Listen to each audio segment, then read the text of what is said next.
Good morning and welcome to the Engineering and Operations Committee meeting for Thursday, July 24th, 2025. I'm Chair Ray and I'm calling this meeting to order.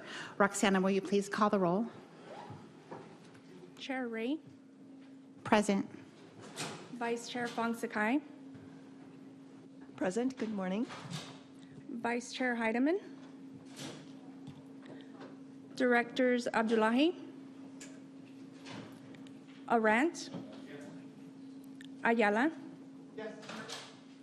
Buckowitz. Here. Coates Hedberg. Here. Supervisor Desmond. Directors Flessy. Here. Freehoff. Here. Leahy. Here, and if we could get the volume turned up for the back, please. Thank you. Roback. Waugh. Chair Ray, you have a quorum of the committee. Thank you. As we discuss the items on the agenda, I will be calling the directors who push their speaker buttons. First, please limit your comments to matters not directly already addressed, and state all of your points when you have a chance to speak so we can move through our agenda quickly. Are there any additions to the agenda? I see none. Okay, thank you. And at this time, I'd like to ask if there are any public speakers.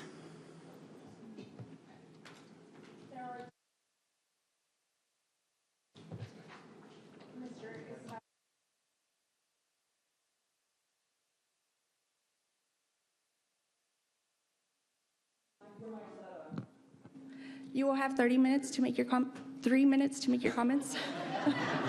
Sorry. I don't know if I can go for 30. 3. Thank you will you. have 3. Just a point of clarification. This is for a specific item, or can this be for a specific item, or do I need to wait for that to be called? For any item related to the Engineering and Operations Committee. Gotcha. Thank you so much. You may begin now. Good morning. My name is Anselmo Jake Estrada, AJ Estrada. I am the political director for the San Diego County Building and Construction Trades Council. We represent 35,000 members across the region. A lot of them are doing the wonderful work here that the San Diego County Water Authority provides for our region. I'm here to speak about, I think it's item number 2, the San Luis Rey water restoration project. Our understanding is that right now staff's recommendation is to have this rebid without the PLA. We're asking you to reject that.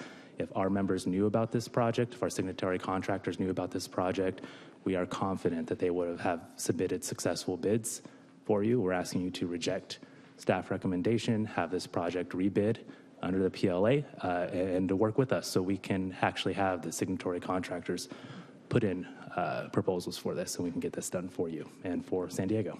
Thank you so much. Thank you. Ms. Browning?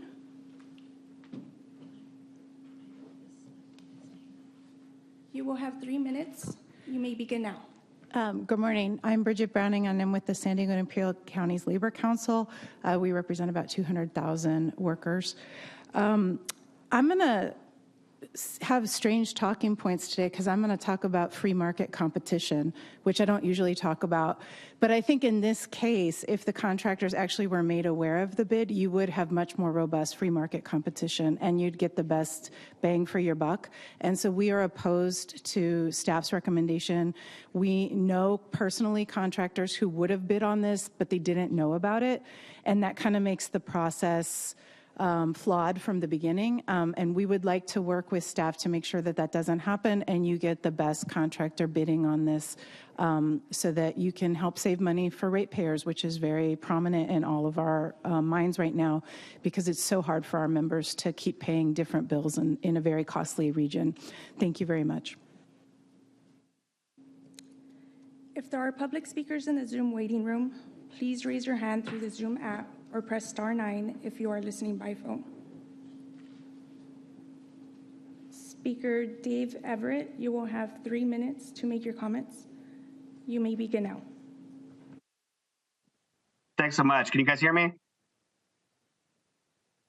Yes.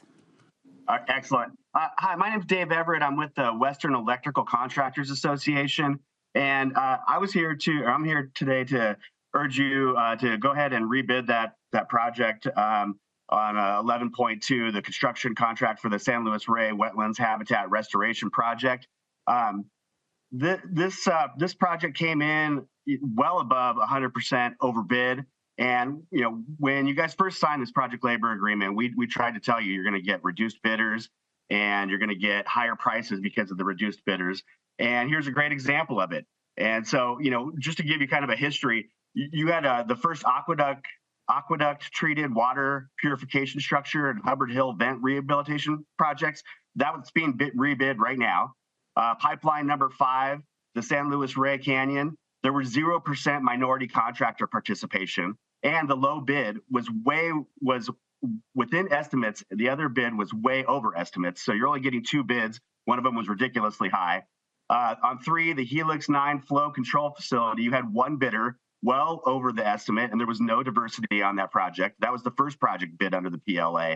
And so when the unions come in here and say, we had no idea, our contractors had no idea this was getting bid, this isn't the first project you guys have done under the project labor agreement. Why would they not know it's being bid? The problem is there's so few bidders because you're restricting your bidding pool to such a small percentage of the construction market. 85, 87, whether you want the national or California number, 87% of construction workers are non-union, and you guys are restricting them and discriminating against them from working on these projects. And so, of course, you're getting higher bids. It makes 100% sense. And so in the future, rebid these projects without the PLA. Let this PLA run out. Do not sign another one. And at a time when you're raising rates on payers, spend their money responsible. Stop playing politics with the construction of the district. And so the other thing I would point out is, while we're seeing these huge overbids and spending, over what it's supposed to be, you're also not even considering the fact that this restricts minority participation. According to the National Black Chamber of Commerce, 98% of Black and Latino construction workers are non-union and choose to work in a non-union environment. You have 30 seconds left. Please wrap up your comments. Okay, well, you're also, not only wasting ratepayers' money, but you're restricting the minority bidding pool just to this tiny percentage. And in other districts, we're seeing even the unions that are left out of these PLAs complaining that they're so restrictive and they're leaving sole source contracts. You're not even getting your tiny percentage of union people all working on this. You're restricting it to even a small number of those unions. So stop playing politics with the construction, and you'll get a much better Your 3 minutes are up. Thank you. return for ratepayers. Thanks so much. Public Speaker Eric Christen, you will have 3 minutes to make your comments. You may begin now. Thank you. Can you hear me? Yes. Thank you. My name is Eric Christen. I'm the Executive Director of the Coalition for Fair Employment and Construction. We're a statewide organization that was formed 27 years ago solely to oppose discriminatory and wasteful project labor agreements. We tried to warn you people in 2022 when the same big labor special interests who are speaking today begging you to not bid this PLA free because apparently their contractors are too ignorant to know when a project is being bid and when it isn't, which is, of course, laughable. They sold you a bill of goods. You've been reaping the whirlwind since. The previous speaker spoke about the failure of every single project that's been covered by one of these discriminatory agreements. Your first aqueduct treated water bifurcation structures and Hubbard Hill vents rehabilitation is being rebid now. The Pipeline 5 relining San Luis Rey Canyon, 0% minority contractor participation. Your Helix 9 flow control facility, 1 bidder well over the estimate. This project, which is 119 to 145% over the engineer's estimate. I mean, it's just a continuing catastrophe. You have a couple of years in which you'll be able to not reauthorize this, but in the meantime, you have to deal with the consequences of your action. It was a divided board, granted, some saw the light and were able to put their fiduciary responsibility ahead of the demands of big labor special interests, but a majority of the board didn't and saw fit to discriminate against the 90% of the construction workforce in San Diego County that is union-free. That's according to the Bureau of Labor Statistics. Every year, more and more people, that percentage gets higher. Project labor agreements aren't helping arrest the decline in union participation in the construction industry. Nothing they're doing is working because everything is against what laughably was just referred to as free markets, which again, coming out of a business agent's mouth is really something to behold and laughable. They want nothing to do with free markets. They want a monopoly. They want to get all the work, even though they can't do the work and don't have the manpower to do the work. That's the reality. So you have a chance to do something right for a change and rebid this without the project labor agreement and watch the results. The anecdote will be powerful, the empirical evidence overwhelming. What you got with the PLA and what you got without the PLA. And that will put in perspective what project labor agreements actually get you. So encourage you to do the right thing as opposed to the wrong thing that you did in 2022 by putting the PLA into place that's proven to be a You have disaster. 30 seconds left. Please wrap up your comments. Thank you. And rebid this without the project labor agreement to give everybody, a lot of you like to talk about diversity, equity, inclusion, a lot of rhetoric, but very little follow through when push comes to shove. Well, here's your chance to actually do it. The vast majority of this industry, of the contractors, apprentices, et cetera, are in union-free programs. And you've excluded them. Here's a chance to get them back involved. Thank you. Public speaker Sarkis McClement, you will have 3 minutes to make your comments. You may begin now. Morning, this is Sarkis McClement with the International Union of Operating Engineers. So I just wanted to bring to light a couple items. The PLA aspect for the last comment that was made is open to everybody to bid. It's just about having a wage determination on it. So everybody is allowed to bid on these projects. The second item is that we had multiple signatory contractors that are signatory with unions across San Diego County bid this work. The issues on it were the specs that were required by the project itself. I mean, we were talking almost $1 million worth of import-export because the in-situ soils aren't allowed to be reused on the project. The landscape aspect on it, the landscapers were to own the life of the plants for up to 5 years that get replanted. When it comes to the grading part of it, they were going to pick and choose which plants and species need to stay to make that work happen instead of an all-out clear and grub, remove and replace with new materials and new plants that are native to the area, making it harder and more costly. So it's not that it was a cost of the employee or the wage that the employees are doing, it's the specs on the project. And this came from multiple contractors that bid and pulled out right at the end once they realized what the situation was. Because nobody wants to hang on to a plant for 5 years when it could die in a year and then the clock starts back over, so that makes it hard on the landscaping side. When it comes to the grading side and the clear and grub side, you have 18 inches of mulch across, it's about 1.1 million square feet, with, in my personal opinion, reblend that back into the in-situ soils, which have been there for as long as we know, to create a better environment for the plants that are to be planted, because it'll break down, it'll make it a little bit more viable.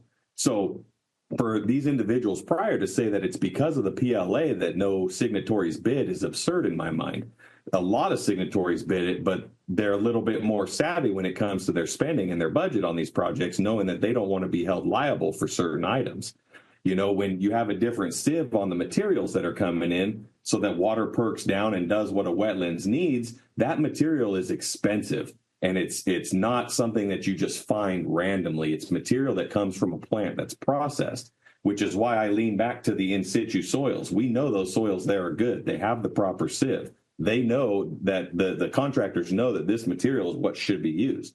The specs on the project do not call for that. It's unfortunate that that's what it is, but I can guarantee there were 5 signatories that bid it. Palm Engineering, the one that turned in the bid, has one of our signatory companies that proposed the grading. You and have I can 30 seconds left. Please wrap up your comments. I can tell you that there was over $1 million in import-export alone just because of where the material has to go, where you have to get the material from to meet the sieve requirement when it comes to that project. So rebid this out under the PLA because our signatories did bid this work. Understand that they are willing to do this work, that they can do this work and do it well, because the PLA is about a living wage and it's about a wage determination. It has nothing to do with signatory or not. It's about having the right people out there. 3 minutes are up. Thank you.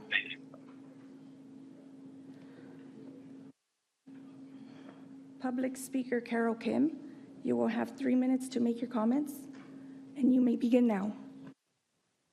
Good morning, committee members. My name is Carol Kim, and I'm the business manager for the San Diego County Building and Construction Trades Council. And I am joining previous speakers in requesting that you rebid this particular project under the PLA. And as Mr. McClement, who just spoke ahead of me, mentioned, you know, the PLA does not restrict at all who can bid on this project. What it does, as he noted, is it actually just sets the wage rates and compensation, and also the types of the process for safety and the types of industry standard accountability. All of those types of things are the things that are addressed in the PLA. And if you read the PLA, you'll find that to be true. When folks are saying the opposite, that the PLA is restrictive of non-union contractors or non-union workers, that's just not the case. And if you take a look at PLAs across the county, including one that's been running since 2009 in San Diego Unified School District, which is actually as large as has a footprint of the entire city of San Diego, which is a significant size, and is the second largest school district in the state. They have done over $11 billion of work under capital improvements work under a project labor agreement. And that particular project labor agreement has had an 80% participation rate of non-union contractors, 80%. So for this in particular, the cost overruns, I think there are some specs and requirements that were in the RFP that were sort of disincentivizing for a lot of contractors to bid on that project.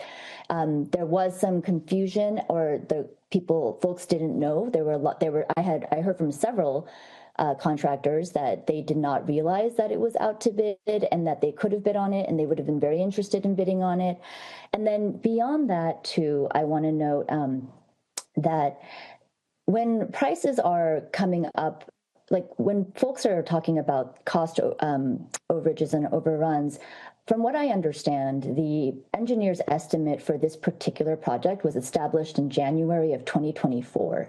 That was over a year and a half ago. And I don't know if all of you have noticed, You have 30 seconds left. Please wrap up your comments. Sure. There have been a lot of external factors that are impacting the construction industry. There are tariffs that are impacting trade. All of these things are creating a great deal of uncertainty in the markets, and that includes our construction market here. So folks are hesitant if they're overcharging, if they're doing those types of things. Again, that has nothing to do with the PLA. It has to do with things that are completely outside the scope of the PLA. Your 3 minutes are up. Thank you. We have one additional in-person public speaker, Mr. Barrios. You will have 3 minutes to make your comments. You may begin now. Good morning, board members. My name is Kelvin Barrios. I am the Director of Government Affairs for the Laborers Union here in San Diego County. We represent about 5,000 workers that reside in San Diego County. We are what I say usually at public bodies, a supermajority minority union. We're made up of about 80% people of color. Our members have traditionally worked in this field. Our contractors have done projects for the Water Authority before. And this one is a little bit unique as we started looking at it and having conversations with folks that were looking at bidding or didn't move to the next steps, echoing Sarkis's comments on some of the bid docs, some of the more technical requirements of like the guarantees in 5 years and then resetting them, even using the very particular one of the Water Authority will pick and choose which plants and then working around that, and that does change the cost estimate of that type of work now. That is manual work, which takes a lot longer, or you need a lot more manpower versus equipment. But even with that, we did take the time, and we have a big portfolio of contractors we work with that are union and non-union. As you heard Carol Kim mentioned, we have a PLA with the San Diego Unified there. So we do work with non-union contractors that end up getting on that work. And with that, we have about I think it's like 5 to 7 contractors that are looking at this once it goes out to bid with the PLA. And these are 5 to 7 contractors that are union and non-union. Again, the PLA doesn't prohibit any non-union contractor from participating. The contractor world knows this. I think the associations that represent the non-union folks, will come here and say it keeps them out, but that's false. Facts have proven otherwise in other PLAs and how they've worked out. So we do ask that you rebid this contract under the PLA. If you're able to, look at some of those requirements that were in the RFP on something that might be a little bit more feasible on the contractor, or even just the education of what the actual expectation is on that end. That would also help to get more competition. Again, Please thank wrap you. up your comments. Thank you for your time.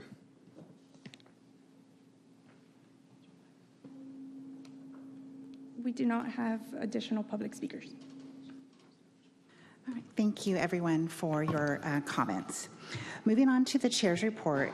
Today on the consent calendar, we have the notice of completion for Pipeline 5 relining project for approval.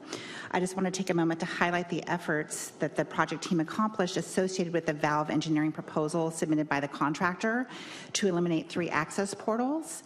And this proposal reduced construction impacts to the environment. Sorry. And local residents, and resulted in $578,000 in savings to the project costs. So thank you. Are there any director's comments? Okay, seeing none, we're going to go ahead and move on to the consent calendar. There are 2 items on the consent calendar. The first one is the plug valve procurement for Pipeline 5 relining in the Oceanside 5 flow control facility to Huckleberry Lane project. And the second is the notice of completion for the Pipeline 5 relining on the San Luis Rey Canyon project. Are there any questions or comments? Seeing none, do I have a motion to approve the consent calendar? Oh, sorry, Lindsay, did you have a? Yeah, I just had a procedural question for our general counsel because item 1.1 pertains to Oceanside. Do I need to recuse myself?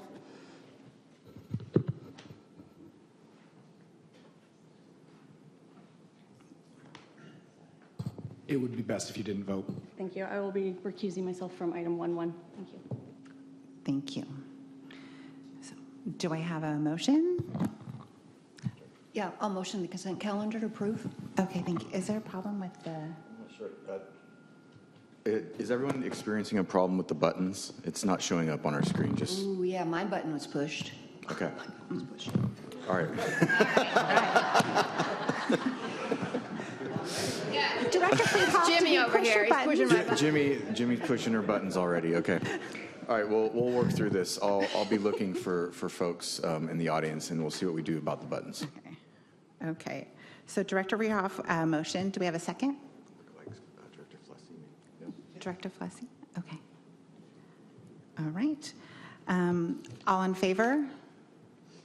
Say aye. Aye. All opposed? Aye. Motion passes. Okay. So, sorry.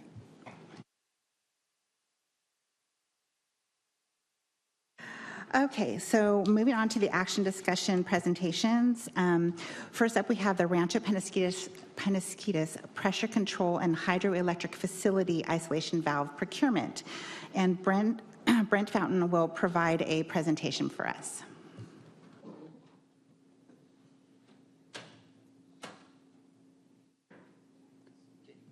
All right. Good morning, Chair Ray, members of the committee. I'm Brent Fontaine, Engineering Manager in the Engineering Department. Today's presentation will begin with a review of the Rancho Penasquitos Pressure Control and Hydroelectric Facility. Then we'll walk through the results of some condition assessments that we've performed over the last few years, the recommended corrective actions that came out of those assessments that led to the recommended isolation valve procurement today. This item can be found on page 14 of your board packet. The Rancho Penasquitos Pressure Control and Hydroelectric Facility is located along the Water Authority's second aqueduct near the intersection of Scripps Pike Parkway and I-15 in the community of Mira Mesa. This facility controls untreated water flows and provides flexibility for us to move water to and from San Vicente Reservoir through the San Vicente pipeline that you can see there in the figure on the right. It began planning efforts in the late 90s, was designed in the early 2000s, and went into operation in 2007.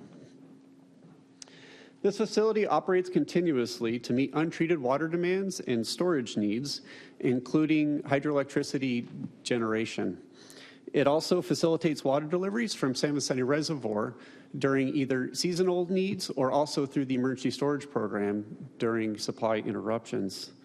The facility maintains flows through two operations that you can see in the figure on the right. We'll walk through those here real quick. The water comes in from the top left from the second aqueduct.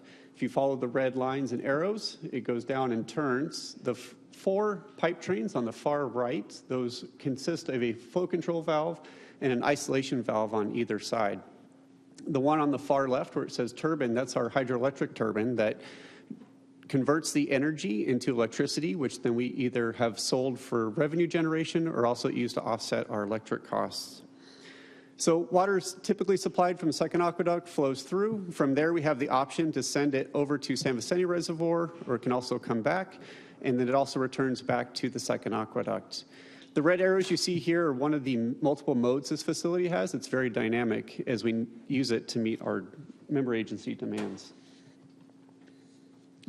So as I mentioned, we performed a few facility condition assessments over the years. So in the mid-2010s, this facility, we started to see some valve failures, as well as we also had lower demands on the untreated water system. Those lower demands led us to do a hydroelectric optimization study to figure out how we could get the hydroelectric generator to run more often. And the isolation valves and the control valves, we started to see some failures on those, so we looked into those further. First, the pipe trains were analyzed to determine the cause of the isolation valve failures. The 8 valves were found corroding and aging prematurely due to localized water turbulence that actually stripped the lining out of the valves, exposing the bare steel to the water, resulting in corrosion, and then they no longer shut and were no longer watertight. The picture on the right shows one of the failed valves that we pulled out early on. We've previously replaced 2 valves because they had failed the worst. And then today's recommendation is to procure 6 additional valves so that way we can get all 8 in the facility replaced. So the second assessment I talked about, the hydroelectric optimization,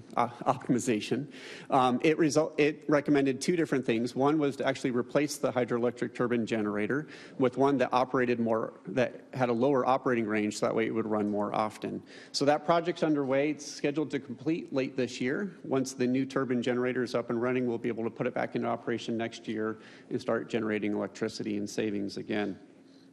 The second recommendation that came out of that report was to install additional isolation valves on either side of the turbine, so that way we could perform our annual maintenance without having to do an aqueduct shutdown, which mitigates our impacts to member agencies. So for the procurement of the valves, staff advertised 2 different notice inviting bids. One for, these are 6 42-inch full port isolation valves, and one for 2 knife gate valves. Those are for the turbine side, and that's a 48-inch valve and a 66-inch valve. For the 6 42-inch full port isolation valves, we received 3 bids that you can see in the chart on the left. The apparent low bidder did not meet our specification requirements for manufacturer qualifications, so they were deemed non-responsive. For the 2 knife gate valves, we received 4 bids. You can see that in the chart on the right. And similar to the full port valves, the low bidder did not meet the specification requirements for manufacturer qualifications, so they were also deemed non-responsive. You may recognize, you see some of the same names here between the 2 bids. These are valve suppliers, not manufacturers. So while they are suppliers, they have multiple manufacturers that they represent. So today we recommend the board award a contract to Cascade Consultants to purchase 6 full port isolation valves in the amount just over $3.5 million, and award a contract to Cascade Consultants to purchase 2 knife gate valves in the amount of just over $1 million. Following today's action, valve deliveries are planned over the next 2 years. We did this for 2 different reasons. One is to facilitate installation, trying to get 8 large valves into the facility, and 1 aqueduct shutdown is not feasible, so that's spread out over multiple shutdowns. And also what it did is it lowers our annual expenditures to help keep our CIP costs down, which helps save on rates. One thing to note is that these actions are included in the FY 26-27 budget that was just approved last month. And this concludes my presentation. Thank you, Brent. We have some speakers. Director Leahy. Thank you. A couple questions, and I didn't see the details here. The bids combined total $3.36 million on the summary sheets for Cascade, but then the total combined awards between the two items are $4.6 million. I'm not clear on what the difference is. So for the first one, it says their bid was for the knife gate valves was $2.738 million, and we're awarding $3.5 million. But then on number 2, item B, it was $629,000 was their bid, and we're awarding. Am I looking at the wrong one? Yeah, that was the low bidder that was deemed non-responsive. Okay, sorry. My apologies. Thank you. Okay. Director Miller. Thank you, Chair. For our general counsel, is there any legal ramifications to not awarding to the low bidder? Do we have any litigation exposure? These are qualified bids, so there's more that's taken into account than just the bottom line. No. Director Flessy. Thank you. I just have clarifying questions on the bids. So these are very large bids. Are like shipping and taxes all included in this? And there's no change order associated with this. So do we know if tariffs are a part of this? Yes, so we actually developed, because of the impacts of tariffs that have rolled out in the last few months, we actually developed a specific bid item where the manufacturers had to list what the current tariff is that's included in their bid, as well as we put a provision in the contract that if after bid time, if tariffs were to go up or down, we would compensate the contractor or the supplier if it went up, and we would get a credit back if they went down, and then we reference the federal government website where all the tariffs are listed. So we bake that into this. So what happens if they go up? So if they go up, we'll come back to the board, depending on the value, if it's within staff authority or if we need to come back to board for signature authorization for that change order. Wonderful. Thank you. Director Freehoff. Great, thank you. Thank you for your work on this. So you mentioned that Cascade does not manufacture the valves themselves. So do we know what type of valves we're getting, or do we have some, I think that would be important to have that information. Yeah, so with their bid, actual manufacturer is. Yeah, with their bid, they had to submit who their manufacturers were. So that's how we were able to evaluate them to confirm they met the qualifications. Okay. Okay, so the staff has looked at that. Yes. Yep. All right, thank you. Yep. All right, I don't see any other comments. We'll go ahead and vote. This item has 2 different voting structures, 1A and 1B. So we'll go ahead and entertain a motion for 1A. So moved. And Second, Leahy. For 1A. Leahy. So we have a motion by Director Leahy and a second by Director Freehoff. All in favor, say aye. Aye. All opposed? Motion passes unanimously. So for 1B, which is a separate contract for $1,998,263, I'll entertain a motion for that. Motion, Leahy. Second. We have a motion by Director Leahy, second by Director Arant. All in favor, say aye. All opposed? Motion passes unanimously. Okay, moving on to item number 2, the construction contract for the San Luis Rey Wetland Habitat Restoration Project, and Jason Gornall will provide a presentation as well.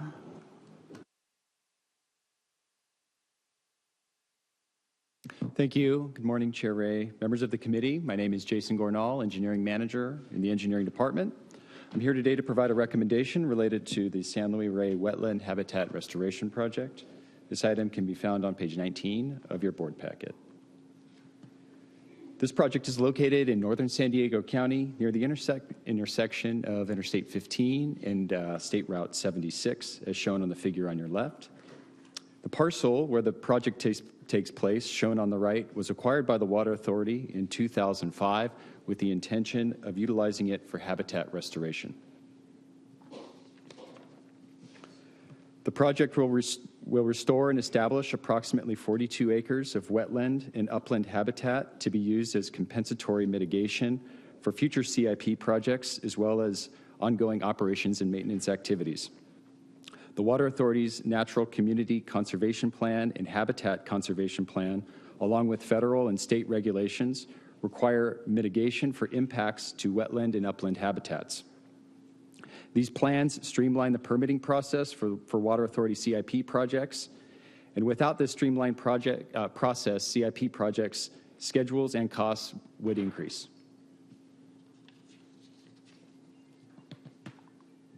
The project work is divided into 3 phases based on the type and duration of work. Phase 1 includes grading and contouring of the existing site.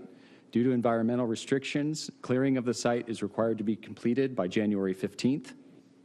Following Phase 1, Phase 2 includes construction of a temporary irrigation system and installation of specific plant species. After planting, Phase 3 is comprised of a 5-year maintenance and monitoring period to ensure habitat establishment. All phases of the work are required to fulfill project requirements and obtain the mitigation credits.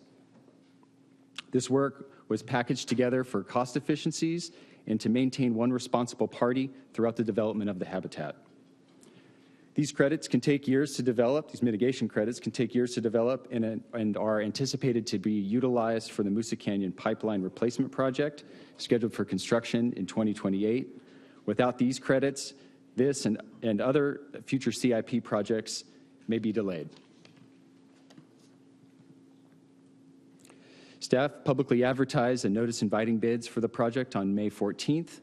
This effort included an invitation to hundreds of contractors and vendors through the Water Authority's procurement portal, a direct email to over 50 contractors and vendors who expressed interest in past Water Authority procurements, updates to labor management at bi-monthly meetings, and posts through our social media outlets.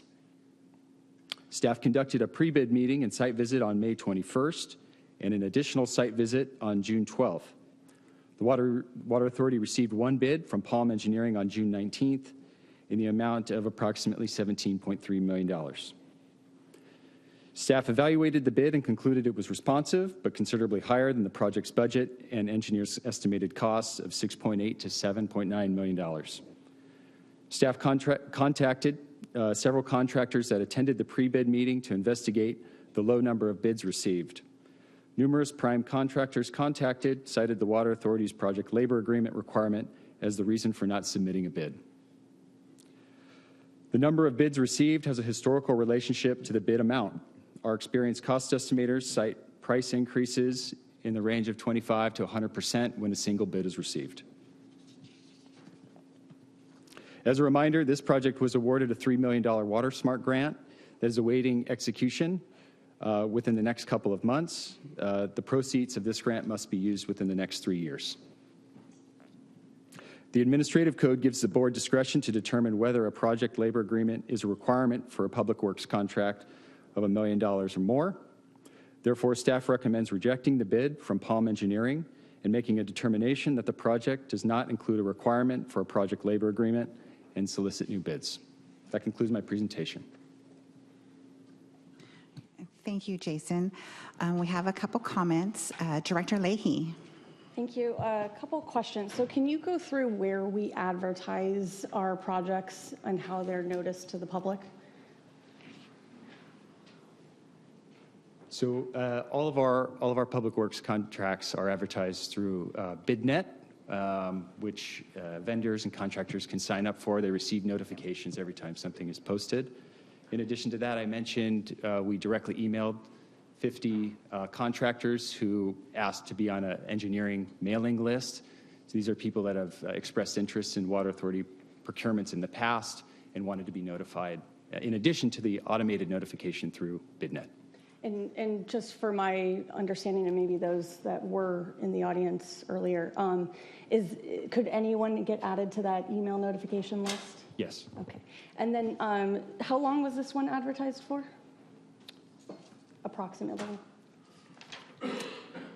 We advertised, the initial advertisement was May 14th, and the bids were received June 19th, so just over a month. Okay.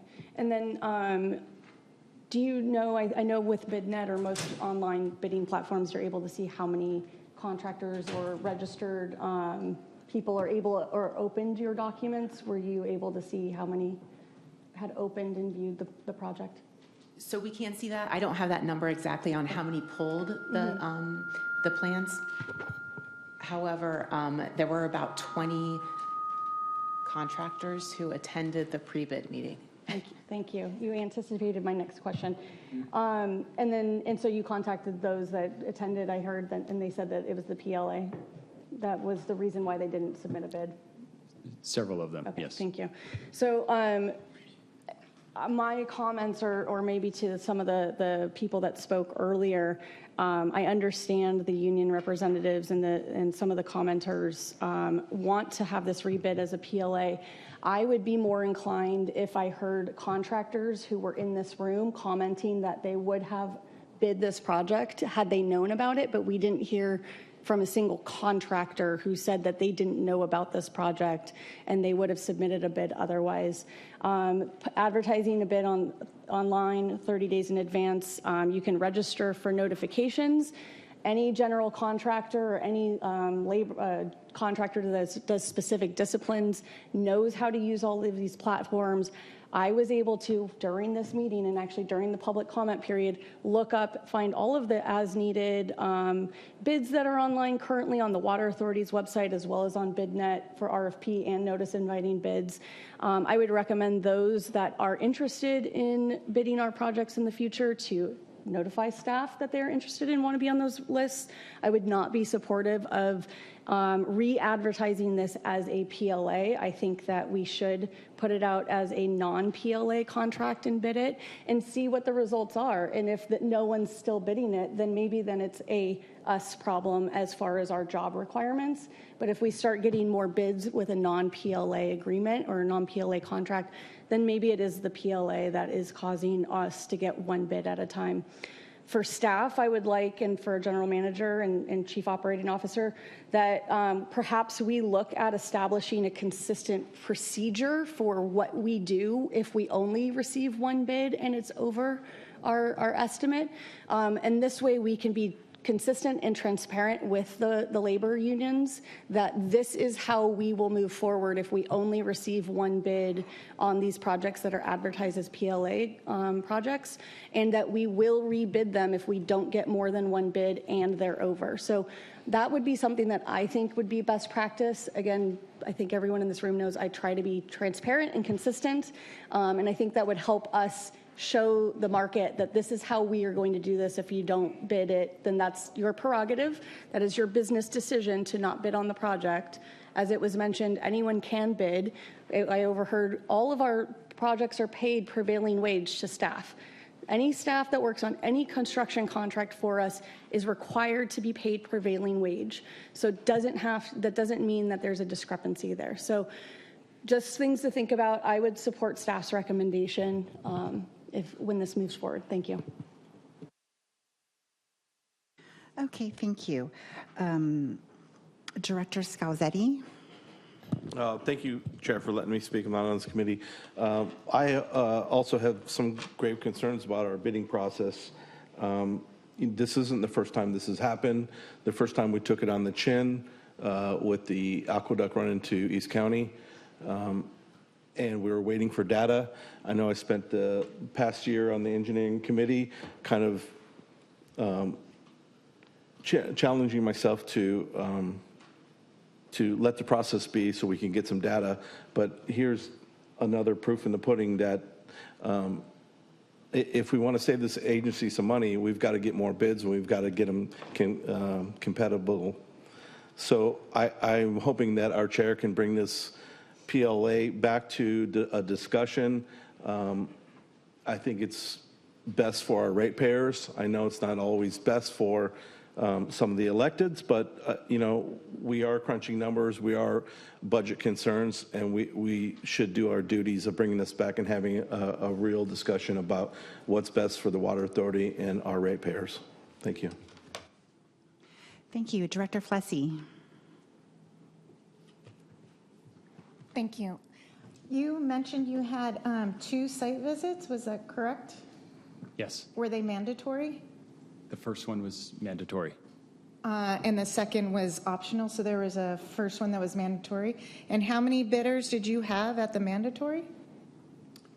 Over 20 at the first site visit.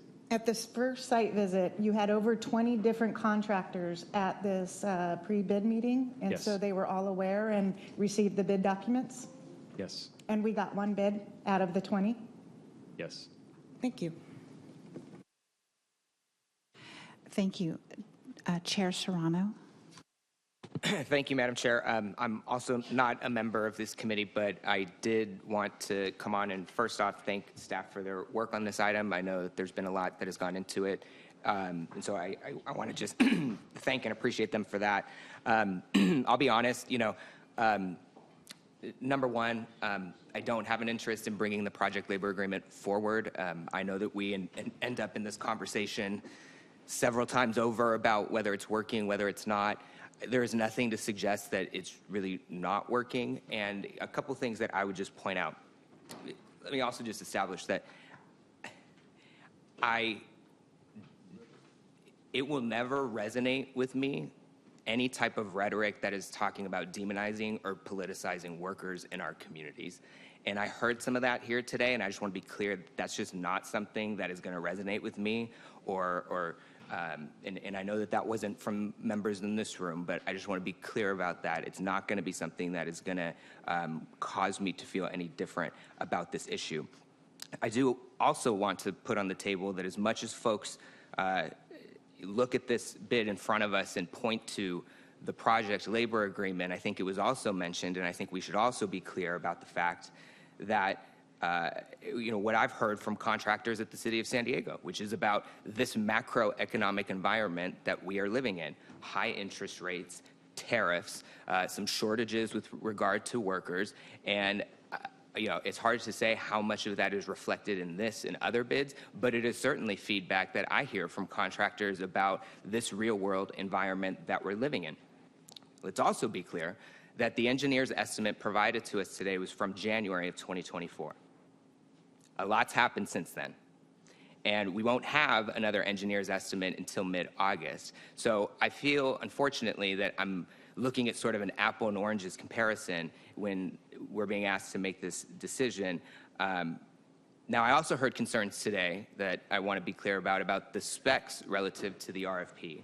And I'd ask staff if there is a way to navigate or address that based off some of the feedback that we heard. While I understand that there were contractors who may have been present for site visits and whatnot, it may not necessarily have been the PLA that caused them to back off, but actually the specs of what we were asking them to do. So given that feedback, I think there's cause for concern about sort of putting the PLA aside, and maybe it's what we're asking folks to do, and if it is reasonable, if it is required, if it is the Cadillac, and maybe it doesn't need to be the Cadillac.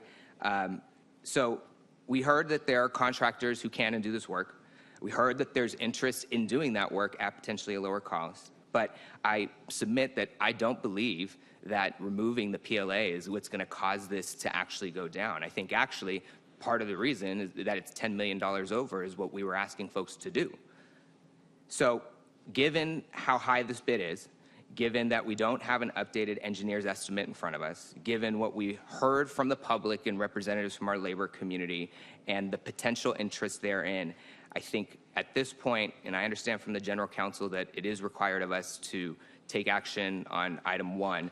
So I'd respectfully request that this committee reject the bid presented to us today, and then I'd ask staff to relook at the specs of the RFP and then rebid subject to the PLA.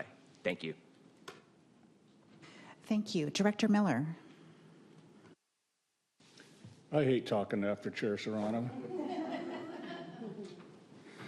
There's been a lot. Director Leahy spoke very well of the issues. As a former general contractor, I can talk contractor speak all day. I agree that this job needs to be rebid. I take exception that the PLA is in effect to guarantee workers get the right amount of pay, because the Davis-Bacon Act that's been in place for some 40 or 50 years guarantees all workers on a government project have to be paid the prevailing wage. Whether you're private or union, you have to pay prevailing wage. And I don't believe the PLA is about that. I think the question at hand is not rebidding the project. The question at hand is whether we do it a PLA or not. I tend to agree with Director Leahy and staff that we could eliminate the PLA and maybe attract more private contractors to bid the work. I referenced one of the speakers talking about export, import, and owning plants for 5 years. I actually really sympathize with that comment. We live in a world where you can't find places to dispose of excess soil. In LA, I once hauled 1 truckload a day to a site because there was no sites to take 10 yards of dirt. That's $800 a load a day, and you have 1,000 loads. That budget can go completely sideways on you on hauling dirt, and a dirt site today may not be there next week. So it's really a dilemma for grading contractors on export. You can lose your butt on it really quick simply because your dump site disappeared. So I think it would be good for us to decide if we need to maintain grades specifically out there, or can we do the soils additive and adjust the grades to accommodate the import and eliminate the export. We also need to look at it, maybe reassess whether the amendments that we're adding to the soil are really needed, or was that a wish list from a consultant who is inventing a new world? As far as owning plants, I have landscaped 200 or 300 projects that I've done, and we had 90-day maintenance on plants. And plants, you never know where the plant came from or what the plant's life was before it's dropped off the truck on your site. It's not uncommon for 10% of your plants to die within the first 90 days, and that's usually your exposure is the first 3 to 6 months. I would be, if I was a landscaper, I would hesitate to own the plants for 5 years too, because you never know what's going to happen. You could have a flood, you could have a rainstorm, you could, all kinds of things can happen, and you're liable for those plants. However, on the other side, when we bid work, and that is a requirement, we put numbers in our budget to count for owning those for 5 years. And that's the way we bid our jobs. Those are the specs. We add money for all that. And so as far as bidding it, I don't get that part of it, but I certainly understand the angst, and maybe that's something we need to look at on how long they have to own the plants.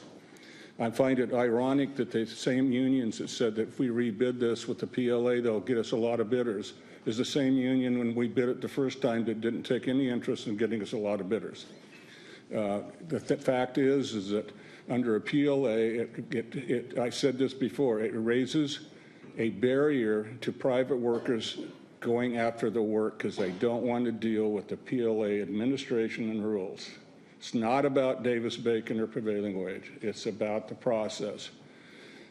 At NET, we have a hell of a time getting people to bid our work. There is a limit to how many contractors out there that can do large-scale utility projects, and most of them are union. I get that. They do great work. Union workers do great work. Nothing wrong with the union workers at all. But it does limit the amount of people who want to do our work. The requirements for bonding and other things to get into these large projects is a real barrier to private sector and non-union workers getting into the projects as its own right, let alone adding more and more issues that they have to deal with in their course of business. The PLA does not do anything to make the job run better.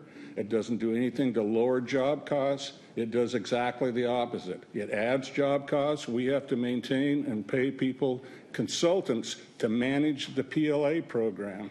And the contractor has an equal amount of bureaucracy to deal with the PLA. So PLA does help us with work stoppages. And on our bigger projects, we cannot afford a work stoppage. The PLAs are a definite benefit on our large projects. We cannot have a water line shut down over a strike. Our stuff has to work. We can't have open holes in the middle of the mesa for 6 months waiting on a union strike. We have to get that done and plug back up. I'm totally in agreement on PLA on super large projects. On this type of project, we've been told by the contractors that the PLA was a roadblock. We don't know right now, most of us in this boardroom, if this was a non-PLA job, will we get more bidders? I don't know. I think we will. If it is a PLA job, I think the unions will make sure we get bidders because now they have an interest. They didn't before, but now they have an interest. So I think either way we go, if we keep the PLA or don't keep the PLA, I think we'll get more bidders. I'm in favor of going rebidding, obviously, because I voted against the last single bid contract we had because it was a single bid. But I don't think it's necessary to have the PLA. So I would probably support the staff's recommendation. And I could talk about this for an hour because I'm a contractor. So I just gave you the short version because I can go on. Thank you. Director Fong Sakai?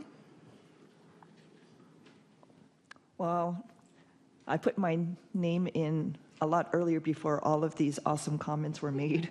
So for the most part, everything's already been addressed. But I think that one thing we need to do is reject the bid that was presented to us, and we definitely need to go back to staff to rework our specifications for the request for bids. And I think that things that we need to look at include the grading, the clearing, and the maintenance period.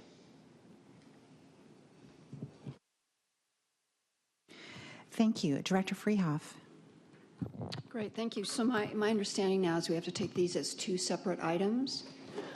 So I would make a motion to accept the staff recommendation on item number 1 to reject the bid presented for the San Luis Rey Wetland Habitat Restoration Phases 1 and 2 project.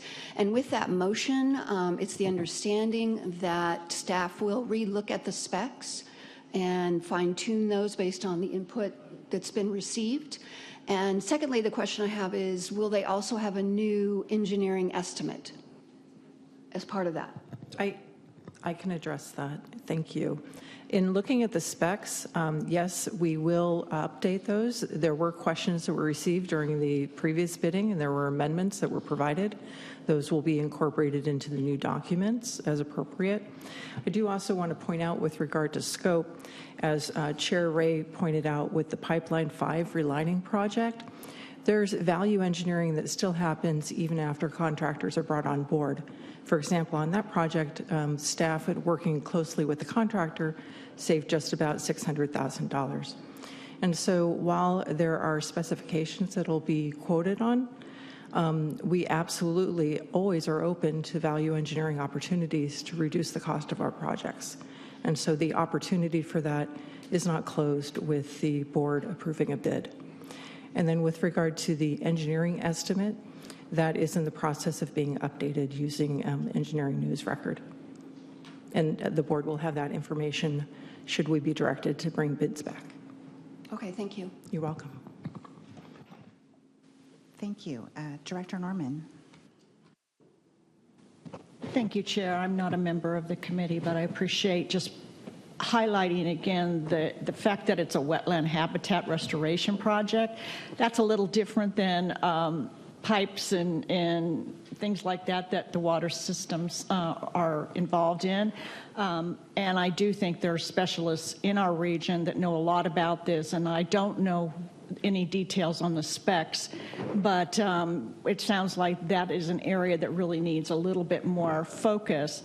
I don't know, maybe you can tell me how many of these kinds of restoration projects the Water Authority has been involved in, or where else we can get information to have a more reasonable and appropriate kind of work done.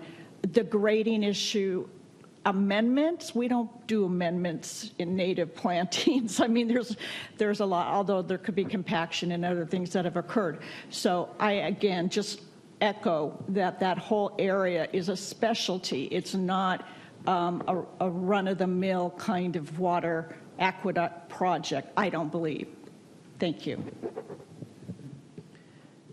Jason, did you have an answer for her in regards to her question? I'd like to bring up Summer to discuss the other projects.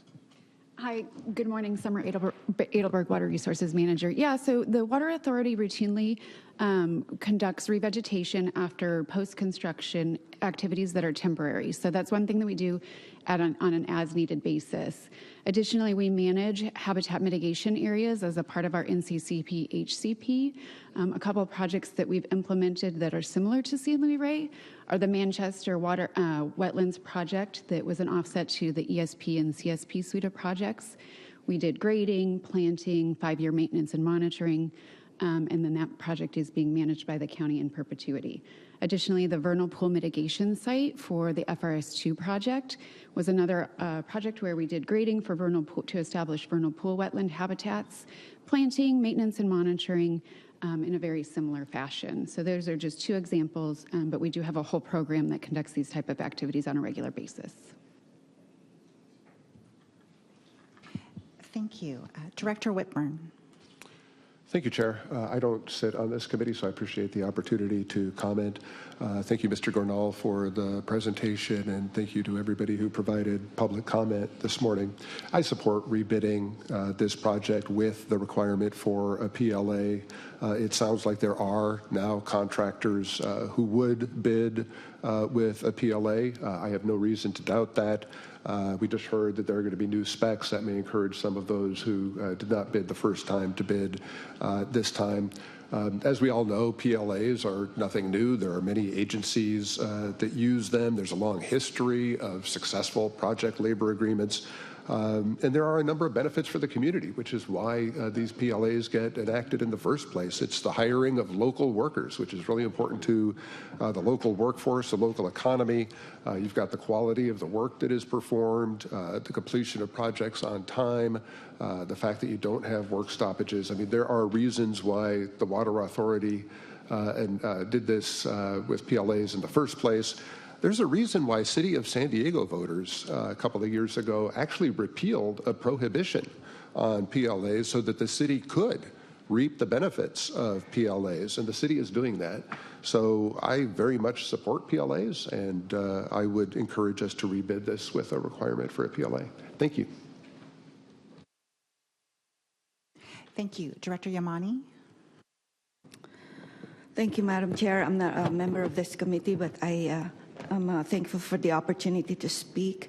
I concur with our chair with the considerations of outreach, specs, and timeline. I think that since we are going to rebid anyway, to include the requirement for a PLA, that would be my concurrence. I concur with Director Whitburn as well. Thank you, Madam Chair. Thank you. Director Croucher. It's a question in regards to the whole project. Within this, since it's now outside, it used to be inside of our service area, but since it's outside of our service area now, and knowing that the project is going to require some water usage and stuff within it, are we now going to have to purchase water from Rainbow and Eastern in order to complete this project? No, Director Croucher, the source of the water for the irrigation will be off of Pipeline 4. Thank you. Director Myers. Thank you. I'm not a member of the committee, but thanks for the opportunity. I just really kind of have a technical question. I don't want to get too deep into the weeds, or maybe in this case, the plants. But there's been talk about trying to rework the specs in 5 years on warranty on plants and the soil and so forth. This is a habitat restoration project, I'm assuming. Is this required as part of various permits that we have? And if it is, how much can we alter these specs? How much are we required to follow the specifications that we have right now? How much flexibility do we have to be able to change them, since that seems to be something that we're relying, that the board is talking about and relying upon? Yeah, thank you for that question. It's a good question because we are limited on what we can do with the specifications.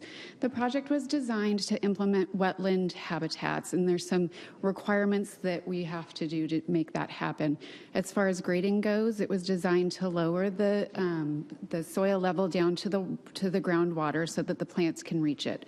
So we aren't going to be able to adjust that based on where the groundwater is and where the plants need to be planted.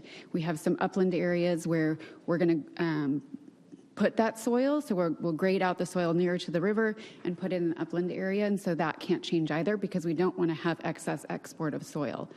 I'll just comment, there is no export of soil on this project. The export is really specific to the mulch, and there are some flexibility in the specifications that allows, one, to leave some mulch in place, and two, it will primarily be exported as green waste. So that addresses that. As far as looking at the 5-year maintenance period, that's a requirement of a permit for a mitigation site, so we won't be able to make an adjustment to the 5-year maintenance period.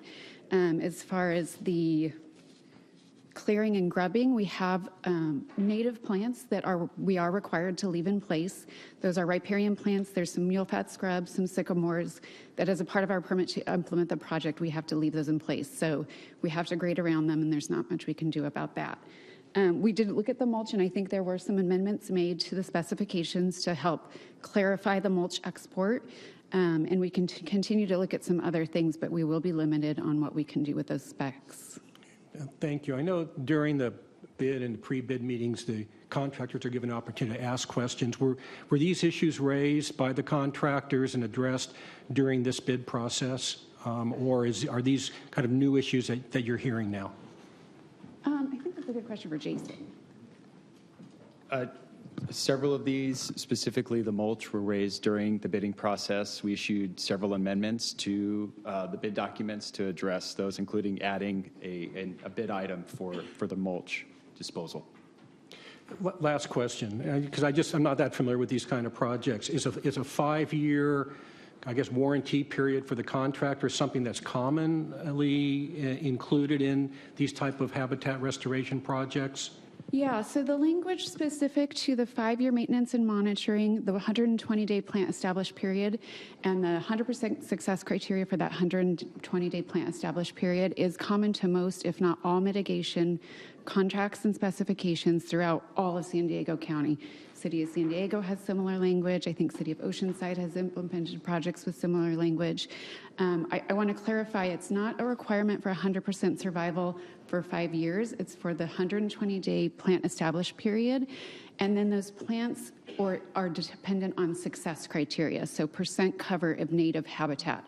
So maybe not every plant needs to survive for 5 years, but the project needs to establish a success criteria of percent cover of native habitat. And then you can say to the contractor, you don't need to replace that dead plant. One came in from the outside, or this one's doing better than the last one, so we go from there. So it's 100% survival for 120 days, not 5 years. Last question, sorry to belabor. Timing. Are there any permit requirements that when we have to get this project done? And if there are there opportunities for extensions? I just, if this process, if we rebid and get a number similar to what we're seeing now, which would blow a hole in our CIP, and we have to, how much time do we have to work through these issues?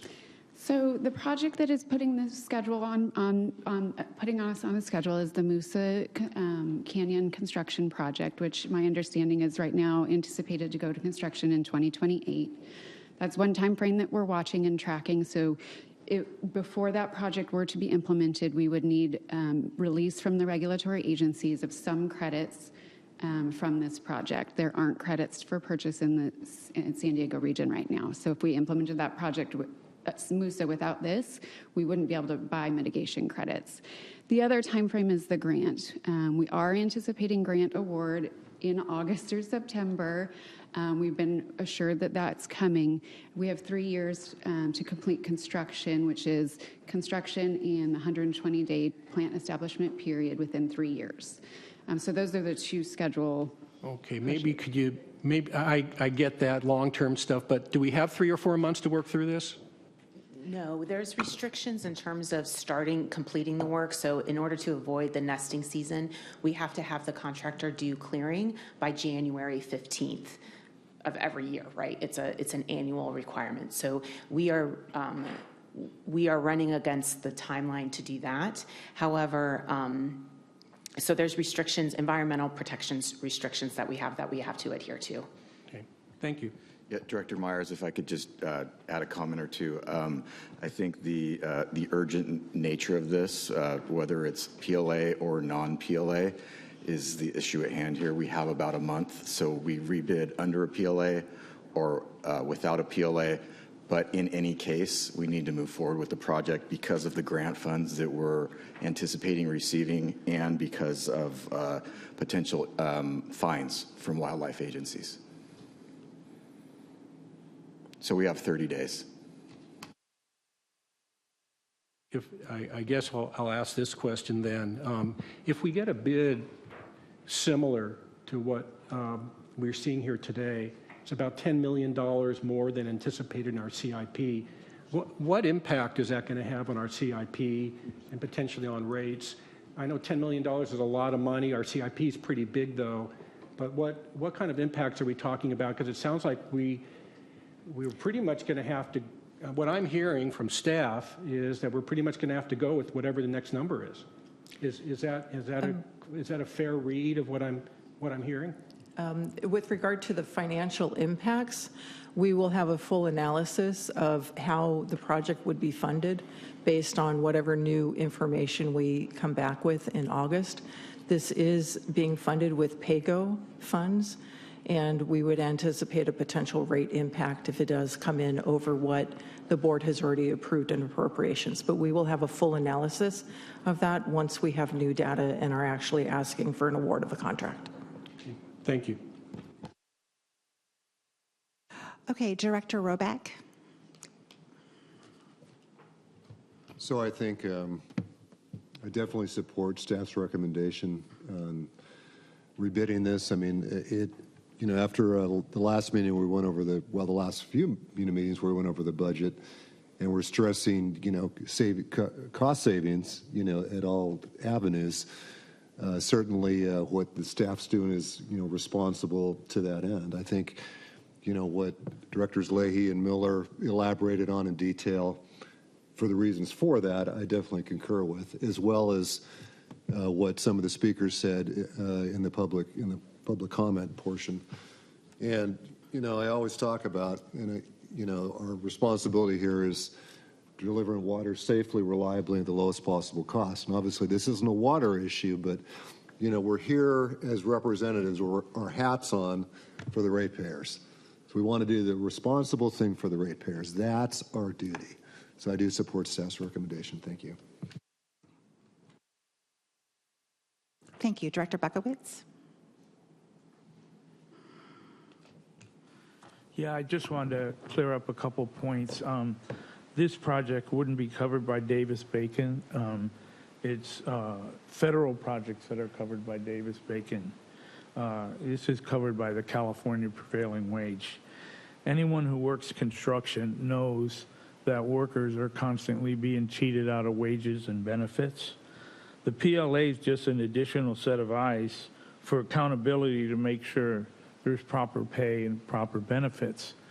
As a board member at the Water Authority, the last thing I would expect is the Water Authority to create low-wage jobs with no benefits. Those are actually our ratepayers that we're talking about. I would like to see some accountability to make sure that workers aren't cheated out of their wages and benefits, and that as a Water Authority board member, I'm not interested in creating poverty jobs with no benefits. Thank you. Thank you. Vice Chair Hilliker. Thank you, Chair. So I have a couple questions. First of all, back to the mulch. I mean, it's mulch. It's leaves and stuff that's fallen off of the plants and kind of naturally goes there, right? Some of it has been imported over the years. Why would we do that? The property was leased to a local farmer between 2005 and recently. And there's no way it can be composted? There are certainly opportunities to reuse, as Summer mentioned, reuse as much of that as possible on site. Okay, and then my next question is that if we were to rebid without a PLA, does that prohibit union contractors from being in it? No. Thank you. Thank you. Director Quaylen. Thank you. I'm not a member of this committee, but I appreciate the opportunity to speak. I think we're missing out on an excellent opportunity here, whether you're for PLAs or against PLAs. I mean, the opportunity here is to test our theory. We have a job that has one bidder under a PLA. We put it out without a PLA, and we test that theory. So if you're for a PLA or you're against a PLA, I think this is an excellent opportunity to stand behind what you believe in and see what the results are. And I think when we find out those results, we do what Director Leahy talked about, is we put together a procedure on if there's one bidder, what do we do going forward as a mandate? Is it 10%? Is it 15% above their engineer's estimate? And we move forward, or if it's 20% or larger, we have to go back out to rebid. I think those things can be taken into account. We have to analyze it. We have to get that data. But this is an excellent opportunity, whether you believe in PLAs or against PLAs, the metal meets the road on your theory on this, I think. And just to make a clarification, prevailing wage work does account for benefits. So that whole prevailing wage, benefits, this, that, we can talk hours like Director Miller talked about. But prevailing wage, Davis-Bacon, those are all intended to build in benefits and a high wage for each employee. And if we have to babysit a contractor to make sure he's doing that, then we're in the wrong job anyways. So that's it for me. Thanks. Thank you. Director Molina. Thank you, Chair. I'm not part of this committee, but I just wanted some clarification. I know I'm still new here, but I could swear that a couple months ago we had a conversation about PLAs, and don't we have a policy that allows us to have PLAs and requires us to have PLAs at least for the next 5 years? Am I correct on that? I can answer that question.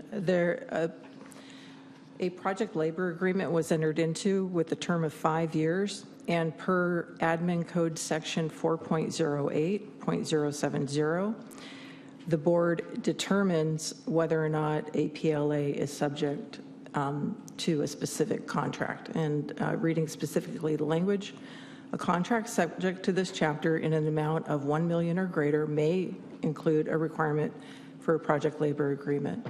Before issuing procurement documents for a contract in the amount of $1 million or greater, the general manager shall obtain a determination by the board whether a project labor agreement is a requirement of the contract. If the board determines that a project labor agreement is a requirement of the contract, the requirement shall be included in the procurement documents and contract. And on October 27th, 2022, the board voted on a list of CIP projects for which PLA would apply, and this project was included in that list. It was included? Yes, ma'am. So why are we having a conversation about removing the PLAs? I'm just curious about that. But I just wanted to ensure, and I agree with my fellow colleague, Buckowitz, I truly believe that this is also our ratepayers, and people need to be paid fair wages. So I just don't understand why we're having a conversation about whether or not we should have a PLA when it's already been approved, and it was something that was already included in the CIP process. So thank you.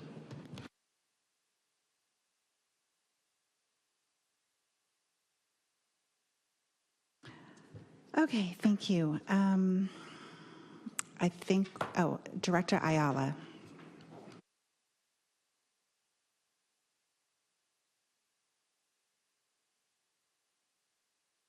Sorry, thank you. I pushed your button. Sure did, thank you. Thank you, Madam Chair. I'd like to make a motion to. I already motioned. Oh. You can second me?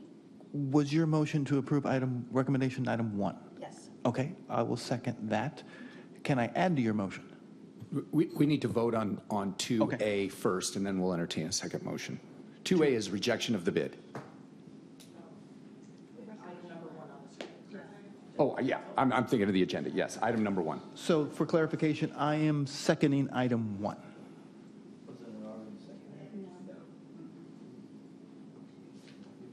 Okay, so we have a motion by Director Freehoff and a second by Director Ayala.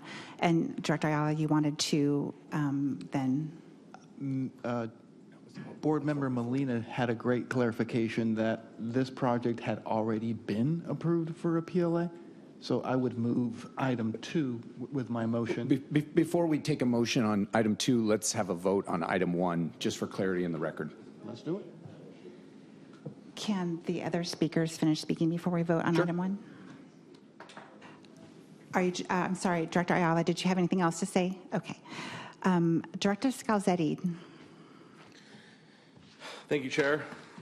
As I sit here and deal with my frustrations and my mind going back and forth of making sure what comes out of my mouth is politically correct, I just want to make sure that you guys understand that just like Director Miller, I'm in this business also.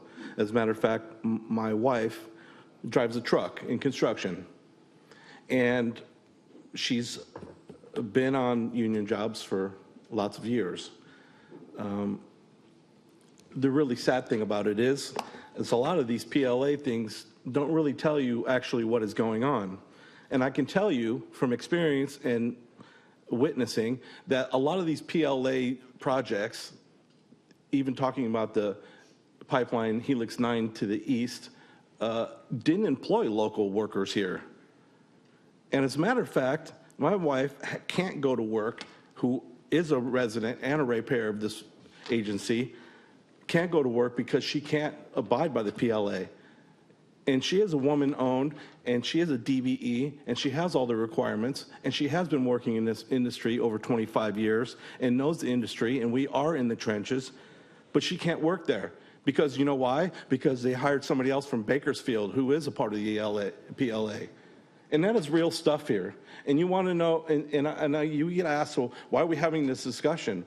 Well, let's dissect that. Why are we having this discussion? It's because the bid is only one bidder, over $10 million over the engineer's estimate, which actually creates 2% of a rate increase to our agencies. Let's talk about that. And as a matter of fact, I got people knocking on my door wanting to know why the City of San Diego City Council is extremely angry about the Water Authority's rates. And do they understand that, no, we're in East County, that's a city? They don't understand that. This message that goes out through the City of San Diego and the City Council, who's very angry at the Water Authority because of their rates, they don't understand it. But I have to explain to them, well, down at the Water Authority, it's the city who is the 300-pound gorilla. And let's not mask this at all. You guys are setting policy and driving our ship. And so you want to really do something about the rates? You really want to talk to the council about how we're going to cut some of these rates down and be responsible? It's right here. Do something. We elected you as our leader, Mr. Serrano. Please lead. Please stop sugarcoating this whole thing. Please do what we elected you to do. We wanted you to be our leader. Lead. Stop sugarcoating these things. We have a problem. We have actually an opportunity to see if this is the problem. Let's try it. Let's do it. But having this say about I'm not going to go there, I'm not even going to think about it, is not responsible. It's not what we elected you for our leader to be.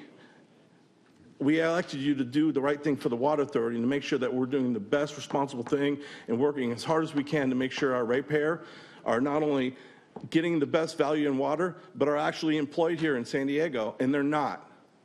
Because I can tell you right now, my wife's not on those jobs because it's PLA, and a gentleman from Bakersfield, who I can tell you who he is, came down to take her job. This is not local work. It's not about local people. This is the actual thing going on. I'm in the trenches. I know exactly what's going on. Please reconsider. Thank you. Thank you. Director Leahy? Thank you. A couple quick points and everything that was discussed about what the requirements are for mitigation projects is exactly true. We have to, and we are required if we're doing these types of projects, to make sure that that is taking hold and that the plants and the environment we are creating is being well established, and we are required to report on that over that time. My question to staff would be, is there still an opportunity to, if we don't meet this requirement on time, to go back and buy mitigation credits as the alternative, or have we missed that boat? No, there are no wetland mitigation credits available to purchase. So we need to continue with this project. Okay. I bet Oceanside could sell you some. I'm just kidding. And then I'm not going to probably say it as well as Director Scalzetti just had, but my question to the people that are advocating to re-advertise under a PLA is, how many times are we going to do that and reconsider it over and over and have the same results when we've now done this a couple, not this project specifically, but multiples where we were getting one bid, and we can keep doing that, but as you're hearing, we're delaying projects. So, and now that even if we put this out to bid as the same thing, we've advertised what the market rate is for a PLA, so likely we're going to get the similar results as far as a 2024 estimate versus a 2025 estimate. Throw 20% on it. I mean, all of our projects that were estimated, including some that for our own agencies, have estimates from months and a year ago, because it costs a lot of money to have our engineering consultants provide their engineer's opinion of estimated costs.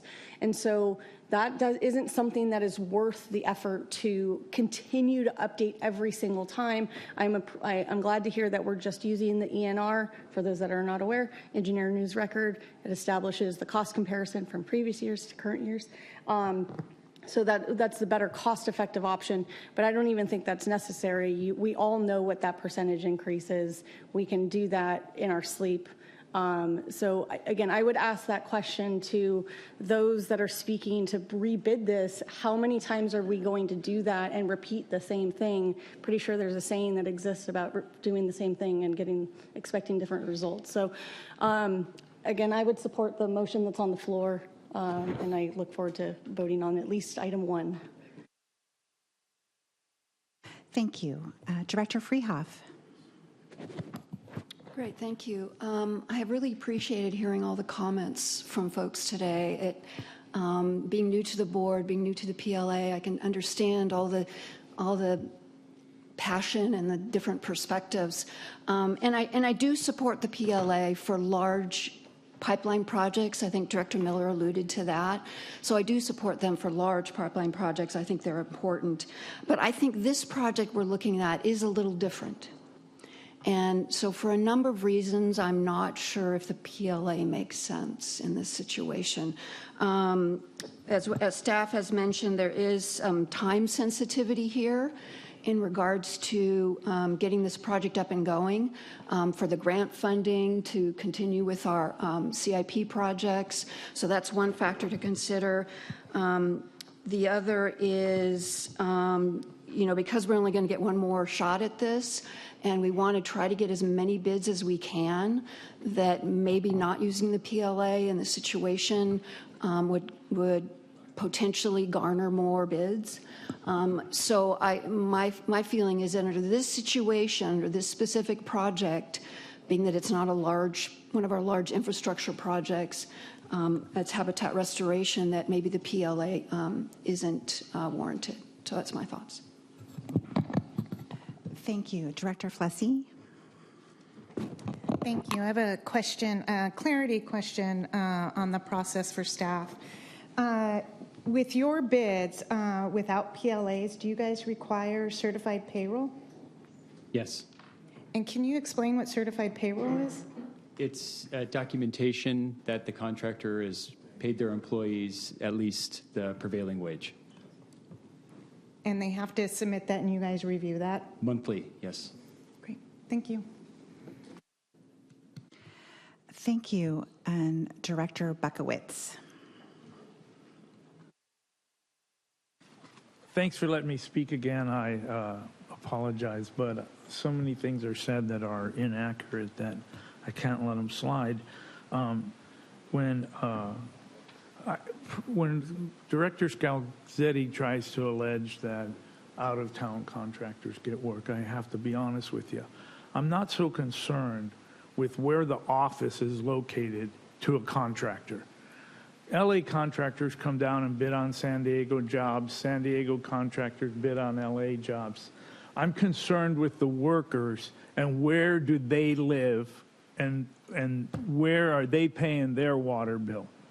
That's what I'm concerned about. So to allege that out-of-town contractors get the work, I don't think is fair. I want our ratepayers working on our projects so they can pay our water bills. That's what I think is fair. So to allege that out-of-town contractors get it, the only way you can legally require local hire is a project labor agreement. I want to require local hired workers that live in this county and pay water bills in this county to build water projects in this county. Thank you. Director Ayala? I am pushing my own button. I had a question for staff. Thank you, Madam Chair. It looks like you're being pinched on a timeline in terms of, I think the resources professional mentioned that we needed to clear and grub by January 15th. Is there a way that the project can have a certain phase to allow you to clear and grub in that time frame? Then you had the grant, which is a second part, perhaps meeting the requirements of the grant, but then also buying yourself a little more time to appropriately bid this project without being so constrained. That's my question. Yeah, we have looked at breaking up the project. At this point, the amount of time it would take to peel out the grading, we still wouldn't peel out the grading and bid that. We still wouldn't make the deadline of January 15th, unfortunately. Thank you. Director Leahy. Thank you. Since we're airing or correcting things that might not be incorrect, we should care about where the home office is, because if a contractor is paying taxes and sales tax on materials and equipment that they're purchasing, it goes to the city in which their home office address goes. So if you were hiring, in this example, a contractor from Bakersfield and they're paying taxes for items that are delivered to projects that are located in San Diego County, they are paying the Bakersfield sales tax. And I say this as someone that had to work with this in Oceanside when we were trying to use Oceanside businesses and to be able to make sure that our Oceanside businesses were receiving some of the benefits and we were supporting our own businesses in our own city. Because the contractor home office was in another city, the sales tax wouldn't have been returned to Oceanside. So those are things that we should care about. If we are so concerned about local staff and local businesses and local money staying local, those are 100% things we should be concerned about. So I understand where we're coming from, and I understand that we cross boundaries, but to say that we don't care where the home office is should be a consideration of this board if that's where we're wanting to keep our money. Thank you.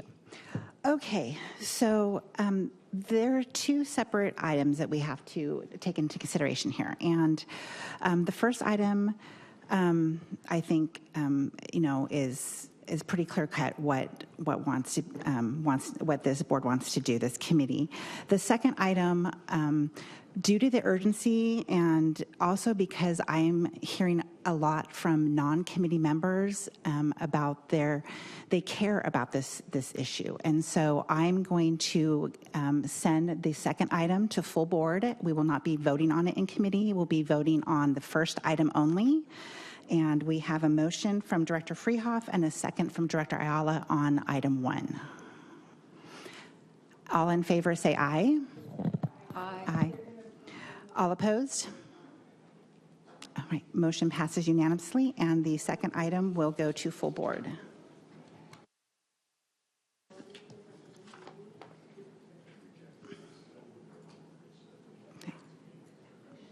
Directors Leahy and Arant, is there something you want to share with us? We were just clarifying that if it goes to full board, if the committee votes one way and then the full board votes a different way, that it reverses and it all is negated. Is that why we're doing this? To avoid a reverse vote in full board?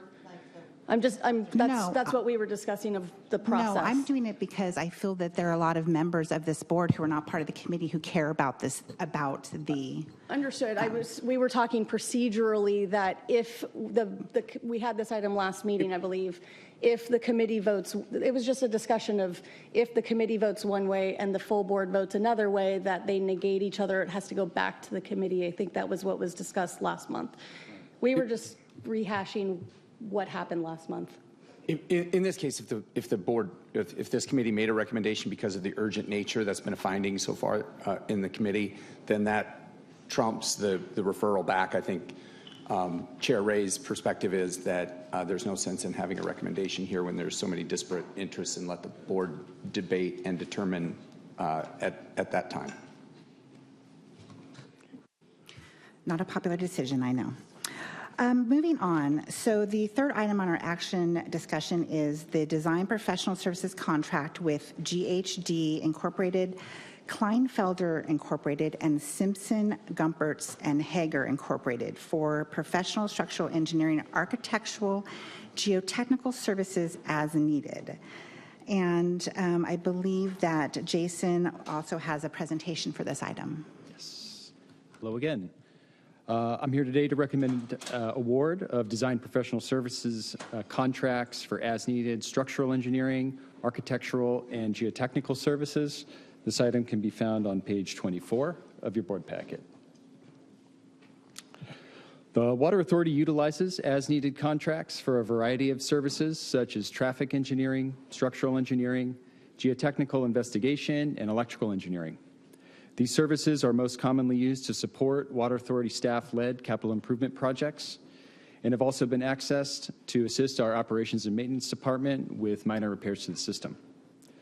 With their as-needed nature, these contracts allow the Water Authority to use consultant staff to respond to fluctuating workload demands, and also allows access to specialty engineering services without the need to hire additional staff. As-needed contracts, similar to those presented to you today, have been an essential part of our project delivery teams, ensuring projects are completed in a timely manner, supporting our mission of providing safe and reliable water to the region. This as-needed contract will provide a myriad of services within the disciplines of structural engineering and design, geotechnical analysis and field investigation, and architectural design. Services provided by this contract over the next 3 to 5 years are anticipated to be utilized by projects provided in Attachment 1 of the board memo, found on page 27 of your board packet. Staff advertised a request for proposals on April 3rd, with a pre-proposal meeting held on April 9th. On May 13th, staff received 6 proposals, 4 of which were interviewed on May 28th. Through the evaluation of the written proposal, presentation, and oral interview, GHD, Kleinfelder, and Simpson, Gumpertz, Hager demonstrated a superior understanding of the scope of work, had extensive similar experience, and provided a staffing plan that illustrated their ability to meet the Water Authority's needs. Therefore, staff recommends award of design professional services contracts to GHD and Simpson, Gumpertz, and Hager in the amount of $800,000, and Kleinfelder in the amount of $1.4 million, as provided in the attachments, to provide professional structural engineering, architectural, and geotechnical services on an as-needed basis for a period of 3 years, with the option to extend 2 additional years. That concludes my presentation. Thank you. Director Ayala. Thank you for that report. I'll move staff's recommendation. Okay. I'm sorry, who seconded? Thank you, Director Arant. Okay, we have Director Flessy would like to make a comment.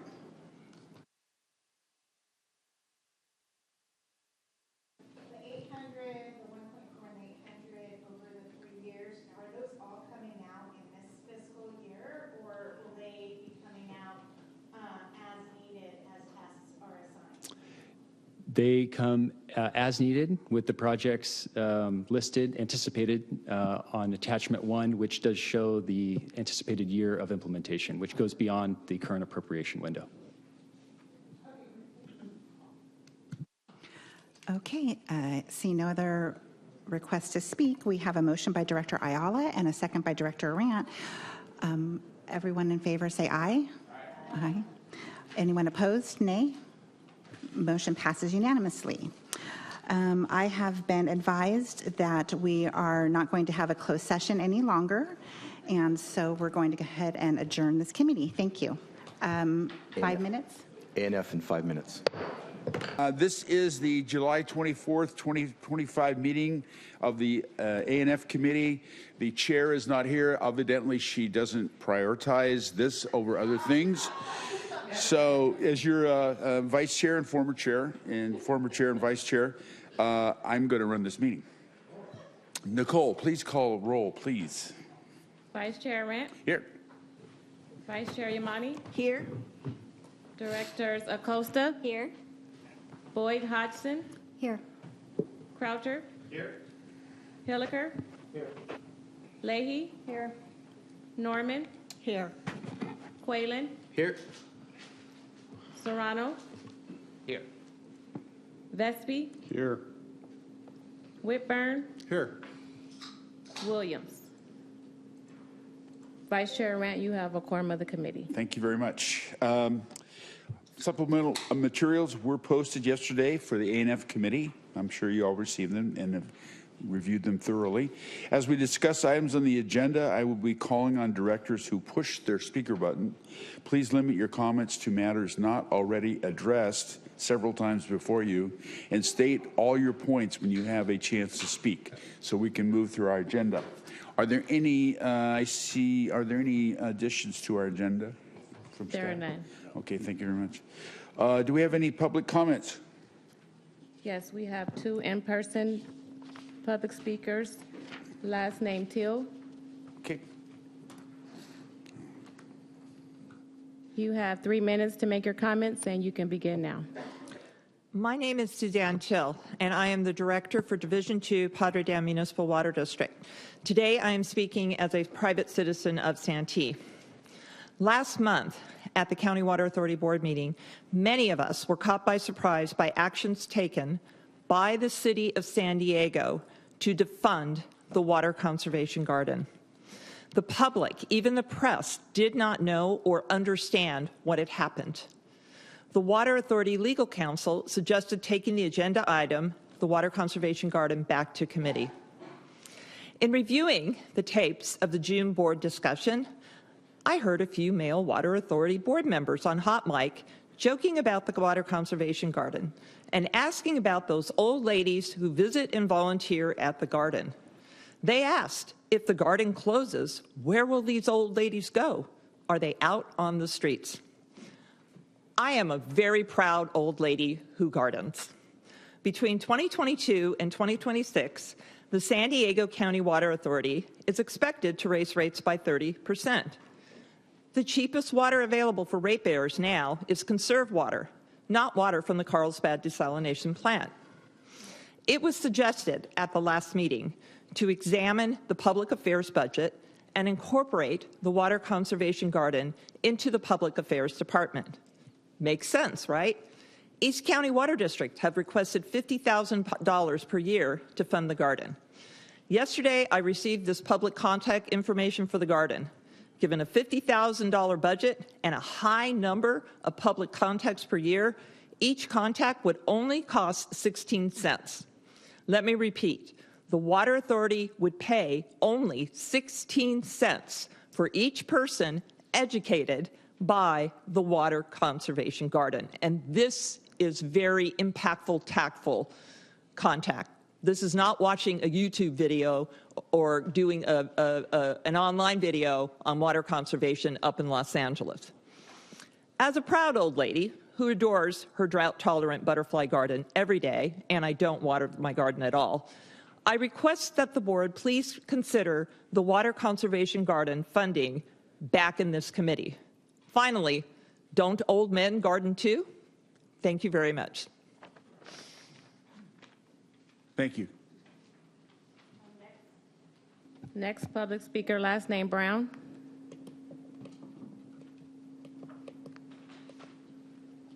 You have 3 minutes to make your comments. You can begin now. Thank you. My name is Courtney Brown, and I am a staff attorney with San Diego Coast Keeper. First, I do want to recognize and appreciate that we have noticed some members of this agency are taking progressive steps forward to cut unnecessary spending and right-size this agency, and that is encouraging.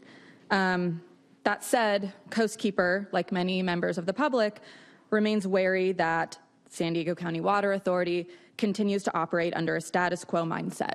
The board packet for the 2026 long-range financial planning notes that it will be based on current demand forecasts, CIP funding needs, and economic and operational realities, but offers no context to support the accuracy of those assumptions. Words simply aren't enough, especially when actions have not matched for a long time. We have no idea whether demand forecasts are actually being developed using old, inaccurate modeling, which is extremely problematic and counterintuitive to transparent public involvement. We'd like to know what the status of that demand forecasting modeling is.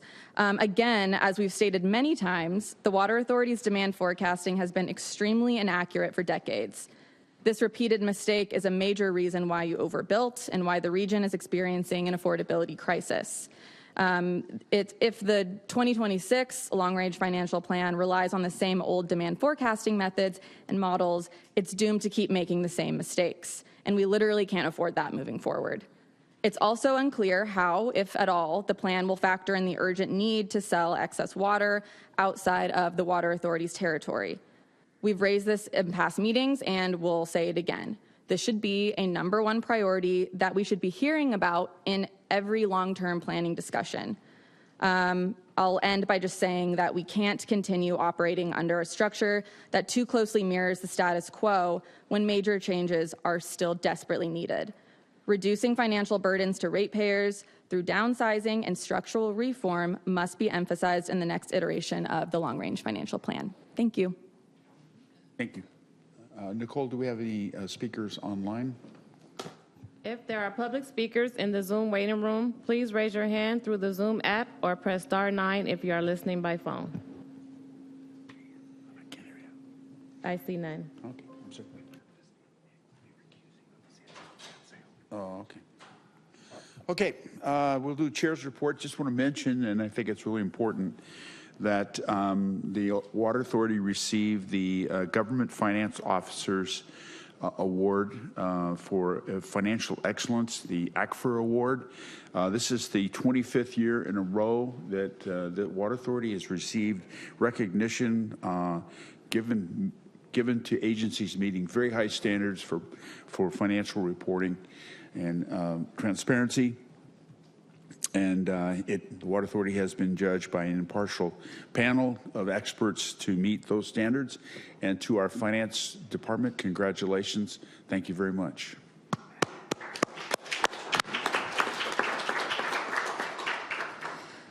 Okay, director's comments. I don't see any.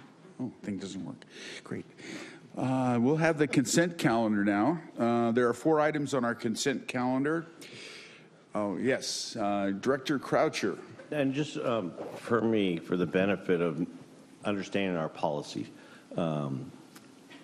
last month there was the water conservation garden conversation, and I listened to it, and our general counsel advised that if the committee made an action, that then when it goes to the full board meeting, if that action at the full board meeting is different than what occurs at the committee, that then it has to come back the following month. My question is that during that meeting, the committee voted not to accept option 1.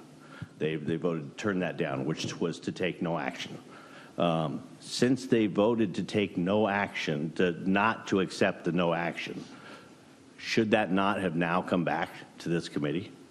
I'd have to go back to the record, but if you could, that'd be great. There's 2 exceptions. Okay. It doesn't go back to committee if it's an urgent matter under the admin code, or if at board a majority of the committee members vote in favor of whatever the action is that was before them. So my recollection is that the committee members at the formal board voted as a majority for the new action, therefore it doesn't have to go back to the committee. Okay, can you just review that to confirm that's correct? Yeah, I can do that. Thank you. Thank you. Okay. We now have the consent calendar. We have 4 items on the consent calendar. One is to receipt and file the monthly treasurer's report. We have a staff recommendation to approve a compensation agreement with the City of San Diego to accept proceeds from a sales of former redevelopment agency real estate property in San Diego, California. Item 3, authorize the General Counsel to execute an amendment to the agreement with Shepherd, Mullen, Richter, and Hampton, LLP for legal services in connection with public finance law and real estate issues. And then finally, item 4, authorize the General Counsel to execute a legal services agreement with Liebert Cassidy Whitmore for labor-related issues. Do I have a motion? Second. Through the chair. I believe I was informed by council that item number 2 has been deferred for next month's meeting. That's correct. The National City contract is no longer before us. It's just the sales of San Diego, and directors Vespi, Whitburn, and Serrano will not be participating or voting on that contract. Thank you, council. With that said, I move to approve consent calendar items. Thank you. Okay, we have a motion. Do we have a second? Second. Who beat? Who won? Yes, we have a second. Okay, we have a motion and second. All those in favor signify by saying aye. Aye. Aye. Opposed? Thank you very much. Now, we'll have a presentation on the financial planning, long-term financial plan by Mr. Rosem. So go ahead, Pierce.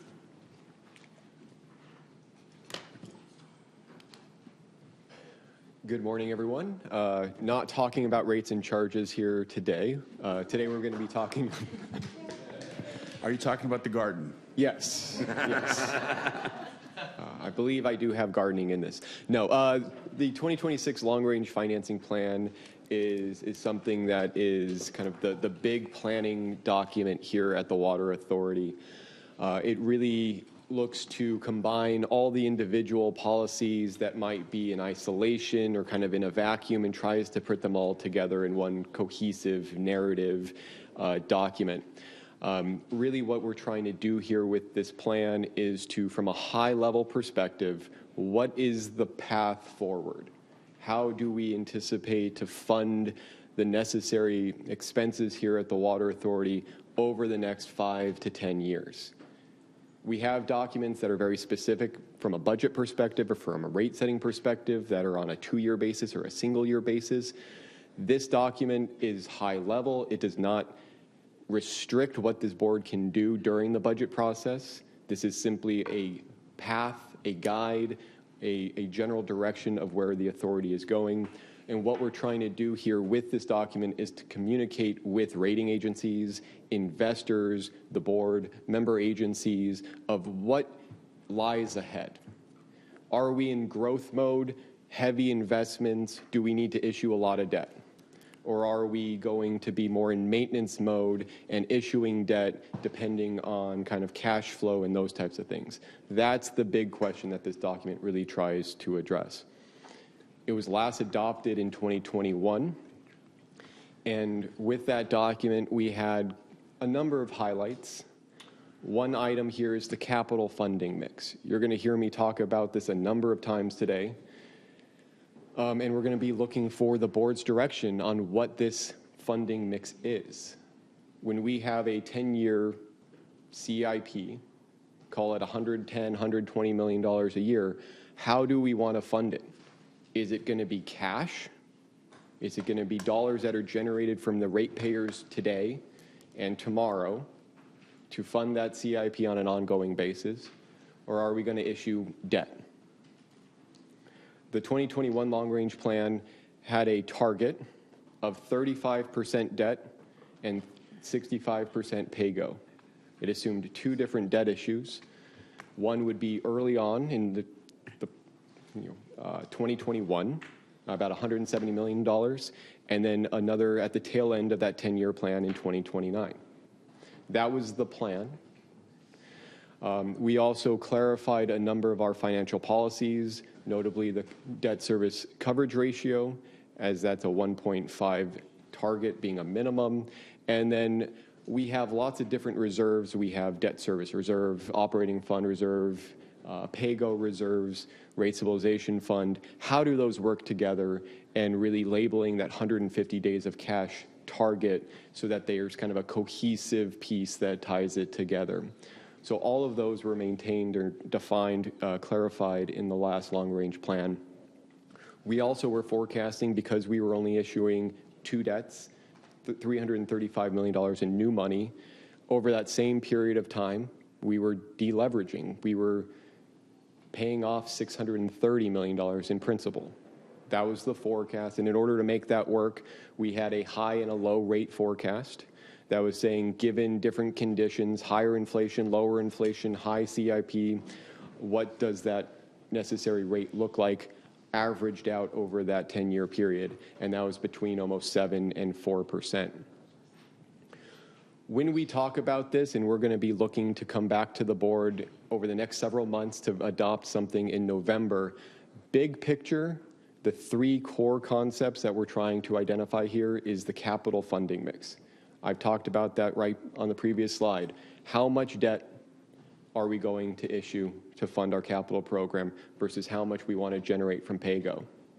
If we do issue debt, what does that look like? Is it commercial paper, short-term variable rate that has different implications on our credit ratings versus long-term fixed rate debt? And then the final piece here is the funding policy. From a policy perspective, what does this board want to do? Do they want to deleverage, or do we want to focus foremost on affordability? All else equal, those 2 statements are at odds with one another. They're in conflict with one another. If we want to deleverage, that means issuing less debt. That means generating more cash today. If I need to generate more cash today, that means higher rates today. If I need to fund $100 million of CIP over the next 3 years, $33 million a year in cash. Or I can take out a debt issue of $100 million and pay $7 million a year. That's a very disparate rate impact, but it's something that this board will have to provide direction on during this policy discussion. The long-range plan, again, focuses on a 10-year outlook. We have key financial data and metrics that will be outlined in the document, and we'll be going over those throughout this process. We'll have a baseline of what we think will happen, how we think things will go, and then we will also develop a high-low to give us some range of the unknowns. And using that to communicate with the member agencies on what to expect over the next several years, the next decade, of where are rates trending. Are they trending closer towards inflation or something higher than that? The long-range plan really integrates a lot of what the Water Authority does, a holistic touch point, if you will. Really looking for this board to provide the objectives and the policies of this document. Again, what are we trying to achieve? There are some things that are going to remain high level. We don't have certainty. We don't have contracts in place when it's talking about water supply reliability and potential water sales of third party there. Our capital program, we're not going to be focused on individual projects. We're going to be focused on general high level, how much do we need to fund each and every year to maintain the significant infrastructure that we have. We know how much we're depreciating each and every year. We know the replacement cost of that.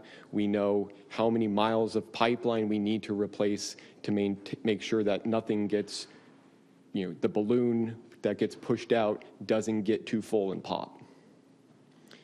Really the focus of this conversation, understanding that those are known, will be the capital funding mix, the impacts to rates and charges, and then what affordability metrics we want to achieve. Now, context really matters. We had a 2015 long-range plan, a 2021 long-range plan, and now the 2025-26 long-range plan. If you go back to the 2015 plan, we were coming off of 5 years of drought, incredibly strong water sales because of that. And then if everyone looks at their agency's water sales, including the water authorities, you see a precipitous drop in 2015 due to unprecedented state regulations and reductions and conservation measures. You fast forward 5 years to 2020, things were rebounding a little bit, but we had significant uncertainty, whether it was at Metropolitan, the litigation, the water fix. We were talking regional conveyance. And then we had just the early concepts of potential member agency detachment. And here we are in 2025. We have climate whiplash. We have the effective detachment of those two agencies. We're getting closer to realizing the impacts of Phase 1 Pure Water and some of the other local supply projects going on throughout the county. We're really in asset management mode. We have no desal coming online as we did in 2015. We don't have those situations. We have significant clarity offered by the MWD settlement. So we have a lot of good foundational building blocks to go off of.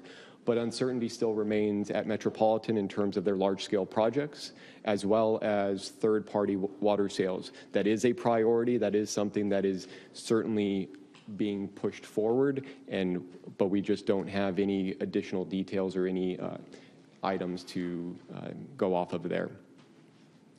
And not only is the environment different, but the leadership is very different. And we've heard this time and time again in terms of new directions, the Met settlement, those types of things.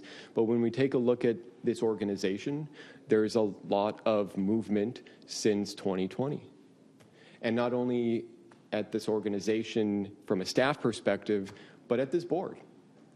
We have 20 new board members that have not done a long-range plan for the Water Authority. Only 15 of the existing 35 members have been part of that prior process. So we're very eager to understand what direction this board, what these new board members want to provide for this 2026 long-range financing plan. And this touches everything. And we've had a lot of good conversations over the last several months, starting in January, where we talked about reserves. And so these reserve policies, they are a strong foundation. They are industry standards. We'll continue to enhance them as necessary.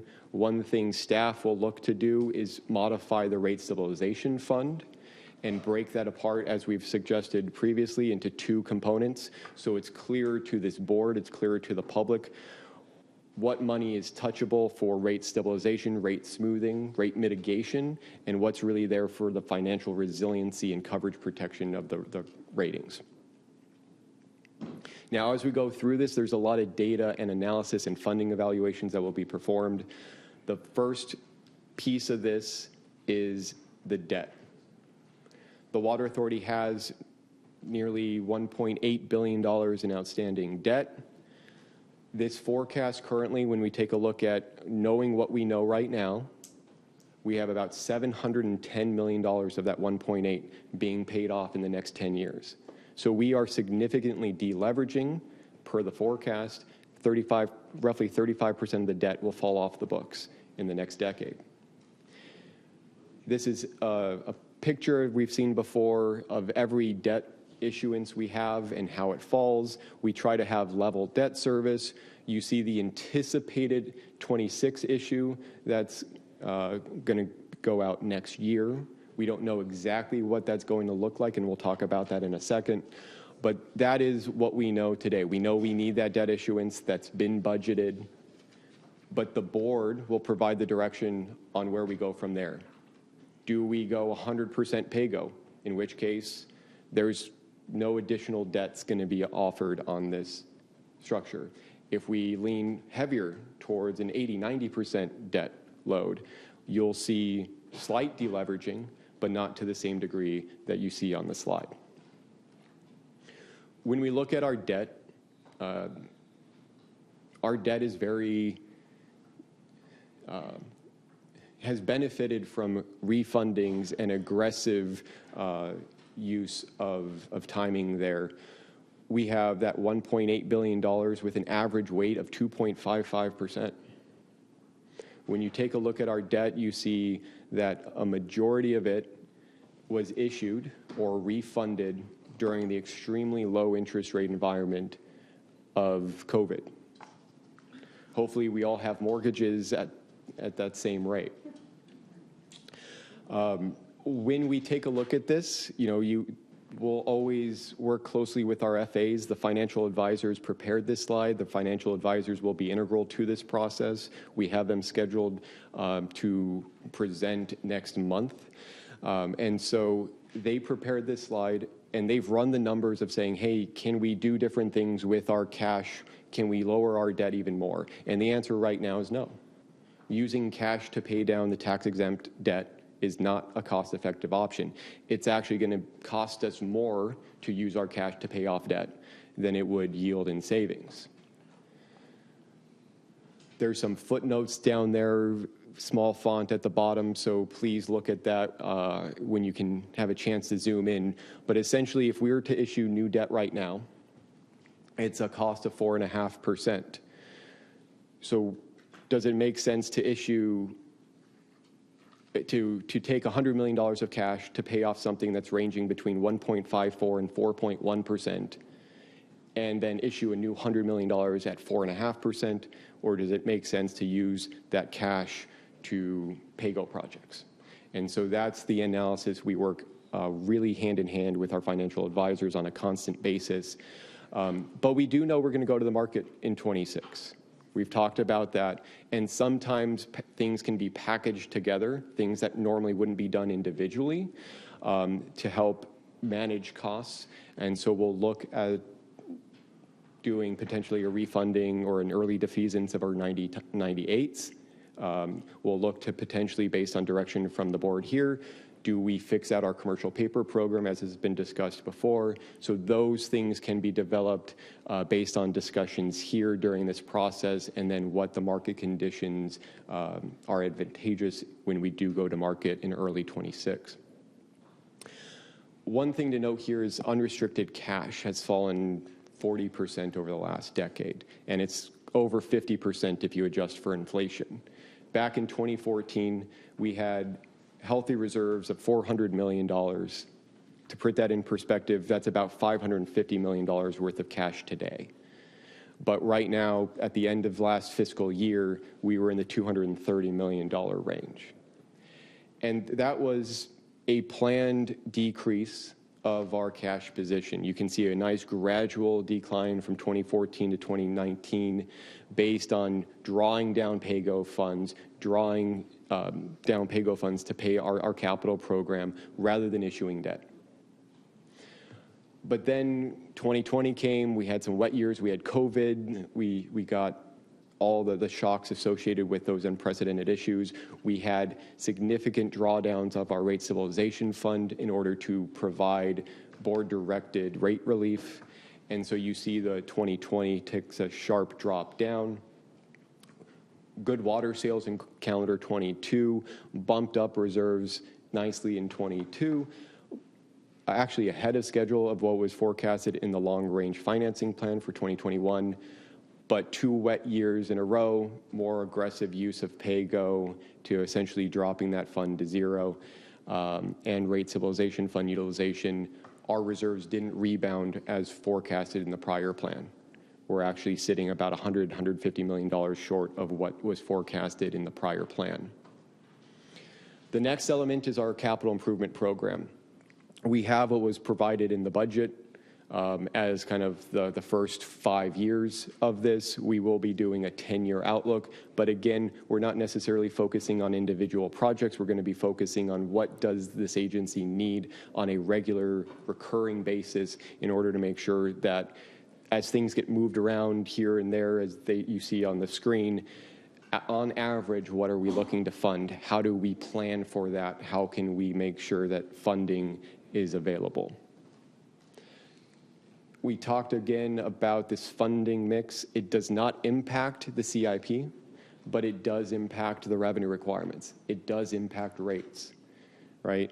Pay-go requires immediate funding. Debt spreads that cost over time and has some generational benefits. So there's always kind of a discretion of what the board wants to achieve with that.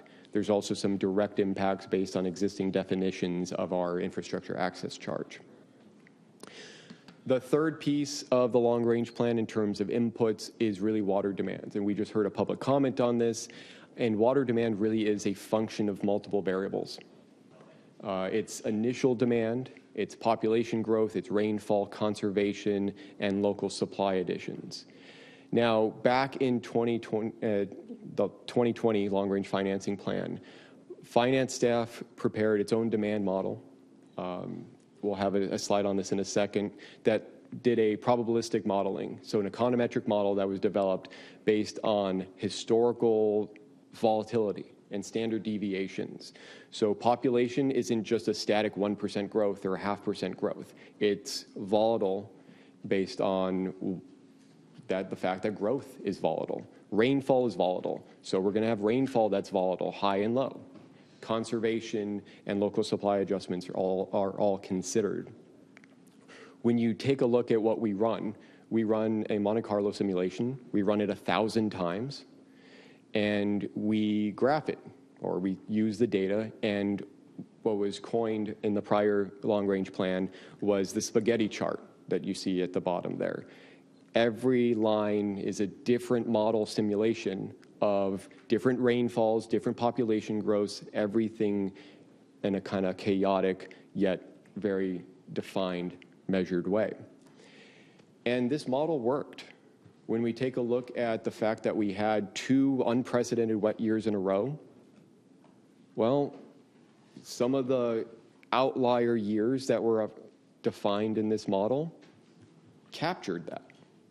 So we understand that, we do have outlier years, but when we're talking about planning, we want to kind of benchmark it or bookend it a little bit. We don't want extremes, because it doesn't help from a guidance perspective if you say the rate's going to be between 0 and 25%. It's not very helpful. If we can provide a normal range, that's what we try to do, so we'll provide that guidance. And the final piece here is what won't be analyzed in the 2026 long-range plan. We have third-party water sales transfers. Yes, there's a lot of work to be done. There's a lot of discussion around this, but it has the potential to completely reshape the financial forecast. And when we're going to market, when we want this to be a document that the rating agencies use, that investors use, you don't want to be overly optimistic. You don't want to have something that isn't inked in that. You don't want something that's speculative and being accused of fraud. And so if there are material water sales that do happen, and certainly in the next several months, we can include it, but anything outside that isn't known, we would just say, hey, we'll have a 2027 or a 2028 long-range financing plan that reflects that new reality. And then same thing, as I've mentioned before, CIP-specific projects, we're not looking at that. There's going to be a separate CIP workshop later this fall. But really, we're looking from a high-level perspective of what this agency needs from an asset management basis, and that's largely pipeline rehabilitation. My final slide here is next steps. Really, we're going to take the next month to start aggregating all this data, running some of the scenarios. We have a member agency meeting for both managers and finance officers. We have our financial advisors scheduled to present at that, where we're really going to dig into the debt strategies. In September, we'll look to provide an update on the development of that long-range plan, receive input from the board on top priorities and highlights, and then continue to refine through October into November, where we look to adopt the long-range plan. With that, that concludes the presentation, and staff's available for any questions. Okay, Ms. Hodgson, I'm sorry, go ahead. Thank you for that presentation. And, as I look at the long-range planning, climate change whiplash was something that you noted as part of the contextual just level set that you're working with, and to my mind, that is a huge area of variability. So I wanted to compliment you on doing the Monte Carlo simulations. That's a way to reduce that question mark and that variability. If you plot the Monte Carlo simulations across a normal distribution, you can further reduce that variability. So I wanted to say I'm impressed by that, and thank you. What I would like to see, and there's a certain freedom when you've got like 1 foot out the door, which is the place that I'm speaking from today. But what I would like to see, and I hope you would consider for the benefit of this body, is sort of a more explicit outline on how you are managing climate change in this long-term plan, because that is not something that's going to go away. It's only going to be more variable, and it is a very real consideration. Thank you. Director Freehoff. Great, thank you very much. I have a series of questions. This is the first time I'm going to be going through this, so You have 3 minutes. Go ahead. Not 30 minutes? I thought I had 30 minutes. No. So when I step back and look at this plan, I think there are 3 main variables. The first one is our financial guidelines, our financial policies. I see that as number 1. Number 2 is our source of revenue, which is our sales for the most part. And the third is our costs and our expenditures. So I see those as the 3 main pieces here if I step back. I want to talk about the demand forecast for a minute. I appreciate the woman from Coast Keeper and her comments. I think they were spot on. And while the Monte Carlo is a method to look at demands, there's just a couple items. I was concerned that you're using historical rainfall data, and the director also talked about climate change and how I don't know if looking at historical rainfall is such a good idea anymore, where we're going to have this climate whiplash. And there was also, I guess, some other things about demand growth, housing. I guess my concern is that the Water Resources Department puts together a long-range forecast for the Urban Water Management Plan. No offense, but that's where the experts lie, in my mind. So why isn't it that Water Resources is generating this demand forecast? Is it going to be consistent with the Urban Water Management Plan? I know in water planning, and I don't know, a couple months from now, we're going to hear from staff regarding the long-range forecast. So why is it that finance is doing their own demand forecast? And so that's one of my questions. The second, just real quick, is then on the cost piece and the right sizing. Again, as our public speaker mentioned, the right sizing of the water authority. And I know, Dan, that you are working with the member agencies that are looking at our business model. My understanding is I think we're going to have a new business plan update coming up. And I know the timing may be off, but I'm hoping that this plan can also reflect some of the comments from the board on right sizing and looking at our expenses. And I know that the sale and transfer of water is our biggest means by which we can reduce our costs. But again, I would agree that there's too much uncertainty at this point. So I guess my question now is back to the demand forecast, and then also looking at our expenses and right sizing over the next 10 years. So thank you. Yeah, absolutely. And so in terms of the demand forecast, that was a question that came up in the 2021 long-range plan. There had been a lot of comments in terms of the Urban Water Management Plan and the use case for that, that it's really there for reliability and ensuring that we have water. So the point of it is a little bit different than maybe a demand model that is, how much water are you going to sell? And so there was just a different desire to say, let's take a look at it. We ran the Monte Carlo. We overlaid the Urban Water Management Plan, and kind of right smack in the middle of the distribution was the Urban Water Management numbers. So we felt that the Urban Water Management Plan provides for normal, and we wanted to get some of that rainfall data, that climate data into there in terms of more of the immediate impacts rather than it being a 25-year time horizon, really just really focused on the next 5 to 10. And so that's kind of why there was a different modeling approach. But certainly that we work closely with Water Resources. We got a lot of the information from them, and it's just a slightly different approach, and kind of two models are better than one to kind of just make sure, are we in the right ballpark? All right, to follow up, thank you for your time. I know I'm not on the committee. Is the Urban Water Management Plan does look at dry years, and I would hope in this Urban Water Management Plan we also look at wet years. So it does look at those items. And the second thing is, I'm understanding you're going out to 2040. So, again, why have two demand forecasts for our organization? And the last point is, I would really hope that the member agencies, because those are the ones providing our demand forecasting going forward, because I think that's appropriate, that they also, obviously, you're going to be meeting with them, and that they work closely with them on this issue. Yes, and just to be clear, the initial point, the starting point of the demand model for this is the member agency survey data. So that is a kind of different factor than what is, I believe, used in the Urban Water Management Plan. So definitely working hand in hand, and again, just kind of a slightly different approach in making sure that we have kind of two models and seeing that we're in the right ballpark, because we have heard statements prior that the urban water trajectory is very different than what other board members or member agencies are looking at. Great, thank you. One more thing is the difference in the demand forecast, the high-low. What makes up the high-low scenarios?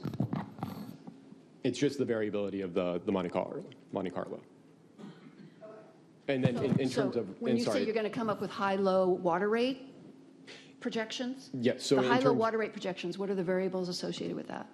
Yes. So it's inflation, different factors of inflation, escalation factors on metropolitan and CIP factors as well. So we have general inflation, CIP inflation, metropolitan inflation are the general cost inputs, and then we have the variability of the water sales. I have a comment from our general manager. Yeah, Director Freehoff, I just wanted to add a couple things and highlight some things that Pierce said. I think first and foremost, so the base now, which was not the case in the past, of our demand projections. So this is how we set rates, the rates that you all just approved last month. The basis for that is coming from the member agencies. So unpacking that a little bit, you have variability, right? And we do surveys throughout the year. And in fact, when we started our rate process, we were at about 18%, you'll recall. And then we did a rate survey, and that was actually the primary driver that started to bring things down to the 10% because we had revised projections. So that's always going to be the base going forward. We had a discussion, I don't remember how long ago it was, maybe it was 4 or so years ago, about the use of an econometric model in the Water Resources Department. And this board took an action to actually reduce funding for the use of the econometric model. We still use it as the basis going forward because I think that you have to have some tools to project out rather than just extrapolating from a number of member agencies, and some of which only do single year projections. So we learned that through this process as well. So I think what I'm getting at is it's a combination of both, but it's primarily now, and that was the direction we got from the board, to base everything off of member agency projections. Director Leahy. Thank you. I wanted to start by talking to my peers in this room, and I hope that we see as much enthusiasm on this item as we just saw on the PLA item. We spent 2 hours on the PLA item, and this item right here in front of us is probably the most important item that we should be considering, because this is our financial plan for the next 5 to 10 years that we just heard. This is what's setting our rates, this is what's setting our process, and this is what's directing staff to make decisions moving forward. So I hope that we are all as actively engaged in that. In this item that is considering tens of billions of dollars worth of funding, revenues, and expenditures over the next 10 years, as we just were on a $17 million capital project. This, just to put that into perspective, that's the level that we're talking about here. When we have our long conversations with rates and budgets, those are all the items that staff is following from our long-range financial plan, the guidelines that were set in 2021 that the non-majority of this board were part of, and that's okay. But this is our opportunity to make that mark and make those changes if we want that to happen. So I fully expect every single button to be pushed. I see 3 at least around me that aren't right now, because I hope that you're actively engaged in the conversation and over the next couple months as we take part in these workshops. For staff, I do have a regular question that I probably have said multiple times. On item number, or slide number 28, does this show, this is just our long-term debt, correct? Do we have a plan and do we show where our plan is to pay off our short-term debt? So we have a plan as part of the long-range financing plan put in place previously. We have a plan for that short-term debt. We have that the current CPs that are outstanding. Right now, they're just volatile and they continue to be rolled. Having a specific plan, just like we did in 2021, we'll look to have an updated assumption on what we do with that commercial paper program based on board input. So this is long-term debt, as you identified, and then we do have those midterm note and the commercial paper that's excluded. Okay, thank you. So part of this, because this is going to be a 10-year plan, so the outstanding, I think it's $245 million. I believe, if I'm looking at this staff report right, from 2011, references that was originally issued in 2006. So we're coming up to 20 years of age on that $245 million. So my concern is on this plan that we are not showing that debt service and paying off that $250 million over the next 10 years, which is drastically going to impact our rates. I just want to make sure we as a board are holistically looking at that. As you know, I'm not concerned about issuing debt. I just want to make sure that we are paying off the debt within the lifespan of that asset that it paid for. So I want to make sure that I would like to see in the future and through that process all of our debt on this so that we can really have a good look at what we are paying as far as debt service on an annual basis and see when we're planning to pay off that short-term debt.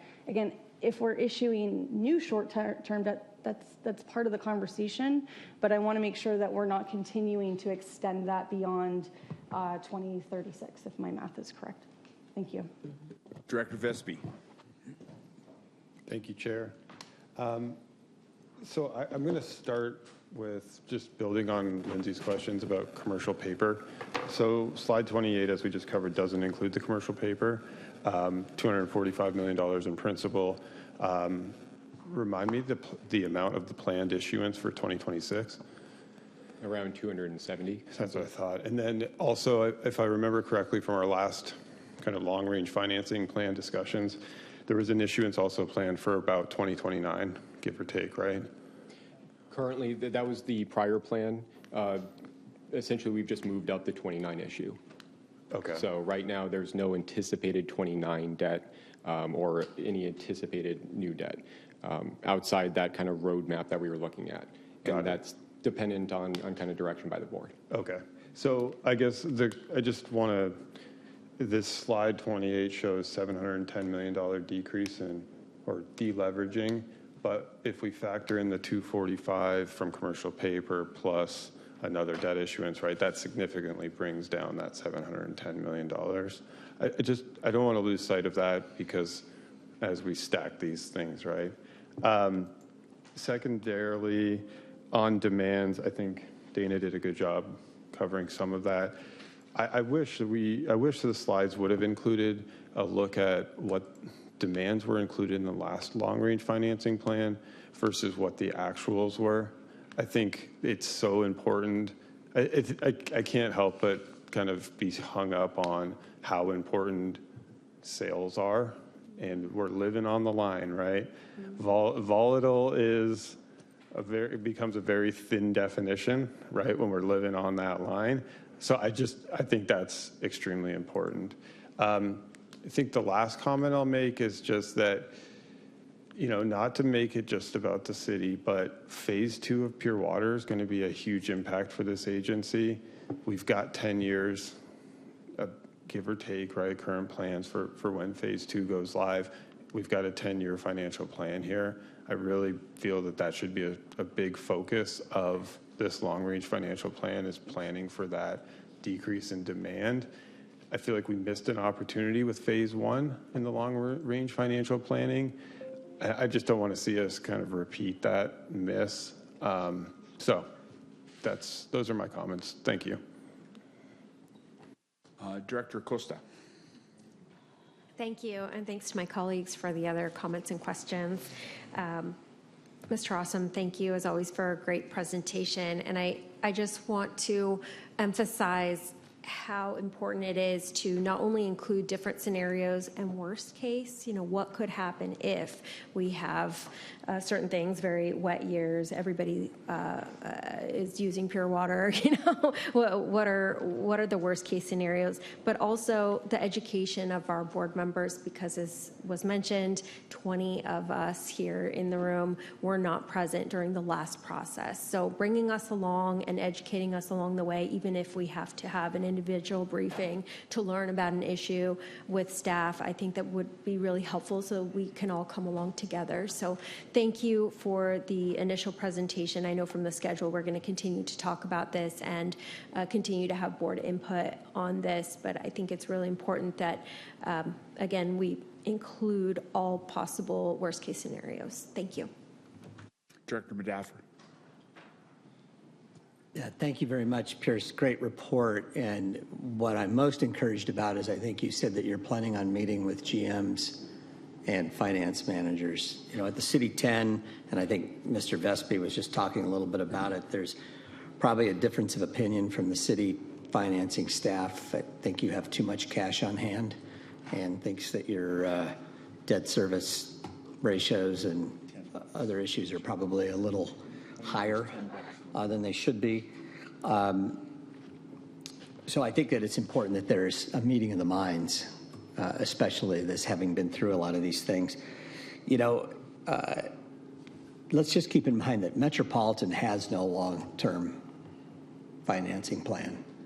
And I think that's very important contrast for us. They have about $40 billion on their wish list, and I don't even think they could afford 15 to 20% of it. So we're sitting pretty by comparison. The last thing I want to say,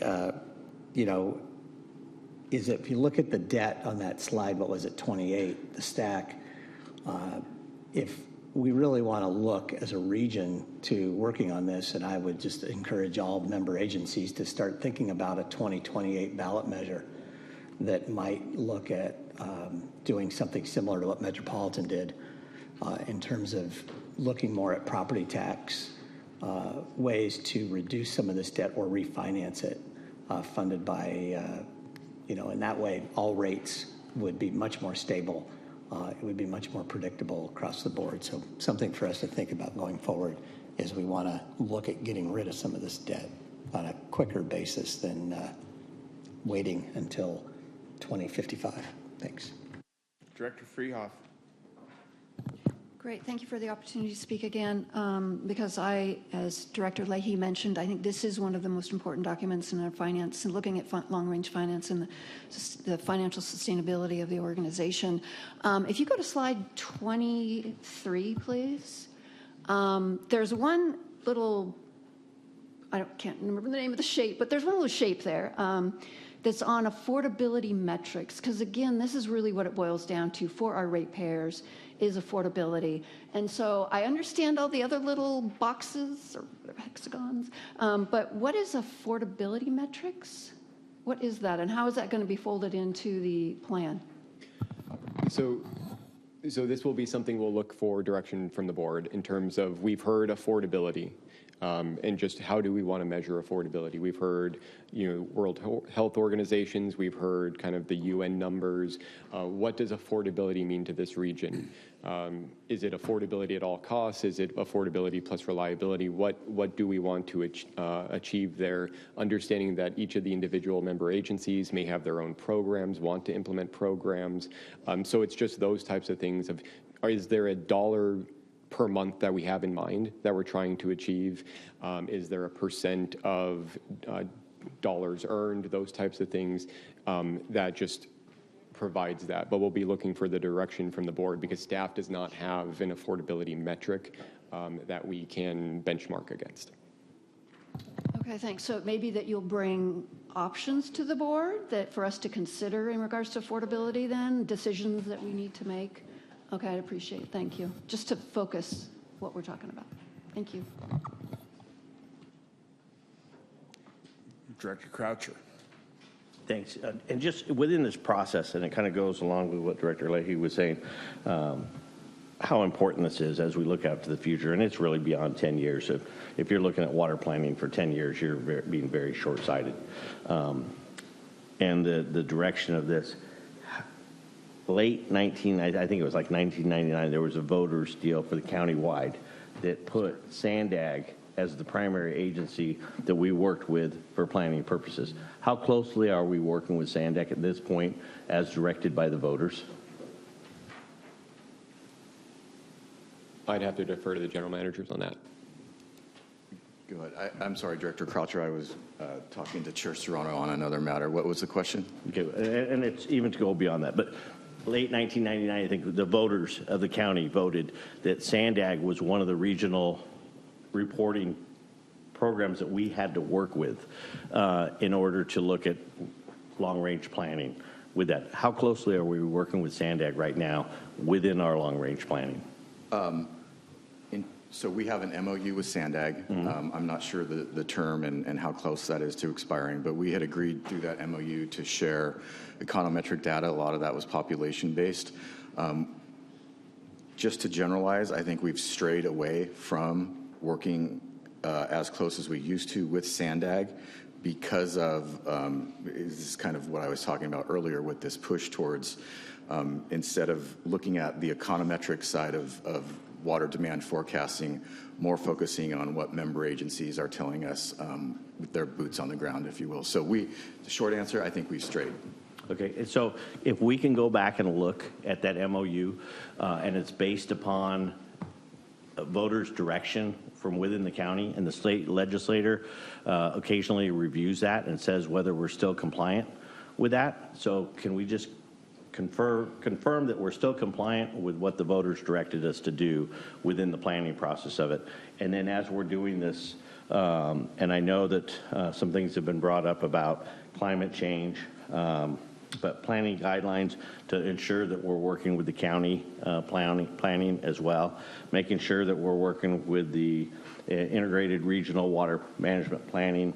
So we're not just in a silo by ourselves, to just confirm, and I think make us all feel comfortable that we are working with the outside agencies as we move forward. We had a significant direction given to us by the San Diego Grand Jury within processes, which is a lot more aggressive than we've been able to back off since. I mean, they wanted us to pursue a second and third desal plant. They wanted us to have water storage for an entire year, and we stopped back at 6 months.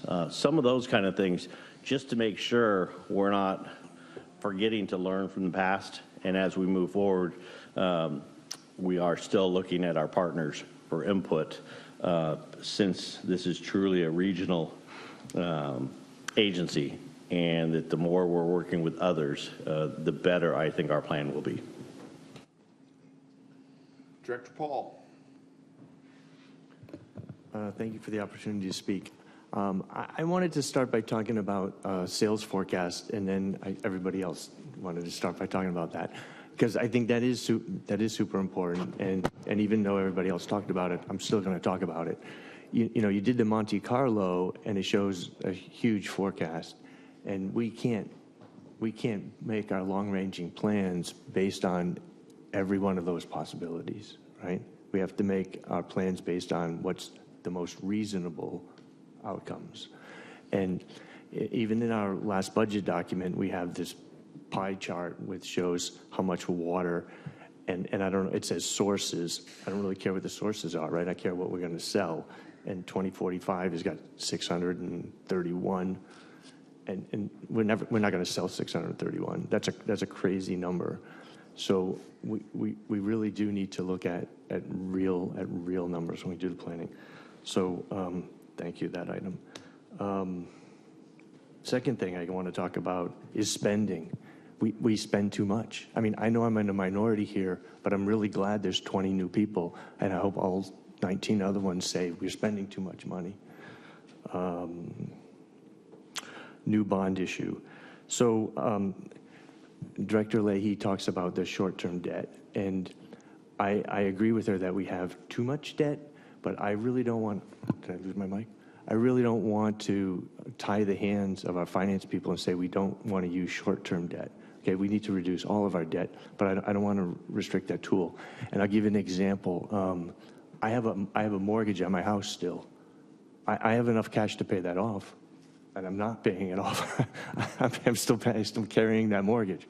So anyway, short-term debt. I understand her concerns, but I want you to be able to use that as a tool. Okay, long-term debt. 2026. I'm not voting for more debt. I can tell you that now. I know I'll be in the minority, but I don't care. I'm not voting for more debt. And then lastly, we do need some new funding, and I would like us to look at something like a property tax or parcel tax, or definitely more grant, federal and state money. Thank you very much. Rick, you should check with your staff, because I think the crossover pipeline project, which serves the city of Escondido, will be financed by that debt, so you may want to check back with them. Let's see, Director Boyd Hodgkins. I'm sorry, there was something directed at me. Yes, I said you may want to check with your staff to see if on the debt issuance, because I think that's going to pay for the crossover pipeline project, which will serve the city of Escondido. So we could probably find other ways to pay for that project. Well, I don't think so, but maybe. Okay, Director Hodgkins. It's Hodgson. I'm sorry. That's all right. Thank you. Thank you. Thank you again for the opportunity to speak.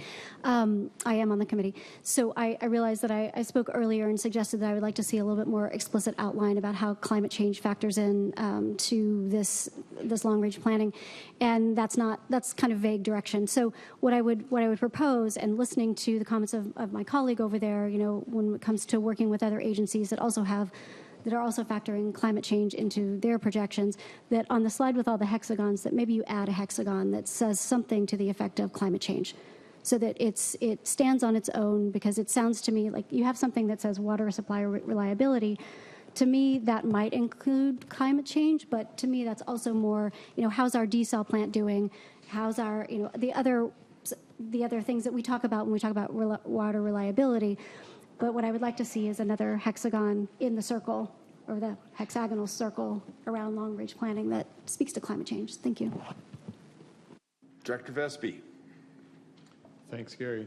I believe Sandag's last run at population growth projections is flat for the next 30 years, but I would think we can validate that over time. The other thing I forgot to say last time I spoke is I want to double down on what Lindsay said, that this is the most important thing that this board is going to see for a long time. And I also hope we get as much engagement as we did during the PLA discussion. So thanks for bringing that up, Lindsay. Comment from General Manager? Yeah, I just, as this conversation was going on, and this is just to add on to Director Croucher, I pulled up the MOU that we have with Sandag. It goes back to a ballot measure countywide back in 1988, and the Water Authority did enter into an agreement with them. And we still are in that agreement. We have the ability to get out of it with a 30-day notice, but nonetheless, that MOU it obligates us to use Sandag's regional growth data for our water supply planning and demand projection purposes. So I think that the question or the comment was timely. And as we start to change how we do business here, we're probably going to have to look at how that impacts Sandag on the water side of their planning. And I think it ties in with LAFCO. I think it ties in with the state legislator and everybody else, because there has been input back from the state saying the county water authority is meeting the requirements of that Prop 1 by having the MOU with Sandag. So like I said, I just want to make sure we're following voters approved direction, and it sounds like we are. So thank you. Director Leahy. Thank you. It's just a quick add-on. Actually, the Series 15 draft forecast population growth for San Diego region peaks around 2040 and then begins decreasing. I have forwarded the Sandag presentation to our general manager and chief operating officer.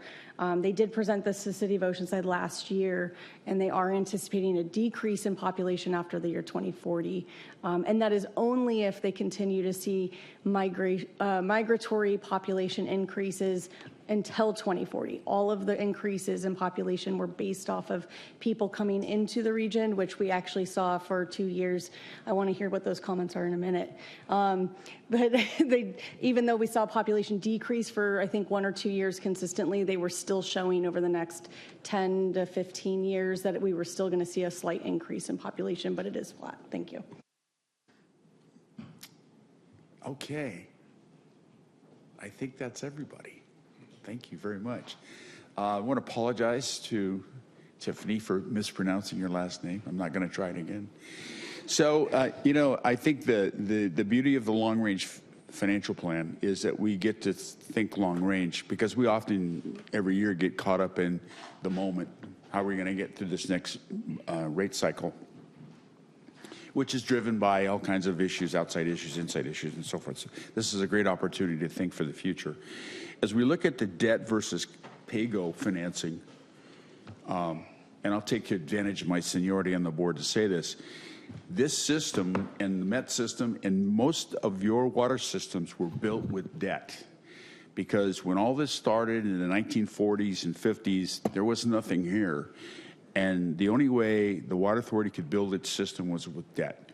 And the beauty of debt is that generations in the future that benefit from these investments pay for them through long-term debt. If you cash finance everything, then it's only the people that are paying for it today that pay for it. So let's keep that in mind as we think about the balance and the mix going into the future. Should be exciting. Information, controller's report, the financial update, which this board asked for and you should take a look at, and the board calendar. There is no closed session, and we are adjourned. Thank you. Okay, so we're gonna do lunch and return for imported water at 12:45. Good afternoon, everyone. I hope you all enjoyed lunch. We are now starting the Imported Water Committee meeting. And we'll do the roll call. So welcome to the committee meeting. I'm Chair Myers, and this meeting is called to order. Maricel, please call the roll. Chair Myers. Present. Vice Chair Madaffer. Here. Directors Ayala. Here. Boyd Hodgson. Here. Castaneda. Absent. Croucher. Flessy. Fong Sakai. Good afternoon, I'm present. Heidemann. Absent. Katz. Here. Miller. Here. Paul. Yes, present. Scalzetti. Present. And Serrano. Here. Chair, you have a quorum of the committee. Great, thank you. As we discuss items on the agenda, I will be calling on directors who push their speaker button. Please limit your comments to matters not already discussed or addressed, and state your points when you have a chance to speak so we can move through this agenda. Are there any additions to the agenda? No additions to the agenda. All right, seeing none, we'll move to public comment. At this time, I'd like to ask if there are any public speakers to speak on issues relating to imported water. If there are public speakers in the Zoom waiting room, please raise your hand through the Zoom app or press star 9 if you're listening by phone. Chair, I see no speakers. All right, thank you. All right, time for the chair's report. Again, starting east with the Colorado River. Brief update on the post-2026 Colorado River operating guidelines discussions, which is a big word for tough negotiations going on between the different compact states. The current guidelines are set to expire at the end of 2025, and they will still influence 2026 operations. The U.S. Bureau of Reclamation is developing alternatives for the environmental impact statement that will provide the framework for the next set of operational guidelines.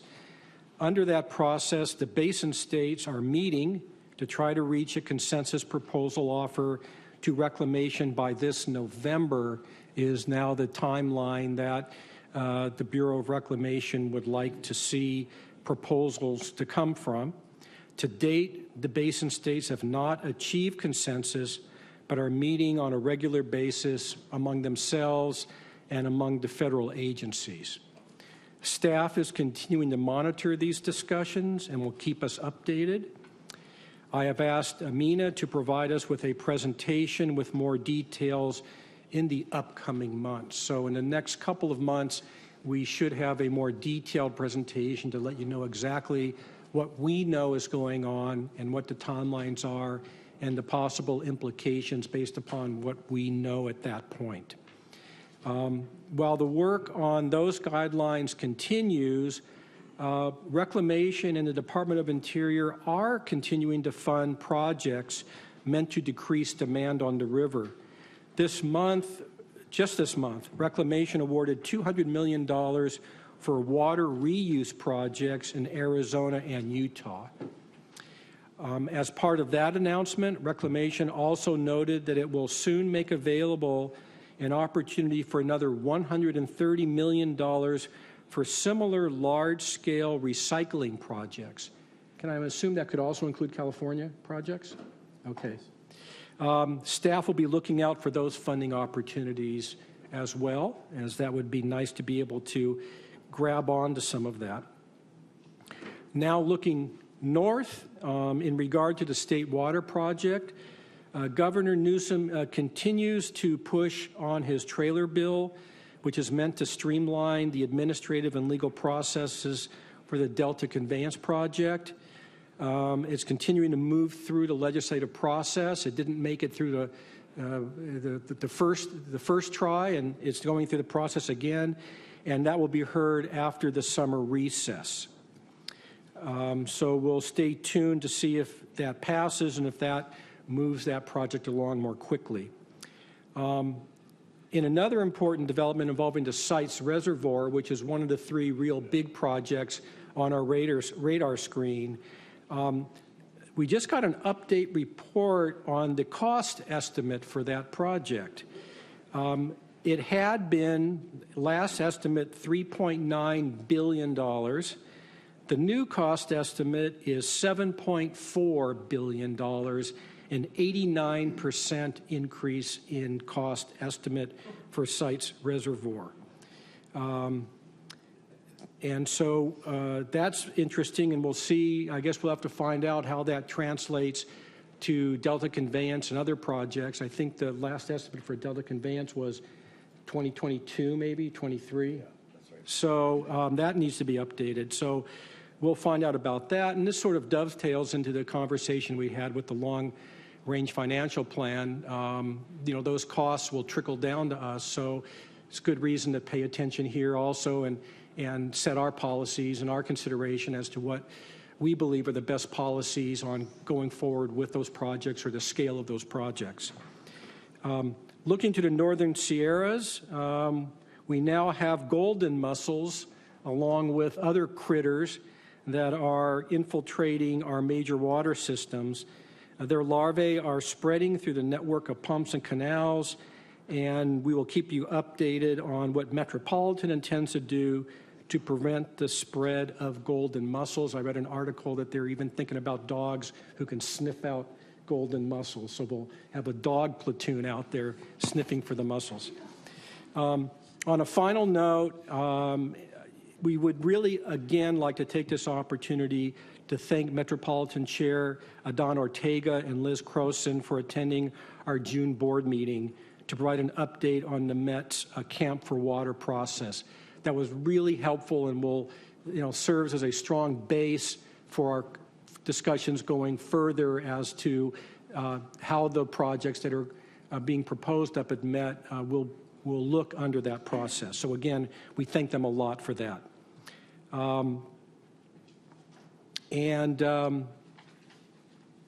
We'll now move on to director comments. Do we have any director comments?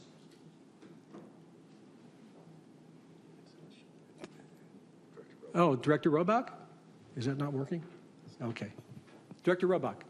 Yeah, so Chair Myers, I just have to, well, I'm not necessarily echoing, but you brought up about Sites Reservoir. I was thinking about the Delta Pipeline as well. And, I, for the longest time, especially Sites Reservoir, I thought we definitely need this. We need more surface storage, but I don't think there should be any sacred cows. We need to be looking at, we're talking about cost, and we're talking about, I think you said 89% increase in the cost of that. Is that correct?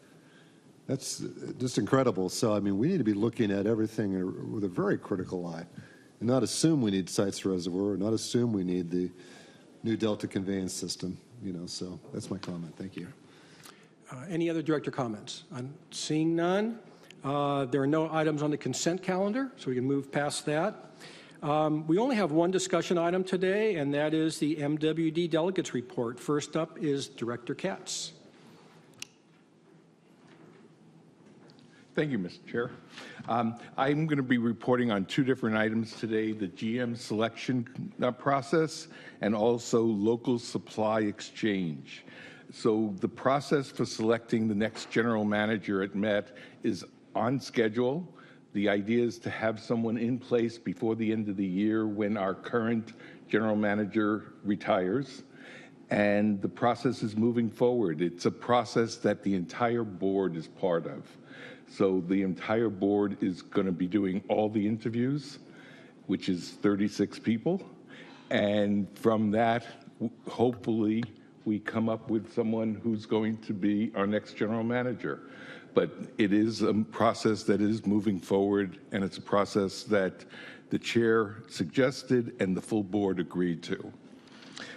On local supply exchange, Met presented a framework for local supply exchange between the member agencies. The board members were supportive of these exchanges generally, but asked for details about how the proposal would work. Board Chair Ortega really is pushing this exchange program and says it would allow Met to operate its systems as efficiently as possible before investing in very large projects like we were just talking about, the Site Reservoir, the Delta Conveyance, et cetera. And those projects, which we already know are going to cost tens of billions of dollars. Our Water Authority staff is analyzing how this framework would work with our new settlement agreement with Met. And that's my report. Unless you want to talk about a PLA. Does Sites have a PLA? We won't go there. Next, we have Director Miller. Thank you, Chair. Yes, Tuesday we had the Sites Reservoir was presented that we've talked about, and the price increase went up, what Director Meyer said, in 3 years. And they accounted for that as a 25% inflationary. And as a builder, I saw what happened to building materials in that 3-year period went up about 100%. So I don't doubt that there's some inflationary pressures. The question I asked in the boardroom was, if it's going to take 7 years to build it, and we have a rate inflation of 3% a year, that's probably 21 to 25% over 7 years. Are we going to see another doubling of the cost to $14 billion? They really didn't have an answer for it. They just said they hope not. But I think we're all real people here. The Sites Reservoir, for everybody's education, is 1.5 million acre feet, and it takes overflow from the system, and then it gets repiped back into the system and comes through the delta. We also had a presentation on the delta freshwater pathway and levee issues. It would be really cool if MENA another board meeting or so could get the slides they showed us, or one or two of the slides, to put on the screen and show everybody that's new in the boardroom exactly what the levee system looks like on a diagram, like on a map. Because there's two freshwater pathways, which is really hard to describe if you can't see what's going on up there. There's a whole myriad of canals and water pathways that feed the delta and go through the delta, plus probably a dozen rivers that feed all of it. But there's these two pathways that provide fresh water from the north to our pump stations. And they're labeled the freshwater pathway because of that. And if you pick those two pathways out, that accounts for 1.8 million acre feet of water at 100% allocation. 1.8 million feet. We're selling less than 1 million acre feet at Met this year. Met this year luckily found a buyer for their last 100,000 foot of water, that they had so much water that they were not dumping water, but selling water for $300 to $400 an acre foot in the Northland, up in the North Delta, because otherwise it was going into the ocean because we didn't have storage for it. So that turned out to be a very good deal, because we didn't waste the water and we got that cash on it. But that water comes through the freshwater pathway, and the levees are suspect. They're not only suspect to earthquakes, they're suspect to sheer magnitude of water going through them. They have water breaks every year, not from earthquakes, but from water. So there's a thought process that for $4 billion, we could shore up the levees, all of the levees, and secure that water coming through, and so that it wasn't suspect to failure. Obviously, the Delta Tunnels proposed at $20 billion in 2022, which in 20 years will be more like $40 billion, and it will cost Met around $20 billion. We'll deliver 200,000 acre feet of water, and it's not new water, it's just reliable water.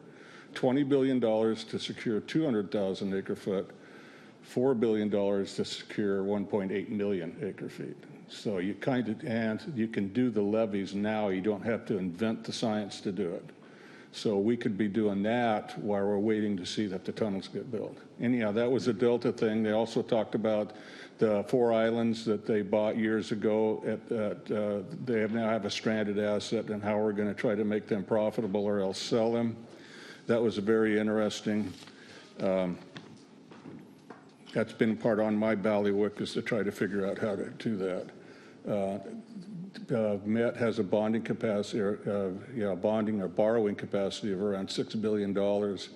The Pure Water is projected at 6.2. The Delta Tunnel will end up costing 20. And we've got the Sulphur pipeline, a relining that's $1 billion. And Sites Reservoir, we own 22% of Sites Reservoir at $8 billion. That's another $1.5 billion. So there's a lot of projects out there that are asking for a lot of money, and it's going to it would hit our rates if Dan hadn't been so successful negotiating the settlement. Dan and Nick and Mel getting the settlement resolved really took our feet out of the fire. So without that, we would be really worried about these big projects. Thank you.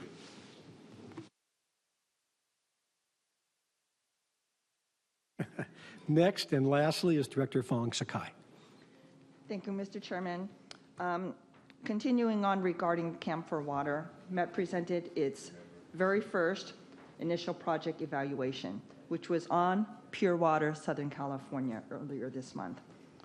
So staff had described the evaluation as preliminary and meant to get feedback from the board about the provided analysis. The big takeaway is that board members would like updated demand forecasts and assumptions prior to the time when the board's being asked to decide on these projects and whether to move forward on them. This week, we heard more about Pure Water in Southern California and draft term sheets for member agencies who said they would be interested in taking the water. Met's proposing to sell this water at its melted rate and to pay for member agency service connections and lateral pipes. Our San Diego delegation and other board members, we continue to urge Met to look at reducing costs and staging the project to right-size this system and look at other efficiencies prior to deciding whether to move forward on this project and other projects. This concludes our report. Thank you very much. In queue, I see Director Scalzitti. Thank you, Chair. I just wanted to jump on to Director Miller's comments about the levies. I really hope that they found a balanced approach to the Delta conveyance. It's not going to work without the levies, some kind of fix on some of the levies incorporated in that, and better yet if we can do some of them now. So I hope you keep that pushing up the top of at the top of the on your mic up there at Met. Like I said, the Delta conveyance will not work without improving some of the levies or do some addressing the levy issue. Thank you. Director Arant. It's funny how things come full circle.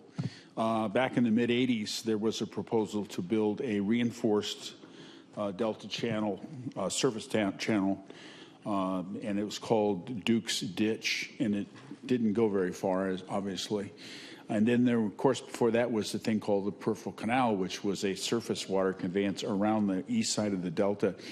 I don't think it's what you build, it's just that you're trying to build something through the Delta that's going to be the problem. We had the opportunity in the 60s to build it, but they ran out of money on the $1.7 billion state water project. All right, thank you. Seeing no one else, Director Roback? Yeah, I wanted to go back and talk and ask Director Katz or any of the MWD delegates regarding the selection of the new GM for Met. Really kind of came to mind when we talked about the, Marty, when you're talking about Director Miller, about trying to find a use for the $175 million purchase that the Met made of those Delta Islands that, you know, what are we doing? So my question is, in terms of objectives for hiring a new GM, because of the lack of financial discipline that the Met has exercised over the years, is that a priority, having somebody with a strong financial background as the new Met GM?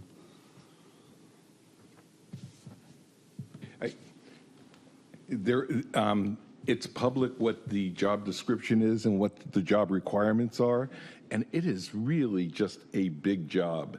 It really needs someone that has great leadership skills, someone who can attract the right team to work with, and the type of thing that you're talking about. Do they have the right CFO? Do they have the right team for the CFO? And if not, how to get that right people involved?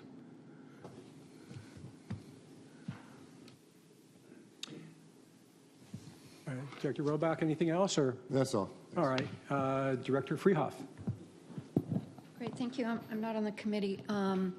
So Director Katz, again, I appreciated you bringing up the local supply exchange framework, because I think, again, in looking at that with our settlement, and I'm glad staff is really closely evaluating that, because I think, again, this is key. I keep bringing this up about being able to exchange or transfer some of our water, and Met is going to be key to this. So I'm hoping that, again, we have this new chapter now with Met and working together, that we can, again, come to something that is suitable for us, so we can make this happen.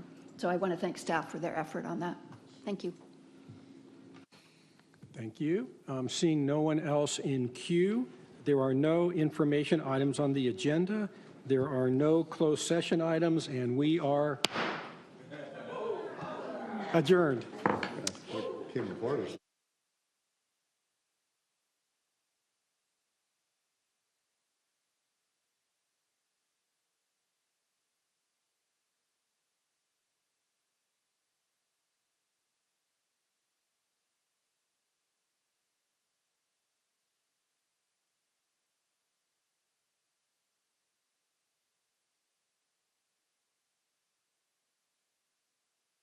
Sorry, my speaker is muted. LPO in 5 minutes.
Good afternoon, everyone, and welcome to the Legislative and Public Outreach Committee meeting for Thursday, July 24th. I am Chair Valentin Macedo. Nydia, will you please call the roll? Chair Macedo. Present. Vice Chair Acosta. Here. Ray. Present.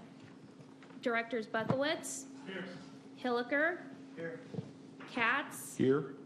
Lines. Madaffer. Yes. Molina. Here. Norman. Yes. Quaylen. Here. Whitburn. Here. Williams. Yamane? Here. Chair, we have a quorum in the committee. Thank you. As we discuss items on the agenda, I will be calling on directors who push their speaker button. Please limit your comments to matters not already addressed and state all your points when you have a chance to speak so we can move through our agenda. Are there any additions to the agenda? I see none. Okay, any public comment? We have none. Okay, thank you. With that, I'll move right into the chair's report. I'm pleased to invite you to attend a special event Friday, September 5th, a panel discussion on the future of the Colorado River. The public affairs and imported water teams have assembled a lineup of experts from Mexico, the Imperial Valley, the tribes, and of course San Diego to discuss the vital resource from all angles. This event is produced in partnership with the San Diego World Affairs Council and the Burham Center for Community Advancement. It is part of our Citizens Water Academy alumni program designed to foster a cohort of regional leaders who support safe and reliable water supplies. Details about the event are in the flyer at your seats. Seats are going fast, so please use the QR code to register or talk with Public Affairs Director Mike Lee. The Water Authority Community Project funding request that was submitted by Congressman Juan Vargas was included in the House Appropriations Committee, House and Urban Development Bill. $250,000 was included for the Moosa Canyon Pipeline Replacement Project. This is an important hurdle to get the funding for the project, so please thank Congressman Vargas for his support when you see him. That's all I have. Are there any director's comments at this time? Okay, seeing none, we'll move right through the agenda. We have no items on the consent calendar, and first item for our action and presentations is, first up, Government Relations Manager Megan Quarles. Good morning or afternoon. I'm just going to go over a couple of things and then I'm going to hand it over to our federal team to provide an update. But as Chair Macedo just mentioned, we were excited to get community project funding included in that housing and transportation bill. So if you remember, every year there's community project funding applications that we can submit to our delegation. The year prior, when we had submitted, Congressman Vargas had included the Moosa Canyon Pipeline Project, and because we did not get to a budget and had a continuing resolution, that project did not end up getting to the finish line. So this year, while we submitted projects to all our delegation members, the majority of delegation members included projects that they had from the year before, as long as the agency that had submitted it was still going to be able to do that project, they submitted that. So Congressman Vargas resubmitted our project, and it did make it through. We did have an initial request of $1.5 million, but in the end, when it got through committee, it's included for $250,000. But there were many projects that did not get included at all. So we were told from Congressman Vargas that, it was really good news, and this is the biggest hurdle to get through. And then now it's just Congress actually passing a budget is the next biggest hurdle, but it shouldn't get changed in that time period. So we're very happy about that. A couple of things I wanted to mention on the state side. One that I've been following, but it's more on the regulatory side of things, but it just crosses over so much with legislative, is CARB and some of their rulemaking on the advanced clean fleets. So CARB is currently working on combining AB 1594 that was supposed to really help with some of the regulations that CARB had put on. They're combining that with the rulemaking and then also the repeal of the private fleets for advanced clean fleets, which obviously does not apply to us. So we're expecting to see some new information posted with 45-day comment period on July 29th. So CMUA has a working group, Aqua has a working group that's really been working hard to provide some comments, continuing to work with CARB and their board members to show the impacts and, what it really takes in emergency situations for water agencies to be able to use their vehicles that they need to use, and reasons why they might not be able to charge a vehicle when it needs to be on site for 24 to 48 hours. The CARB's board seems to be listening, but staff doesn't. There's a real big disconnect, and that's been the case for quite a while. So we are continuing to follow that, hoping that there'll be some good news, but we'll keep you updated as that moves forward. The other thing I wanted to bring up was on the funding side of things. As we've mentioned before, we're continuing to pursue funding through Proposition 4 for the proposed San Vicente Energy Storage Project. Senator Padilla had put in a request for us to get that through. The legislature is working on that we'll see after the summer recess. They're really going to be picking that up and working on that. Assemblymember Ward has agreed to lead a coalition letter from all of our delegation members supporting that ask, and so hopefully getting that included for some of the funding for Proposition 4. So with that, I will turn it to our federal lobbyists, and then I'll be available to answer any questions. So Devin and Great. Thank you, Kevin, or I'm sorry. Thank you, Megan. Kevin and I are very happy to be here today with the board, provide a couple quick updates on things that were not in Megan's comprehensive report. Let me have Kevin start on the energy and water appropriations topic. You just heard Megan talk about the challenges Congress had in passing a full year appropriations package for this current fiscal year. Thankfully, the House is moving through the appropriations process. Just within the last week, the House Appropriations Committee passed its energy and water appropriations bill, which funds Bureau of Reclamation, Army Corps, and an array of related programs. At the authority's request, and in order to be supportive of the authority's efforts to add additional flexibility to the Colorado River system and Southern California generally, Congressman David Valadao and Mike Levin included language in the Energy and Water Bill report that directs the Bureau of Reclamation to facilitate water transfers, including those relying on desalination or other creative water supply augmentation means to the greatest extent possible, and to develop a report for the congressman on what additional authorities the Bureau of Reclamation could require. This is an effort on our part to give direction to Reclamation to support any efforts that the authority might be engaged in to help add flexibility in the region. And we're glad that the congressman included that language. Importantly, for the authority and other water users, the administration's budget request to Congress would have zeroed out funding for the Water Smart program. That was obviously of great concern for us in our efforts.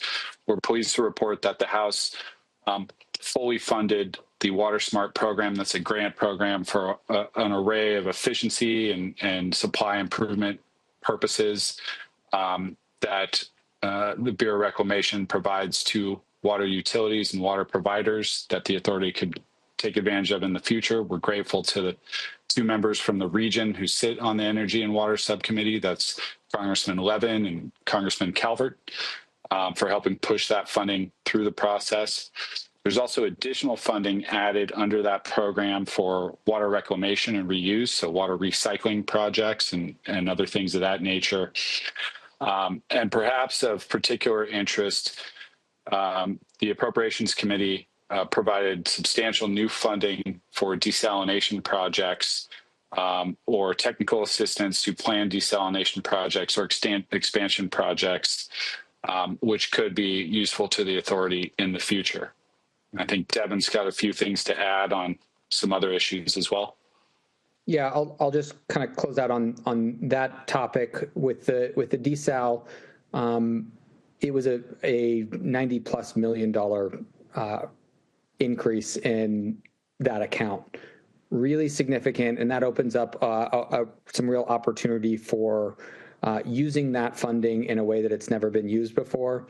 It's really been small scale investments in feasibility studies, but now because that account is so flexible, if that funding is included in a final package, it opens the opportunity to put some efficiency investments at the desal plant. We're also keeping an eye on funding through the Department of Interior and EPA. We recognize that bringing new resources into the Water Authority is a top priority. And so one of the areas that we are keeping a close eye on in the Interior bill is the State and Tribal Assistance Grants, or STAG. This is something that we are going to be working with your team on to ensure that we have the necessary prerequisites to apply for that funding. It's a $1 billion grant program similar to WaterSmart that we want to make sure that we're taking advantage of going forward. Moving on to kind of the broader water transfer authority, we've been working with your team closely to ensure that the statutory and regulatory framework back in Washington, D.C. supports the identity, the transfers identified as priorities by the Water Authority. We've gotten really good feedback from our delegation, probably unsurprisingly, both on the Democrat and Republican side. And really that report language that Kevin identified from the Energy and Water Report is indicative of that, kind of the delegation lining up behind the Water Authority, doing what it can to drive down water rates. We've also been working closely with your staff to draft any legislative text that may be necessary, kind of plugging any inconsistencies or areas within the regulations that are not crystal clear. And so we're really excited about the work we're doing with your team on that front as well. So we're happy to pause there and maybe answer any questions if there are any. Are there any board members with any questions for our federal team? I see a couple hands. Director Freehoff. Great, thank you. It actually isn't for the federal team. Megan, you mentioned Proposition 4 funds, that you're pursuing that. And was that for the San Vicente pump storage? Correct. Okay. So my question is then, I know there's a lot of new board members, me included, regarding the pump storage. I'm looking at Dan. Or Tish.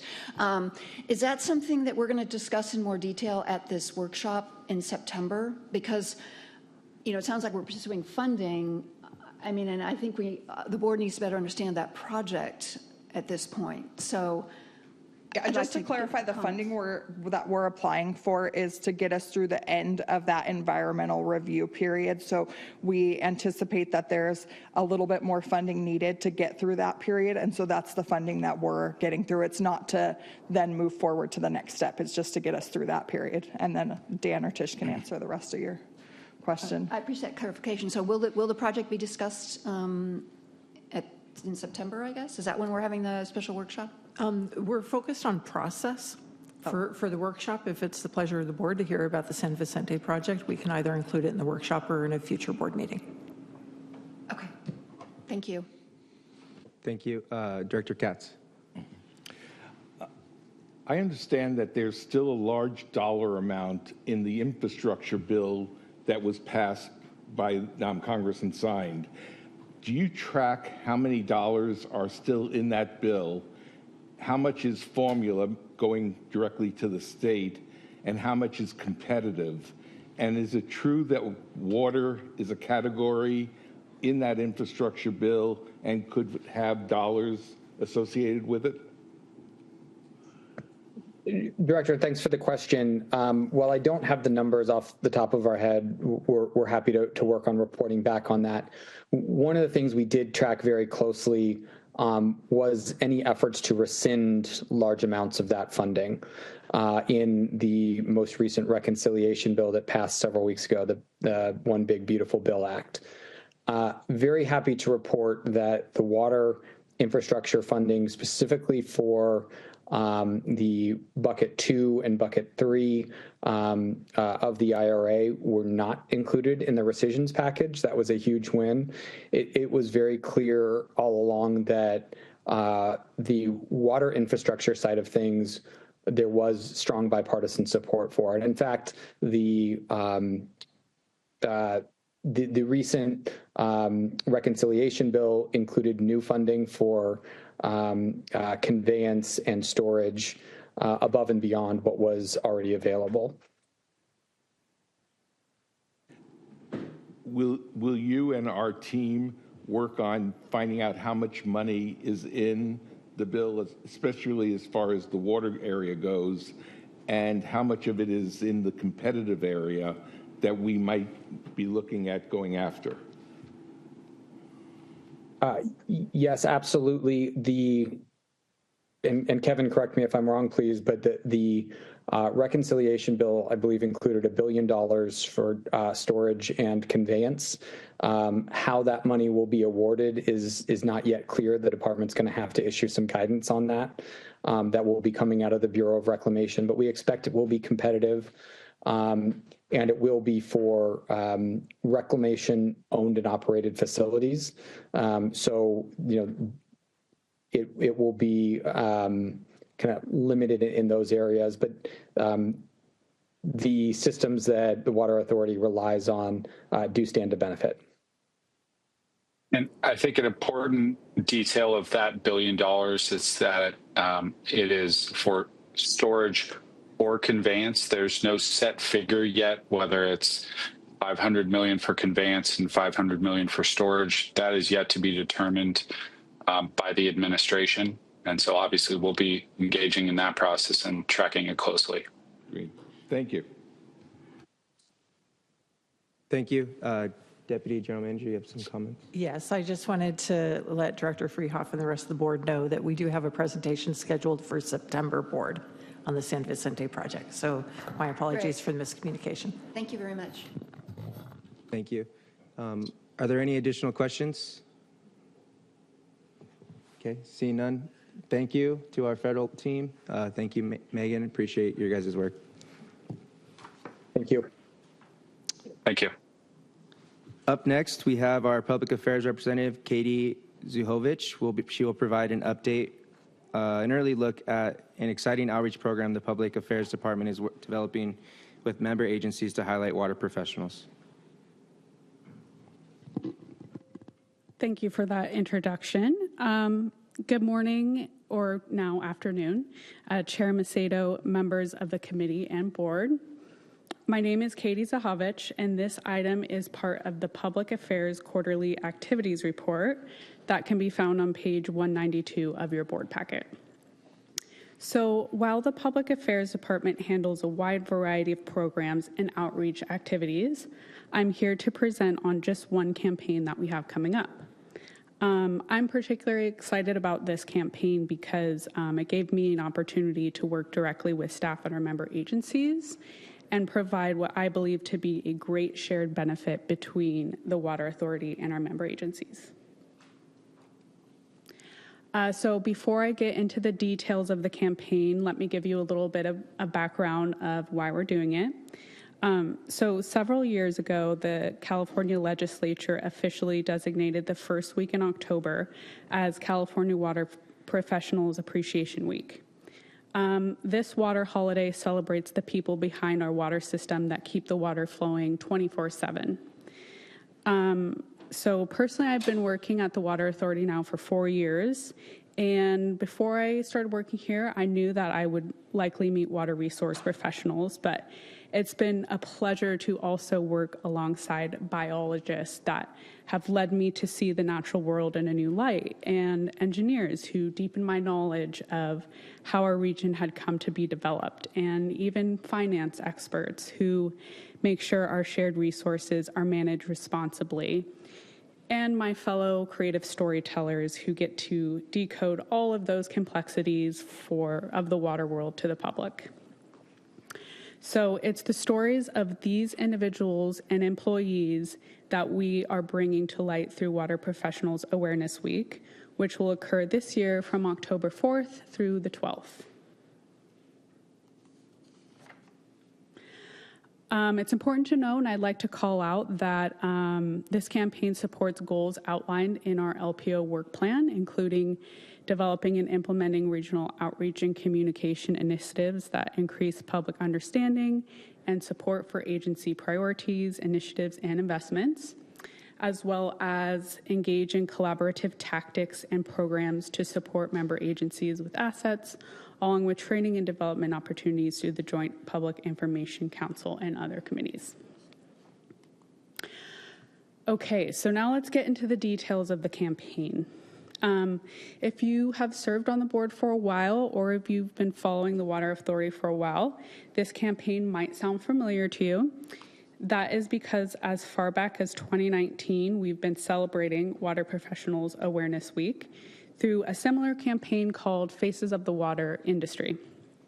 The campaign typically had a great participation from member agencies. However, due to staffing changes in 2022, we have not done the campaign since then. This summer, we're reviving the campaign and rebranding it to We Heart Water Pros. You can see on the screen here that we have the updated design and name. We thought that the new name communicates the appreciation that we feel for the individuals featured a little bit better than Faces of the Water Industry. So while we do have an updated look, the heart and soul of the campaign remains the same, and that is to honor the employees that make our water system work. We get to highlight talented individuals that have dedicated their careers to water, the agency that they work for, and their job function and role. They get to use their own voice, and they will have the opportunity to explain their experience working in the water industry through written or video responses.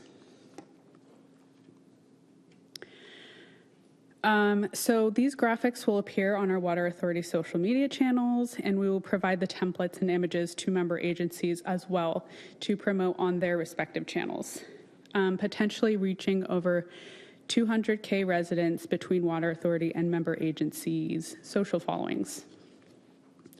In addition to bringing awareness to the public about the valuable individuals that help make their water turn on the tap, the campaign has been a fantastic asset for recruiting purposes. And if there's one thing that I notice when I talk to people about my experience working in water, is they're sometimes just surprised at the diversity and quality of careers in the water industry. This campaign communicates that to our potential future workforce. And if we even reach just one bright mind who had never heard of or considered a career in water before, we could have just inspired the next Dan Denham or the next Pierce Rossum. You never know.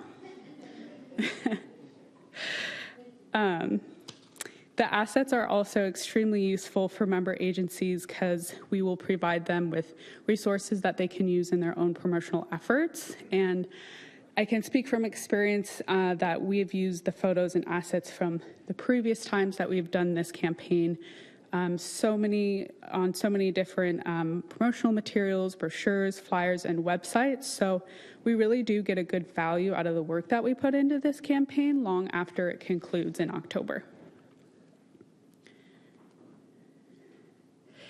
So collaboration is already underway with 11 member agencies who opted into the campaign after we invited all 22 member agencies to participate.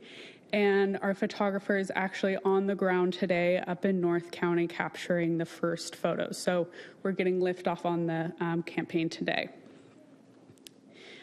So combined with Water Authority staff, we plan to feature more than 50 employees from across the county, and they will represent a full range of job functions, including environmental program specialists, microbiologists, GIS analysts, water treatment operator, and many, many more. So you can see here some of the great portraits that we've used in the past that capture the skill and the diversity and professionalism of our colleagues. We're in the process of coordinating with member agencies, and nominees will meet them in their workspaces across the county to take their photos, like today. The nominees will submit their personal written or video responses that will animate their portraits and shed light on the respective experiences of their job functions. Now, while the official Water Professional Awareness Week is just 1 week long in October, We expect there to be so many good stories to tell that we will be posting the entire month. So keep an eye out in October when the campaign goes live and beyond as we use these materials to evolve and fit our other outreach efforts. So thank you for your time today. That concludes my presentation. Thank you. Do we have any questions or comments? Director Katz. Oh, Not turn it off before. sorry. Director Boyd Hodgson. Thank you for the opportunity to speak. I'm not on the committee. I just want to applaud this effort. This is fantastic. One of the things that I have, my legacy at Vallecitos will be creating a scholarship program, creating an internship program with Palomar College, and building the people pipeline is very necessary. We are all facing recruitment challenges and employee retention challenges. So thank you for doing this. I would also encourage you, as you look to interview folks in the water sector, water agencies need HR folks, they need PR folks, they need marketing folks. And that is another way to recruit people that may be considering going into those directions, but may not have ever thought about water as a particular employee or employer. So I would just encourage you to make sure that you're not just looking at the science folks and the engineers in water, but also remind folks that, it takes all kinds to work in water and keep everything going. So congratulations. What a great campaign. Thank you. Thank you. Director Blessy. Thank you. Thank you for the opportunity as well. I am not on the committee, but just some feedback. I know we're kind of using this to recruit, and I would think that we would want to recruit the younger generation. So I would really encourage you to add TikTok to that and kind of stray more away from the Facebooks. And if we really want to engage the youth and really promote our industry in all facets, as my fellow director just mentioned, we should probably do more TikToks and then less brochures. That's probably a bigger bang for our buck. Thank you. Thank you. Director Arant. Yeah, we're one of the agencies participating. Thank you.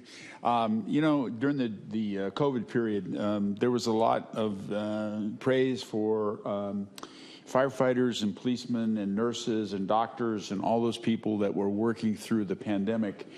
Well, our water people were working through the pandemic too. Mine were, all of yours were too, and I don't ever remember any of them getting recognition for that. So on two levels, the recruitment level, I think it's important, but also recognizing that we have a very outstanding group of highly educated, certificated, trained people providing this service. We publish a full list of all of our employees and all their certifications and stuff like that, and we get a lot of comments like people have no idea of the expertise and talent it takes to run a water agency.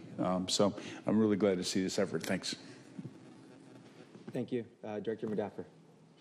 Just to echo the prior comments, this is great. Fantastic. Congratulations. And regarding TikTok, I agree. I was at a party and there's these teenagers that said, well, how come your Bulldogs don't have a TikTok page? So if any of you on TikTok, check out Bully Bunch. You'll see my 3 English Bulldogs. Thank you very much. Right on. Thank you, everyone, for your comments, and thank you, staff, for your awesome work that you're doing on this. Appreciate it. With that, we can move on through our agenda. We have no information items. We have no closed session. And with no further business, the Legislative and Public Outreach Committee is now adjourned. Water planning in 5 minutes. Good afternoon and welcome to the Water Planning and Environmental Committee meeting for Thursday, July 24th, 2025. And I'm calling this meeting to order. Suzanne, will you please call the roll? Chair Miller, Here. Vice Chair Freehoff, Present.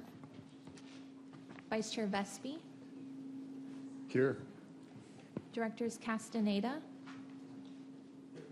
Coates Hedberg, Here.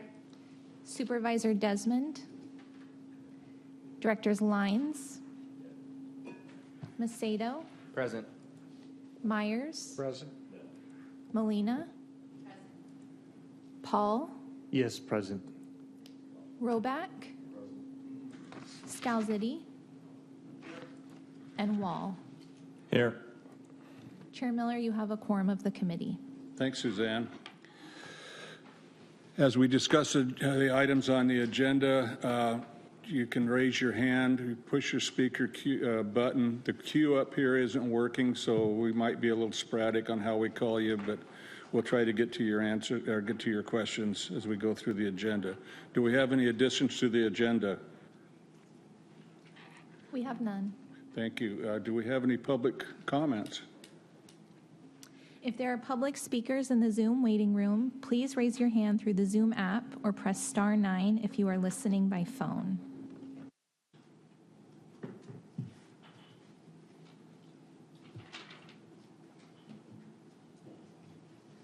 So we have one.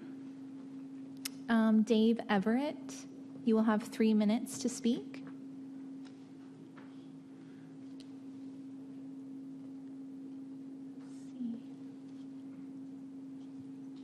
Great. Thank you guys so much. Can you hear me?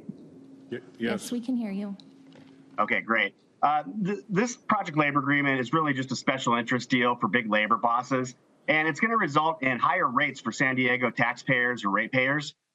Even Governor Newsom's department, the DTSC, the Department of Toxic Substance Control, in a bill just last year, said that the PLA is going to cost their department 30% more. So the increases, you see in the studies of 15 to 13%. Governor Newsom's agency is saying it's going to be double that. And but forget the 30%. Sole bid you have here, you received on this project was 119% to about 154% over the budget. And I think those engineer estimates, frankly, are inflated anyway. But a $10 million overrun, what we're learning today is that would completely blow a hole in your CIP budget. And staff responded to a question and said that these overruns are going to lead to ratepayer increases. So that's something I think that should be highlighted for everybody voting today, that this is going to lead directly to ratepayer increases. This is not a pay issue, as somebody pointed out. State sets prevailing wage. They set the requirements for benefits and for pension. So all those are being met. Anybody who brings up that it's a pay issue is really just lying to this group. It's not an enforcement issue. As another one of the subcommittee members brought up, there's certified payroll for all this stuff. And so, you're making sure every worker gets paid the right amount and gets paid the right benefits and pension. So all those are red herrings just for this special interest deal to line the pockets of labor bosses. And, the other silly issues that were brought up, it's not a mulch issue. It's not a plant guaranteed for 5 years issue. Staff said that that's a standard for all of San Diego County and for the city, even the city of Oceanside. It's not an outreach issue. Staff contacted 100 contractors who had done work in the past for you guys. 50 of them came to an event. They held another event just in case somebody missed the first event. And it's not because of Trump's tariffs. Staff did a great job of explaining how mitigated for any tariff issues, real or perceived. And you're seeing this over and over in your projects, not just this one project. You've seen it in 3 or 4 or 5 projects that I detailed in the subcommittee meeting. This $10 million overrun is going to blow a hole in your CIP budget. As staff said, it's going to lead to ratepayer increases. You only have 30 days to get this done, or you're going to risk your grants. You're going to risk your environmental credits. You're going to risk future projects. It was already bid with the PLA. Now you're putting all that at risk to pay off these big labor bosses. It's not a local hire issue because you're discriminating against 8 out of 10 of your local workers. Ask these big labor bosses and staff when they say everybody. 30 seconds. Please wrap up your comments. Sure. When they say everybody can be part of these agreements, why don't you ask these big labor bosses if non-union apprentices are allowed to work on this project? If you're a non-union apprentice and you live in San Diego or you're a ratepayer in San Diego for the water district, can you work on those projects if you're a non-union apprentice? And they will all tell you no, they are specifically excluded. And this is just part of the discrimination that's part of these project labor agreements. Stop putting the district's Your 3 minutes are up. jeopardy. Thank you. Thank you. Is that it? We have one more comment from a Mr. Gomez. Your 3 minutes will begin now. Hello, committee members. My name is Christopher Gomez, and I'm an organizer with the San Diego and Imperial Counties Labor Council. We represent over 130 unions and 200,000 working families across this county. Our building trades brothers and sisters have signatory contractors who were willing to bid on the project and would have, except they were not made well aware of it, as we heard earlier. If the project is rebid still under the PLA, we believe the agency will receive more bids that are closer to the cost estimate if they do so. So I appreciate your time.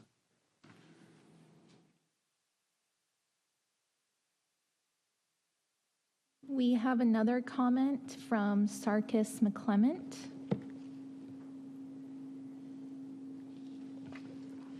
You can talk now. You have 3 minutes. Hello, this is Sarkis McClement with the International Union of Operating Engineers. I commented earlier during the committee meeting, we did have multiple signatory contractors bid it. And as I stated earlier, it was some troubles with the specs on the project. I sat in for a remaining portion of the meeting while you guys discussed the option of, refining the scope and refining the spec, which it wouldn't have any bearing on signatory or non-signatories bidding it. It's a matter of the need for the project, right? So they are willing to bid even with the non-signatories. The PLA aspect is open up for non-signatory and signatory contractors alike to bid this work and do these projects for the San Diego County Water Authority. We would prefer the PLA just so that there's more apples to apples when it comes to the cost from a non-signatory to a signatory. It makes it even across the board. That's the biggest thing, is that without the PLA aspect, the non-signatory companies can utilize a cut rate or something different that a signatory contractor cannot use. So that makes it unfair for a signatory contractor.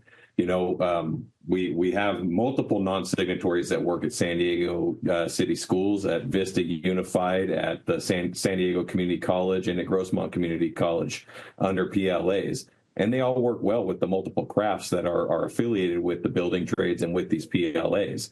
A lot of them know our processes and know everything. To touch base on that last comment from the individual that said about apprentices, to be an apprentice, you have to go through an accredited state-funded program, right? That's how you get it, is through a union. You don't get it any other way. It's not an actual apprenticeship if it's through an association other than a union organization, and that's how the state sees it.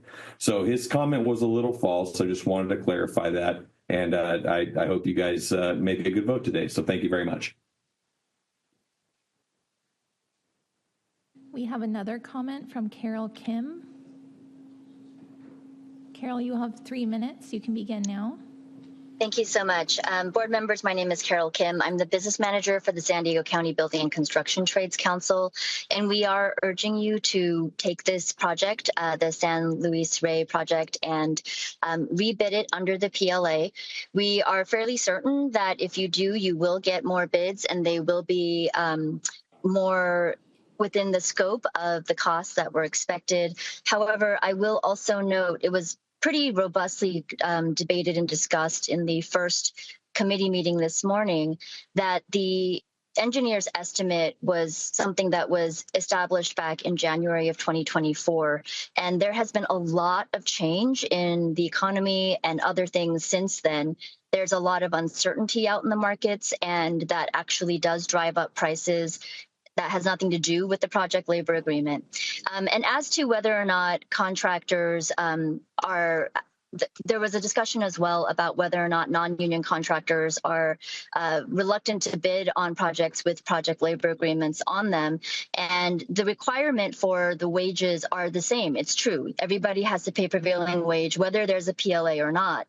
The difference is that with the PLA, they know that there's a second set of eyes actually doing compliance for wages, for compensation, for safety, for a whole bunch of other things, which actually benefit the worker much more than some contractors who have made a business model of doing things a little differently and basically breaking the law. So we're urging you to, again, reissue this project under a PLA. We're willing to partner with you closely to try to ensure that the agency has what it needs, and we ask for your support in this. Thank you so much.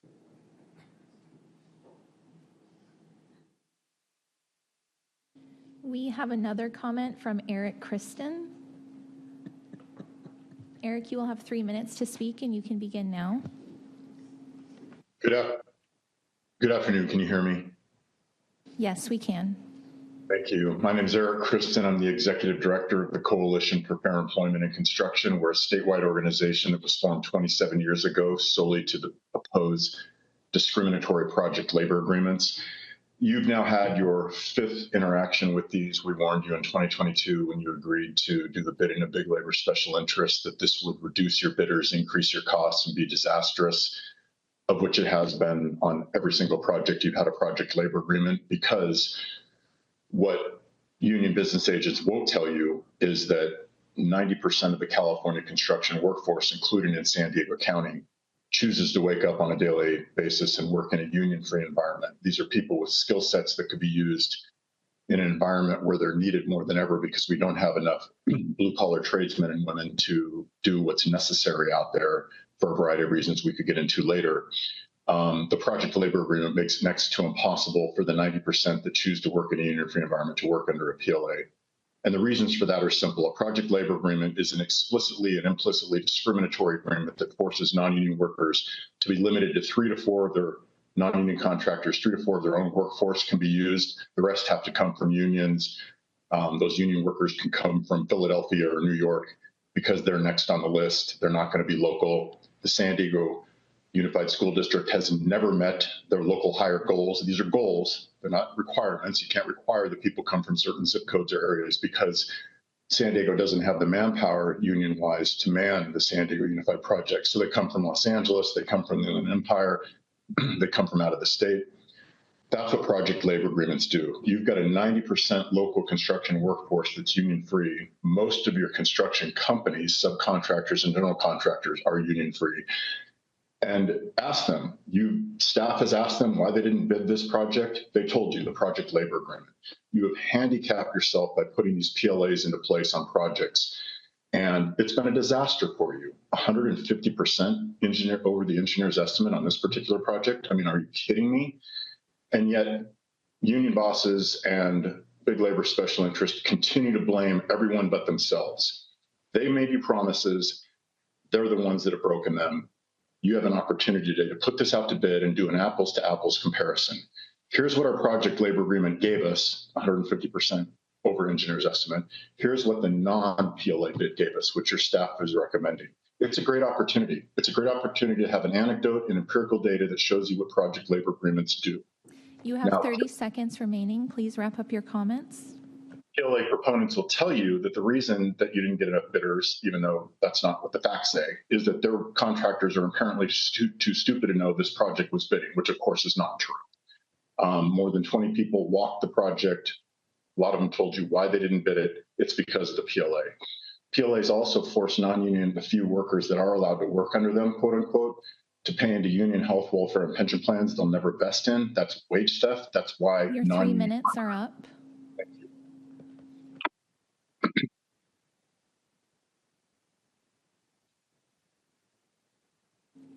I see no more comments. Really?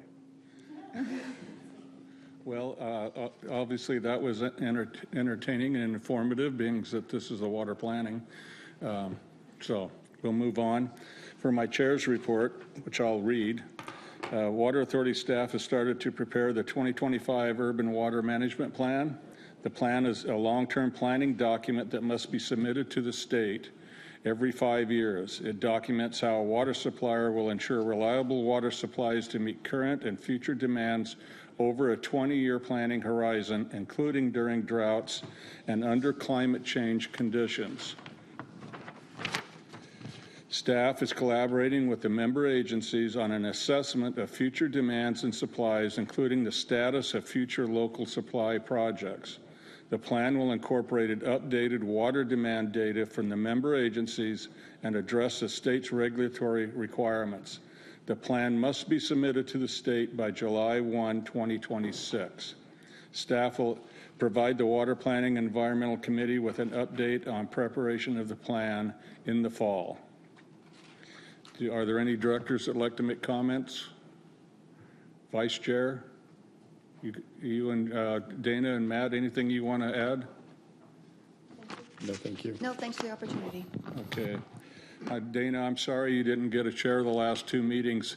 That happened to Neil last year when I was in imported water. I gave him the opportunity 3 straight times, and he got canceled all 3 times. It must be me. Something's going on. Okay, under the consent calendar, there are no items on the consent calendar. Action discussion. We have 2 presentation items today. First up is Nathan Faber, the principal engineer, will present on the annual storage assessments. Nathan? Okay. Good afternoon, Chair Miller and members of the board. Today I have a presentation item that can be found on page 200 of your board packet. And my presentation will cover the annual storage assessment. I'll go over the storage accounts we have and our plan to manage storage in the future. Oh, thanks, Nick.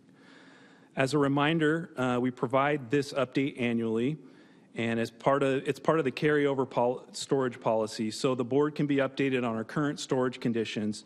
The storage evaluation looks at several factors. We look at supplies, both local and imported, regional demands, and our current storage levels. So to set the stage, here's a map showing the 22 regional storage reservoirs. Those are in blue there, of which 21 are owned by the member agencies. And today I'll focus on the Water Authority storage, which is orange. It's important to note that the Water Authority does not own San Vicente Reservoir, but has storage rights in San Vicente Reservoir. So this graphic on the screen here represents a cross-section of San Vicente Reservoir, and it's got the various types of storage pools. It's an illustrative graphic, so it's not literally how the water sits, but it represents how we account for the various types. So today I'll cover the operational, carryover, and emergency storage.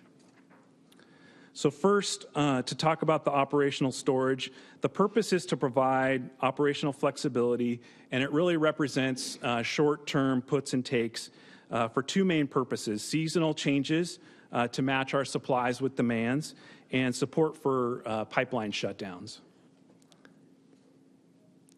So as of April, we have just over 49,000 acre-feet of operational storage. There is a bit of a lag in the numbers for accounting, but no major changes are anticipated. The volume includes seasonal QSA water plus 30,000 acre-feet reclassified from carryover after the board's policy update in April. So far this year, we've sold about 40,000 acre-feet of operational storage, and going forward, we'll work to keep drawing it down. That's kind of the goal based on operations and demands. And then I also do want to note, under the MWD settlement, QSA deliveries will shift from the 1/12 monthly to an annual number, and this will help better match demands with supplies and give us flexibility with fewer puts and takes into operational storage. So that's a good thing. Okay, moving on to carryover storage. This is the second type that I'll talk about, and the purpose is to store water when it's available and then use that during periods of drought. Carryover storage in the region is at San Vicente, and stored groundwater out of region is in our semi-tropic account in the Central Valley, which is approximately 7,700 acre-feet right now. So focusing on San Vicente, currently carryover storage is about 41,000 acre-feet. Based on current supply and demand conditions, no supply shortages are reasonably anticipated. So therefore, the plan is to maintain that current target of 40,000 acre-feet. And then the last one that I'll talk about is emergency storage. And the purpose is to protect against catastrophic events. The storage amount considers a 2-month outage with no imported supplies. So currently, we're at about 39,000 acre-feet in emergency storage, and current demands are lower than those used to size the ESP at the time. So because of this, forecasted storage can be reduced if conditions allow, such as changes in member agency demands or operational ability. However, the operational storage right now is prioritized. So we want to withdraw that first. And really, we're looking at forecasted conditions, and we don't anticipate any withdrawals of emergency storage this year. Okay, so wrapping it up, moving forward to recap, the current plan is to prioritize the use of operational storage. We'll draw down that pool as much as operationally possible. And then we plan to maintain storage levels for carryover and withdraw from emergency storage if conditions allow. However, current forecasts show that this is unlikely. We'll continue to monitor conditions, and we'll continue to provide annual updates to the board. And with that, Chair Miller, I'll turn it back over to you. Thanks, Nathan. Yeah. So that looks pretty good. Anybody got any questions on the carryover story or carryover operational emergency storage? Does everybody understand how emergency storage is calculated? Mr. Robach. So, being that this is my first year to hear your yearly report, can you remind us how much emergency storage is it? Is it 6 months? I'm trying to remember what. So there's two primary scenarios, and there's a 6-month storage with partial supply from Metropolitan, so partial imported water. But the most of the time, the governing scenario is a 2-month complete outage of no supplies from Metropolitan or the North. So we're completely no imported water supply. And all those supplies, the emergency storage supplies, are all at San Vicente? Is that? Or is that San Vicente and Olivenhain. Oh, both. Okay. And then you have the supplies that will operate like desal during that time as well. And how much evaporation do we typically get? I guess it depends on how hot it is, but what kind of evaporation? Good percentile? question. Yeah, so generally at San Vicente, we're about 6%, but we've seen that kind of go down. It fluctuates, but we've seen that kind of go down in recent trends, but it's about 6%. Yeah, thanks. Director Fonseca. Thank you, Mr. Chairman. I'm not on the committee, so I appreciate the opportunity to comment on this. So the semi-tropic, it's in Central Valley. Can you talk about the process for getting water to there?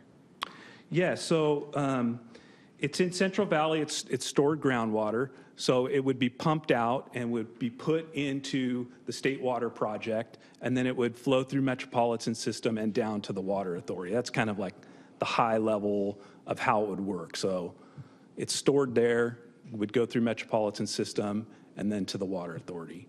So is there a possibility that we might be able to store more water in the semi-tropic? Yeah, we're not at capacity, so we could potentially store more water there. It's not needed, based on what we're looking at, the supplies and demands, but yeah. Okay. Director Fong-Sakai, I would just say that the semi-tropic water, there is opportunity there. We would have to swap it with MWD, with State Water Project water, but that in fact is something that we've contemplated and talked to MWD staff about. Okay, excellent. Options are always good. So on that vein, Metropolitan just sold water in the Central Valley for $400 an acre foot. Would it be a good investment for the Water Authority to have bought some of that $400 water and put it into the semi-tropic as storage, and then at a future date market that water at a higher cost to somebody that needed it? Yeah, I think that could be a strategy, not one when we're sort of in the financial situation that we're in right now. But, to your point, that $400 per acre foot in a dry year, it's closer to $1,000. Okay. Anybody else have a question? Thank you, Nathan. Item number 2 is Elizabeth Lovestead, Water Resources Manager, will introduce our next item. Yeah, our next item is looking at our Flume residential water use study. As a wholesaler, we do not have the opportunity to kind of know what's going on at the customer level, and Flume is an organization that straps onto a meter, and it'll tell you how much water you're using and where you're using it. For customers, it can prevent water waste, but for us, it gives us a great source of information to look and see how weather, how conditions are changing the way that our customers use water. So Jessica Cleaver, our Senior Water Resource Specialist, is going to give a presentation of some of the data that we've seen, and there's a lot of it that we weren't able to present, but some of the data that we've gotten from Flume for our region. Thank you, Elizabeth. Good afternoon, Chair Miller and members of the committee and board. Yes, Jessica Cleaver, Senior Water Resource Specialist here at the Water Authority, and today I'll be providing an update on our Flume residential water use study, which is giving some insights into residential water use trends in our region. So first, a little bit of background on what Flume is. So as Elizabeth mentioned, it's a flow sensor device. It measures not just the amount of water going through the meter, but also the rate at which the water is flowing. And so each type of water use, whether it's a toilet flush or an irrigation cycle, has its own signature. And so using that information, Flume's able to tell not just how much water a customer uses, but where that water is actually going. When a customer purchases a Flume, they download the app where they can track their water use in real time and set up alerts for leaks. They also agree to share their water use data with their water provider so that Flume can develop dashboards where utilities can see how much water is being used within their service area. There's already over 4,300 active Flumes within the Water Authority's service area, and Flume has an established positive working relationship with many water providers and even California Department of Water Resources, where they're providing detailed insights into residential water use there. So we decided to partner with Flume in order to develop our own dashboard to have better insights in our service area. Last year, we entered into the agreement with Flume to develop the dashboard, and they delivered it shortly thereafter. And earlier this year, the board approved an amendment to the contract that was 100% externally funded through Metropolitan's member agency administered program funds to both update the dashboard with data through the end of this year and also to develop a rebate program to add an additional 1,200 devices in our region in participating water districts. So in the dashboard, we've broken the service area into 6 different geographic regions, and these are based on the county's Department of Health and Human Services regional designations. And this way we can look at the information not just at a whole service area level, but we can dive into smaller subregions, for example, North Coastal Region or East County. We're also able to look at the data in a lot of other ways. We can look at Flume users specific to disadvantaged community areas or DAC areas. We can look at the data according to home age and size, and climate zone. And this really allows us to better plan for more effective water use efficiency programs and improved water demand projections. Oh, wait, sorry. One more thing I wanted to mention on this before I move forward is that we have the rebate program, as we mentioned, to fill in some of the data gaps that we have so we can get these devices in some areas where we could use some more data.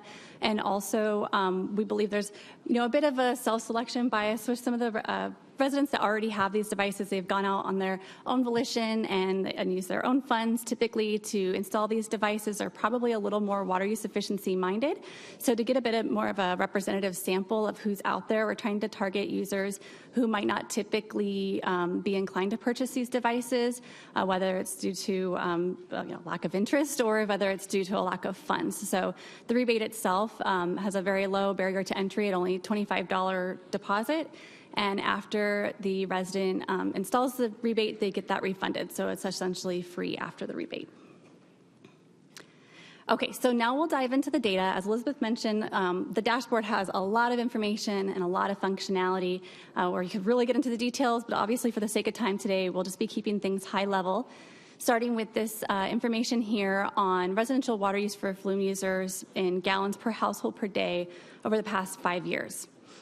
So we can see that the average gallons per household per day has declined during this time period, going from 420 gallons per household per day in 2020 down to 321 in 2024. We can also see impacts from some significant events over this time period. For example, the COVID pandemic in 2020. If we look at the indoor water use section, that's the lighter blue area, and you would expect to see pretty consistent use from month over month, not a lot of variation over the years, but there's obviously a big exception there in April of 2020 at the start of the stay-at-home orders, when indoor water use increased significantly and remained elevated for some time until it kind of eventually dwindled back down as more and more people returned to work in the office.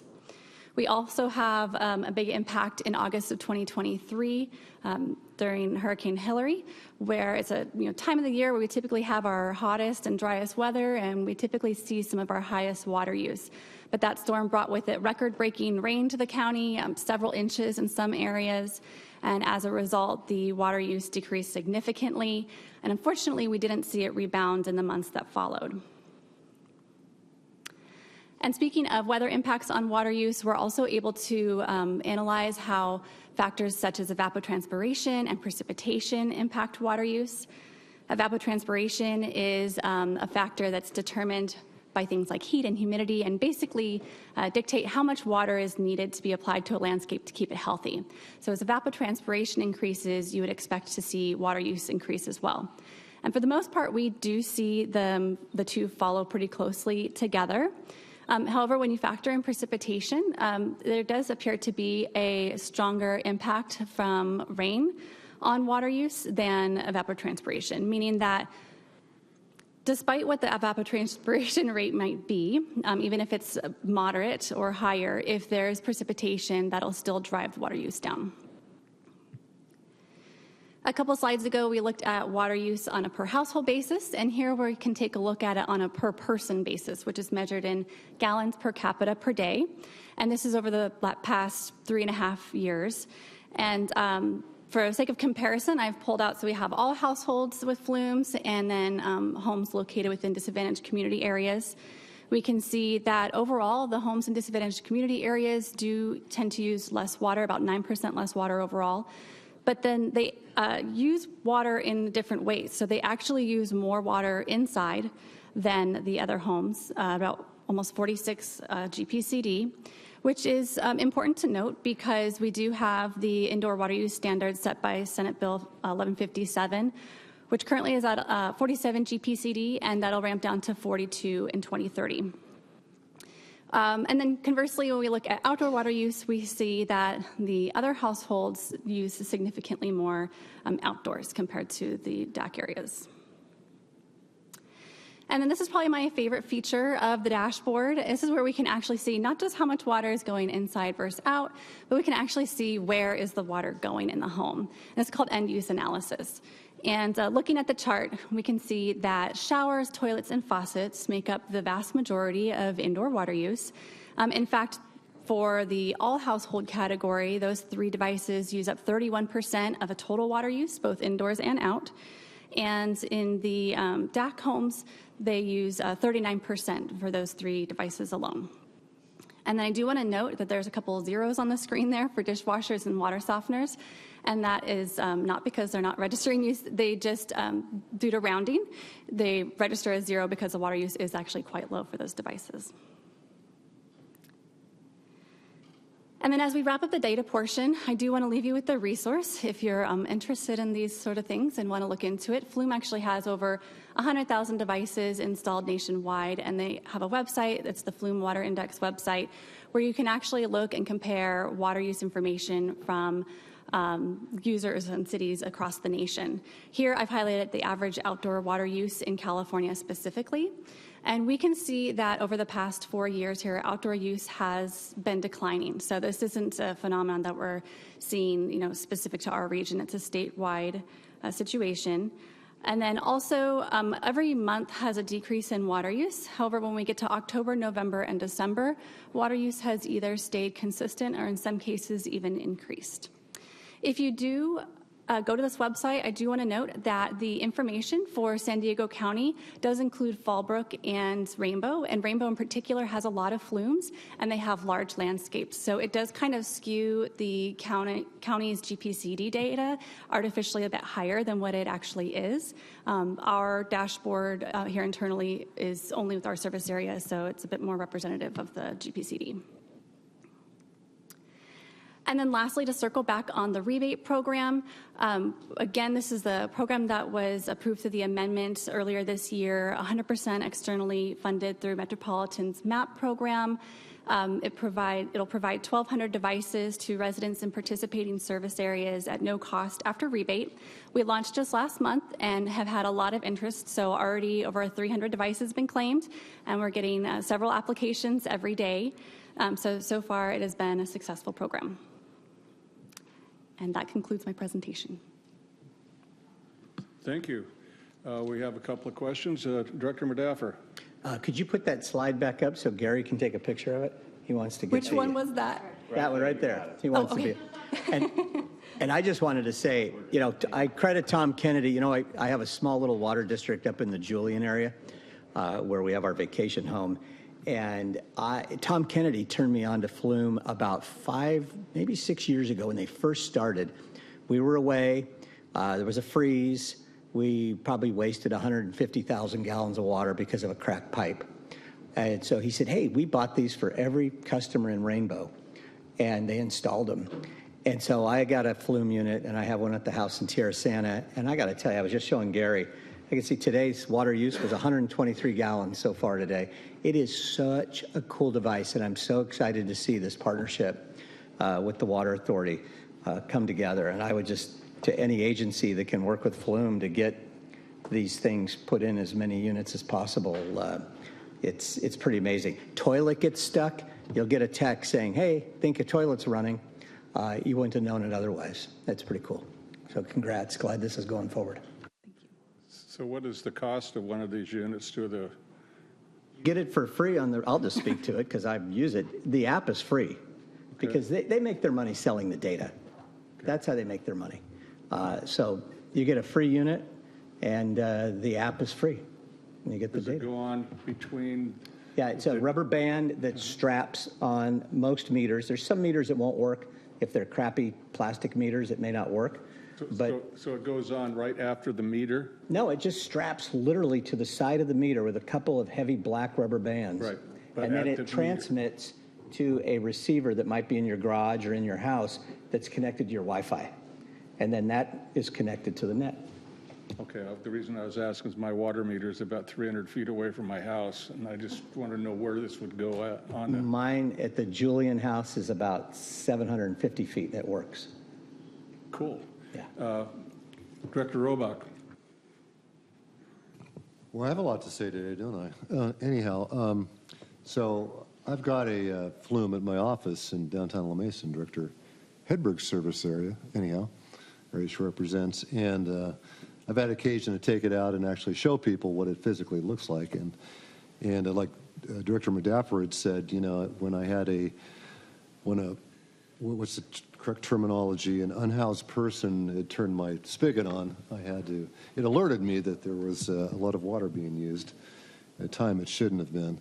And it most often tells me when my internet goes out, I've lost my connection. It's always giving me that notice. Those of you who have it may have experienced that. So get into the analysis and being somewhat familiar with how this works, which is it's looking at the amount of water that your house, or in my case, office is using. How are you able to break down by shower, toilet, faucet? I guess I'm a little lost on how is that extrapolating somehow, or how? So basically it comes from Flume having a lot of data on here's a toilet flush, so they know specifically what that is, and then creating what they call a signature. So on their graph, it has a specific usage duration and flow rate that says that's a toilet, that's a faucet, that's a dishwashing cycle. So basically, that's the information. That's how they've been able to extrapolate that through testing it on a lot of other devices. Huh. Interesting. Thanks. and they're continuously refining it too.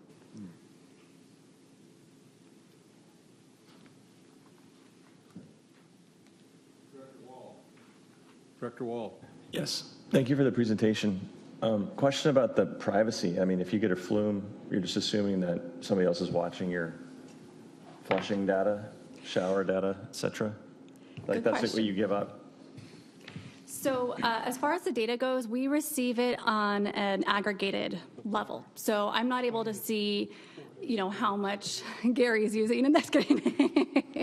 No, it's not like that. So instead, we just see those users overall on an aggregated basis, and then we can filter down and say we want to look at homes that are 20 years old or something, and see the device or see the data that way. But it still remains anonymous, and there's generally other data lumped in there, not just one user's data that's being reflected. Thank you. You're pretty popular. I got a lot of questions here. Vice Chair Hilliker. Thank you, Chair Miller.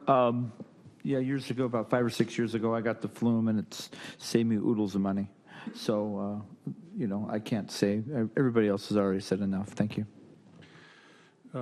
Director Whitburn. Thank you, Chair. I'm not on the committee, so I appreciate the opportunity to ask a question. Thank you for the presentation. I thought this was interesting, and I just want to make sure that my takeaways are correct. We talk about the overall decrease in water usage, and from the presentation, it sounds like that's driven by a decrease in outdoor water usage, but I was struck by the increase in indoor water usage over that time period. It looks like in some cases it's gone up by 2 or 3 times, and I was wondering what accounts for that. So I believe that would probably be towards the beginning here when we're looking at the impacts during COVID-19, when more people were staying at home and working from home, and therefore their indoor water use had decreased. You notice the outdoor use didn't really increase, during that time, but with more people being present in the home and using the restroom at home more than they would, otherwise they would have been using the office, for example. We think that's responsible for the majority of that increase. Okay, so it was that time. Okay, thank you for the answer. Director Myers. Thank you.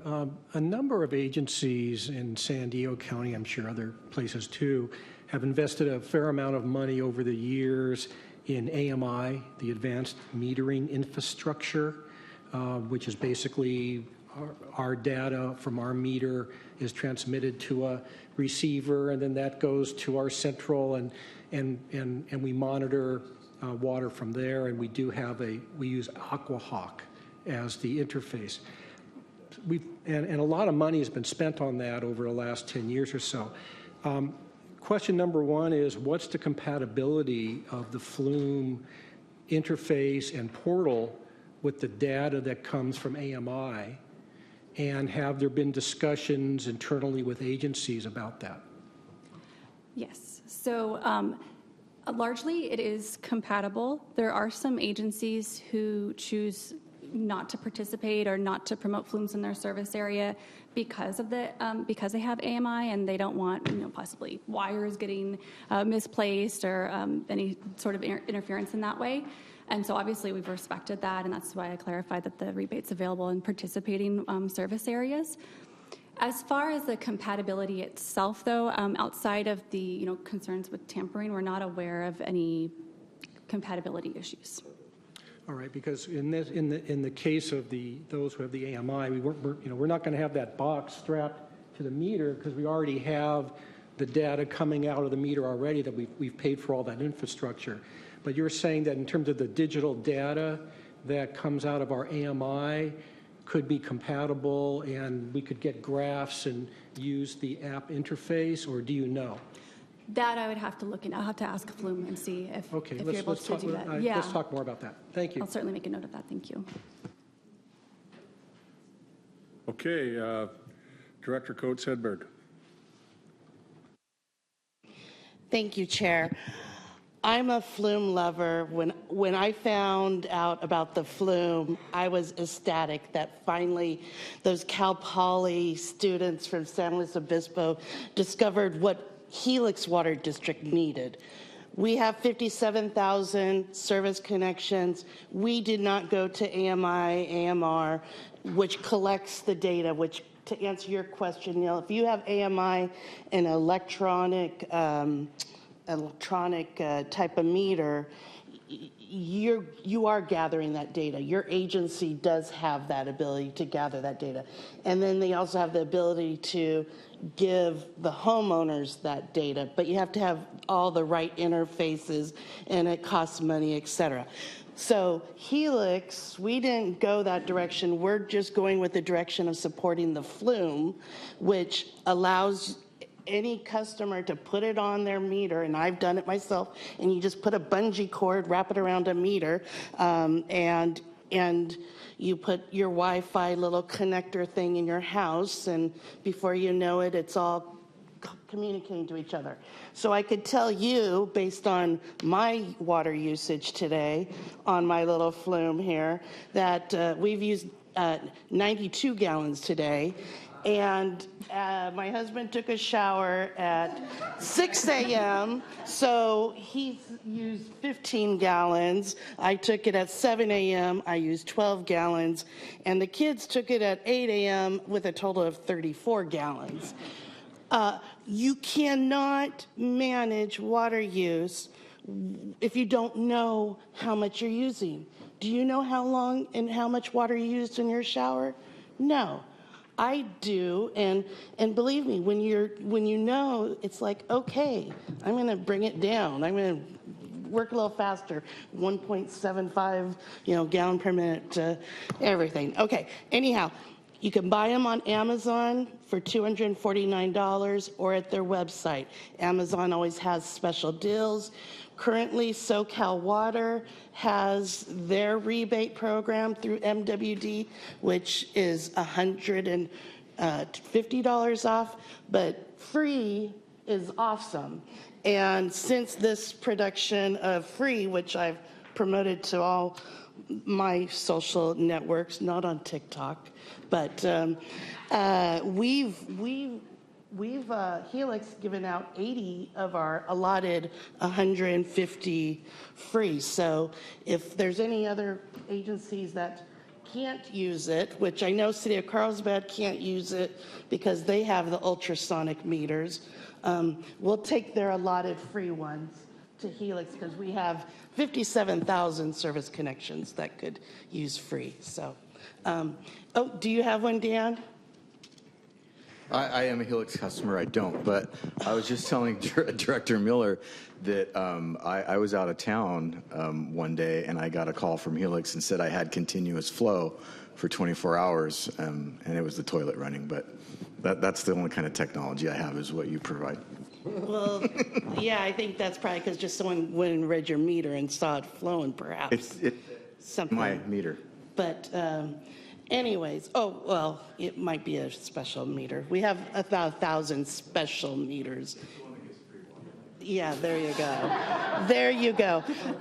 However, I do provide in my community when we have the garden tours, because we do gardens in our area, I have a table there and get people to put these in. And of course, sometimes people can't figure it out because it is sometimes a little quirky.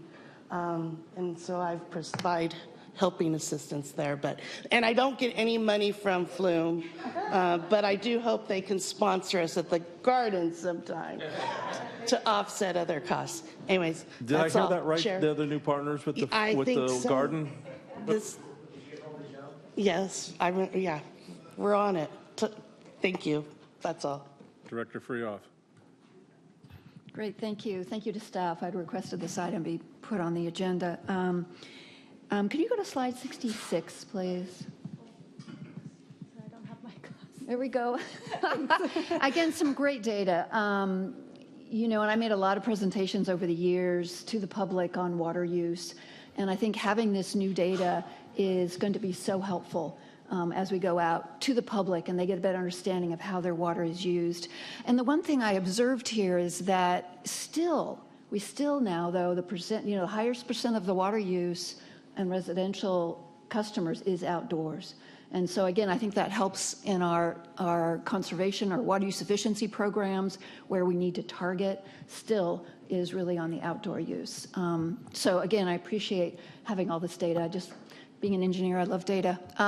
The second question I have is for those participating member agencies, do they have this data available for their service area?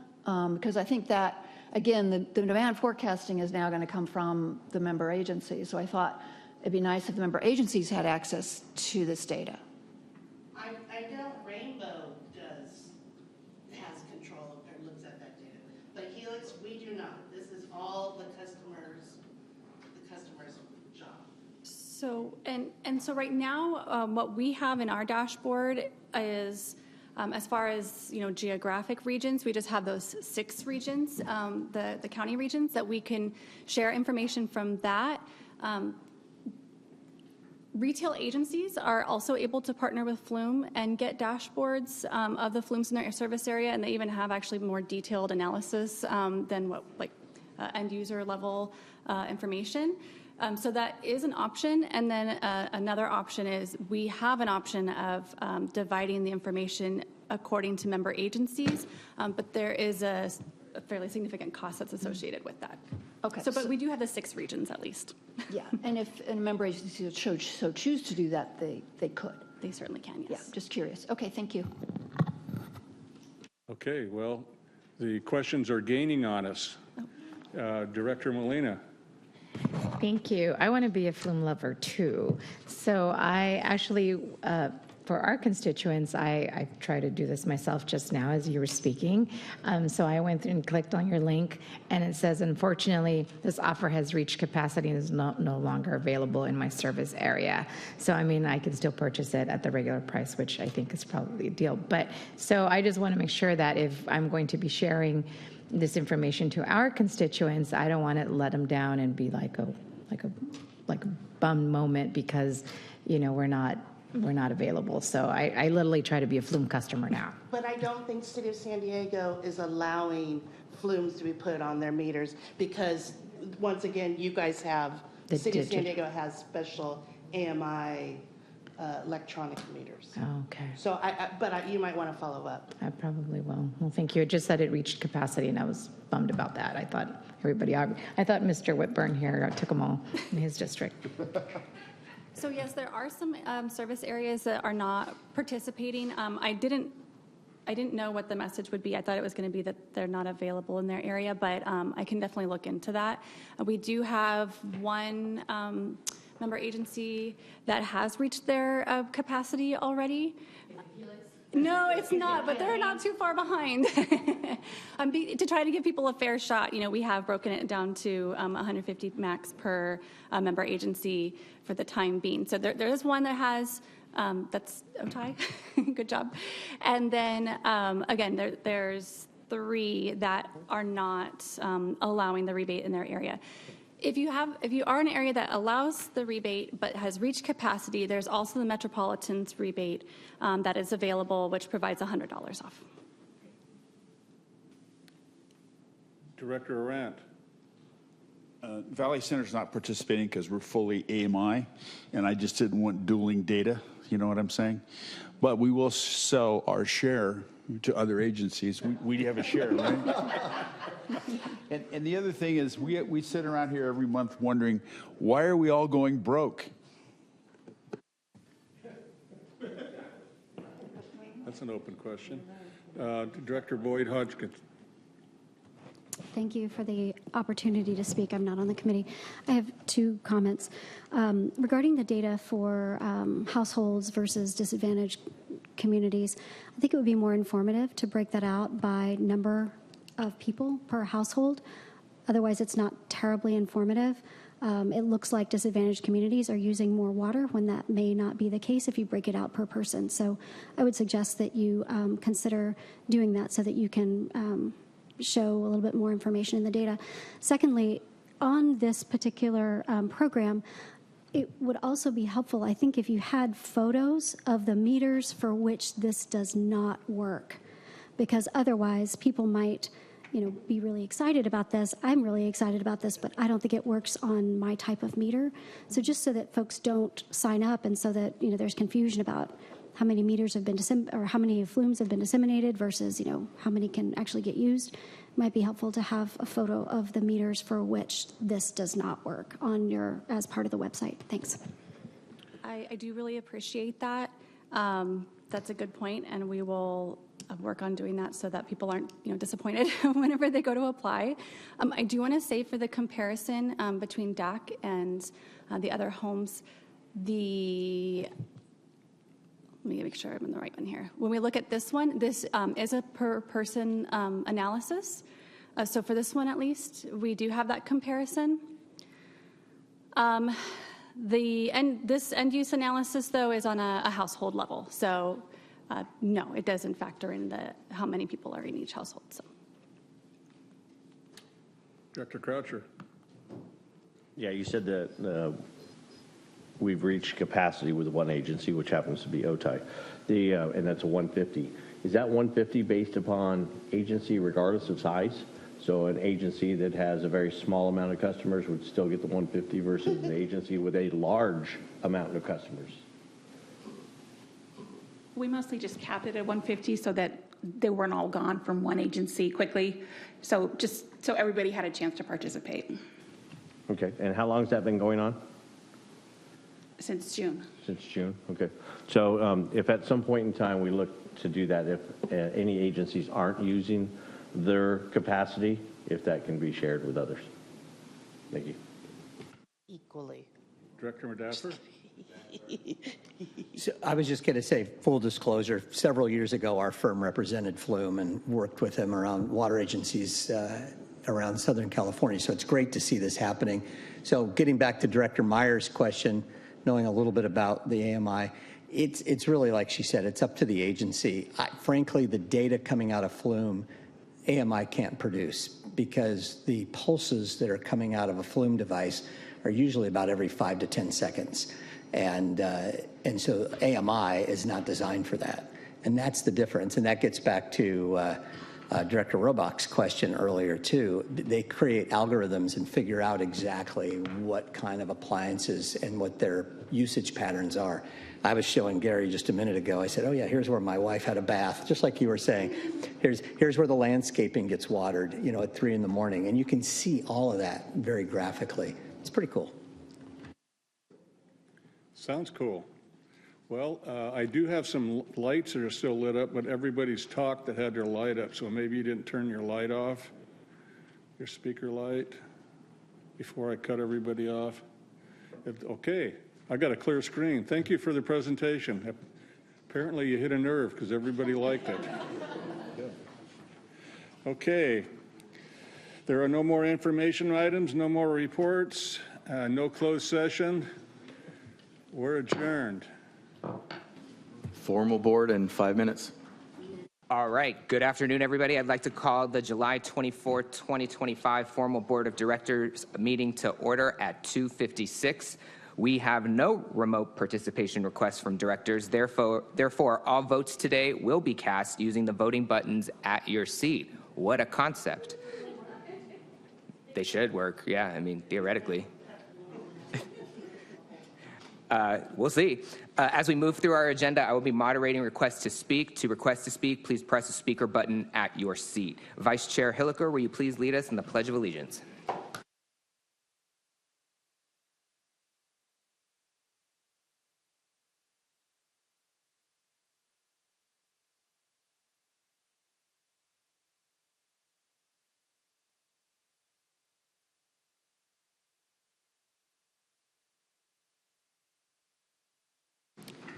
Thank you. Madam Clerk, will you please call the roll and announce whether a quorum is present? Director Acosta. Here. Flessy. Here. Katz. Here. Paul. Yes, present. Coates Hedberg. Here. Skelzetti. Here. Vice Chair Hilliker. Here. Director Yamani. Here. Leahy. Here. Myers. Present. Croucher. Here. Roback. Quaylen. Here. Williams. Here. Heidemann is absent. Director Norman. Here. Wall. Here. Abdullahi is absent. Ayala? Bukowitz? Here. Fong Sakai? Present. Macedo is absent. Medaffer? Here. Molina? Here. Chair Serrano? Here. Director Vespi? Here. Whitburn? Here. Secretary Lyons is absent. Director Freehoff? Here. Director Castaneda is absent. Director Boyd Hodgson? Here. Arant? Miller? Here. Ray? Here. And Supervisor Desmond is absent. Chair, you have a quorum. Thank you, Madam Clerk. Do we have any proxies? We have one proxy. Director Yamani is the proxy for Director Castaneda. Thank you very much. Item 4 is public comment. This is an opportunity for members of the public to address the board on items of interest and within the subject matter jurisdiction of the board. Each speaker will be given 3 minutes. Madam Clerk, do we have any public speakers? This is a formal board public comment. If you've already provided comment in committee, please do not repeat comments already made. If there are public speakers in the Zoom waiting room, please raise your hand through the Zoom app or press *9 if listening by phone. I have no request to speak. Thank you, Madam Clerk. Are there any additions to the agenda? We have no additions. All right, we will move on to the approval of the minutes. Before you are the minutes of the June 26, 2025 Board of Directors meeting. I will entertain a motion for approval. I have a motion from Director Molina. A second from Director Yamani. We'll use the, all right. Please cast your votes.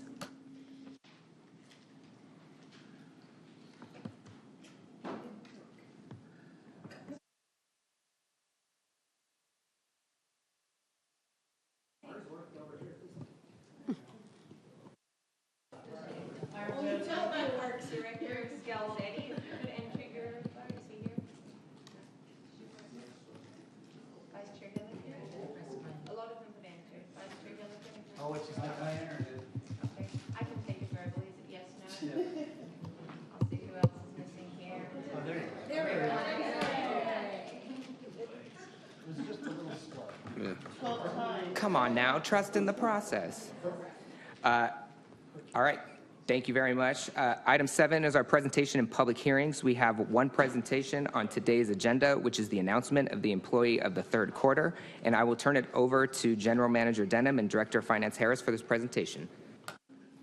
Good afternoon, everyone. Pleased to announce the employee of the quarter. It's Monica Wojcik.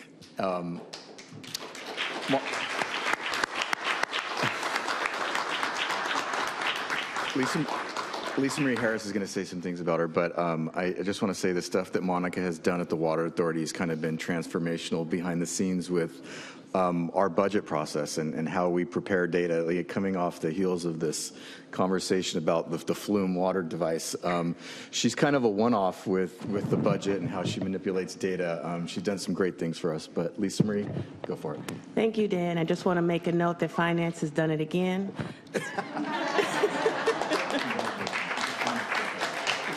So I'd like to congratulate Monica Wojcik. She has been a huge asset to the Water Authority, and she's very deserving of this recognition.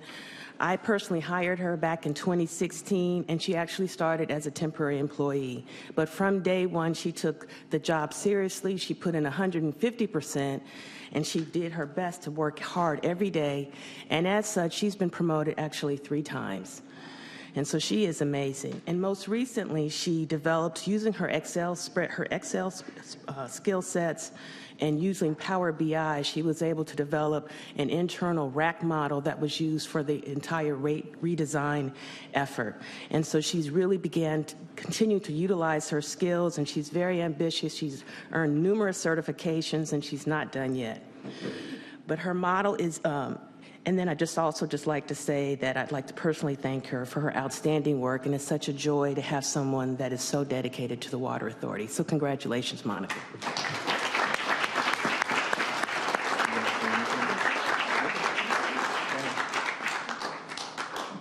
Thank you so much. I just want to say a couple of words. Thank you for this recognition. I'm really honored to be named the Employee of the Quarter. Special thanks to my incredible boss, Pierce Rossum, our fearless director, Lisa Marie Harris, but also to entire finance department. You all make coming to work both rewarding and let's be honest, also sometimes a wild adventure, especially during race season. When I started working here, I was lost immigrant. I was just trying to figure out what cost of service even mean. But I found way more than just a work, than just a job. I found a team that supports, encourages, and inspires me every day. So thank you very much for your patience, for guidance, for creating such a positive environment where it's okay to ask questions and learn and keep on learning. So thank you one more time.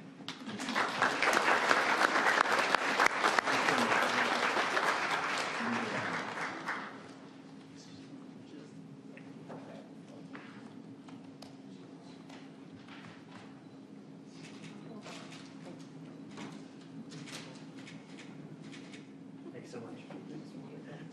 Here's this thing. It's very heavy.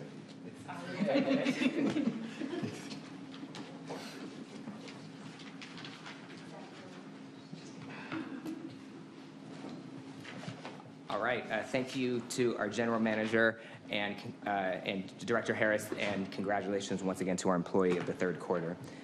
We will move on to item 8, which is the report by chairs. Item 8A is my chair's report. First, I'd like to extend a welcome to our colleague representing Camp Pendleton, who's here today for the first time for his first meeting at the San Diego County Water Authority, Director Burt Williams.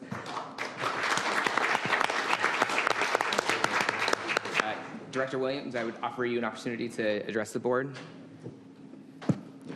Good afternoon, and it's glad to be here and part of the board. Thank you. Thank you. We're excited to have you. Second, I would like to congratulate Paloma Aguirre on being elected the new county supervisor representing District 1. As the former mayor of Imperial Beach, Paloma has led the fight to clean up the Tijuana River sewage crisis, securing over $600 million in federal funds to stop toxic pollution from flowing into South County. I am pleased to announce that Supervisor Aguirre will be joining our board of directors as the representative from the county. Congratulations to her. We look forward to welcoming her next month.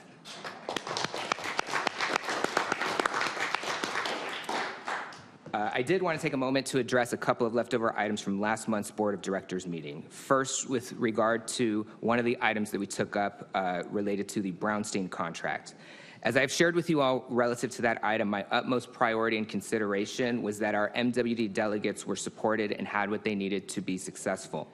And in discussing with our general manager, I've been assured that the imported water department staff, in addition to his counsel, will provide that support to our delegates. That insurance has informed my decision not to bring that contract back to this board for consideration. With that decision, I have been made aware, as you all have too, that Brownstein will not be signing the contract that we did approve, and so I will be working with the general manager on any of those next steps. Lastly, I do want to take a brief moment to address the email that I sent to this body after last month's board meeting, and I thank those of you who were also in touch following it. Importantly, I think it's to reflect on the importance of how we conduct ourselves as board members. That meeting was a reminder that while we may hold passionate views and at times disagree, and that is healthy in a democratic body and I think in our charge of regional governance, how we disagree does matter. This board does important work that impacts millions of people, and that responsibility calls on each of us to bring not just our convictions, but also our mutual respect of one another. And that respect certainly must always be extended to the staff here at the Water Authority. That is certainly my expectation as chair, and it should be our collective responsibility. So I want to be clear that I welcome the robust and honest debates we will inevitably have in service to our ratepayers, but let's also recommit ourselves to keeping those conversations respectful and constructive. So I thank you all for indulging me for those comments, and that will conclude my chair's report. We'll move now to item 8B, the report of committee actions. Madam Clerk, will you please provide a report of the committee actions taken today? Engineering and Operations Committee awarded a contract to Cascade Consultants LLC in the amount of $340,686 to purchase 24 plug valves.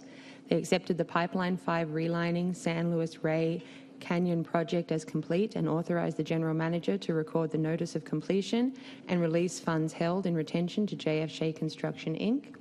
Awarded a contract to Cascade Consultants LLC to purchase 6 full port isolation valves in the amount of $3,527,454.72. Awarded a contract to Cascade Consultants LLC to purchase 2 knife gate valves in the amount of $1,098,263.81. They rejected the bid presented for the San Luis Rey Wetland Habitat Restoration Phases 1 and 2 project and deferred action on 22B to formal board. They awarded design professional services contracts to GHD Inc. for $800,000, Kleinfelder Inc. for $1,400,000, and Simpson, Gumpertz, and Heger Inc. for $800,000, with the option to extend up to 2 additional years. A&F noted and filed the monthly treasurer's report. They authorized the general manager to enter into compensation agreements with the City of San Diego and accept proceeds from real property sale amounting to $3,078.05, I think. They authorized the general manager to enter into a compensation agreement with the City of San Diego and accept proceeds from the real property sale amounting to $5,766.81. They authorized the General Counsel to execute an amendment to the agreement with Shepard, Mullen, sorry if I get this name wrong, Shepard, Mullen, Richter, and Hampton LLP for legal services in connection with public finance law and real estate issues to increase the contract limit by $90,000 from $150,000 to a not exceed amount of $240,000. Authorized the General Counsel to execute a legal services agreement with Liebert Cassidy Whitmore for labor-related issues for a not-to-exceed amount of $296,600. Imported water, legislation and public outreach, and water planning and environmental committees had no reportable action. That concludes the committee reports. Thank you. That will populate our consent calendar. Can I have a motion by Director Scalzetti, a second by Director Medaffer. Please cast your vote. I'd like to, for the record, mark that I'll be recusing from 9.1. Thank you. Thank you.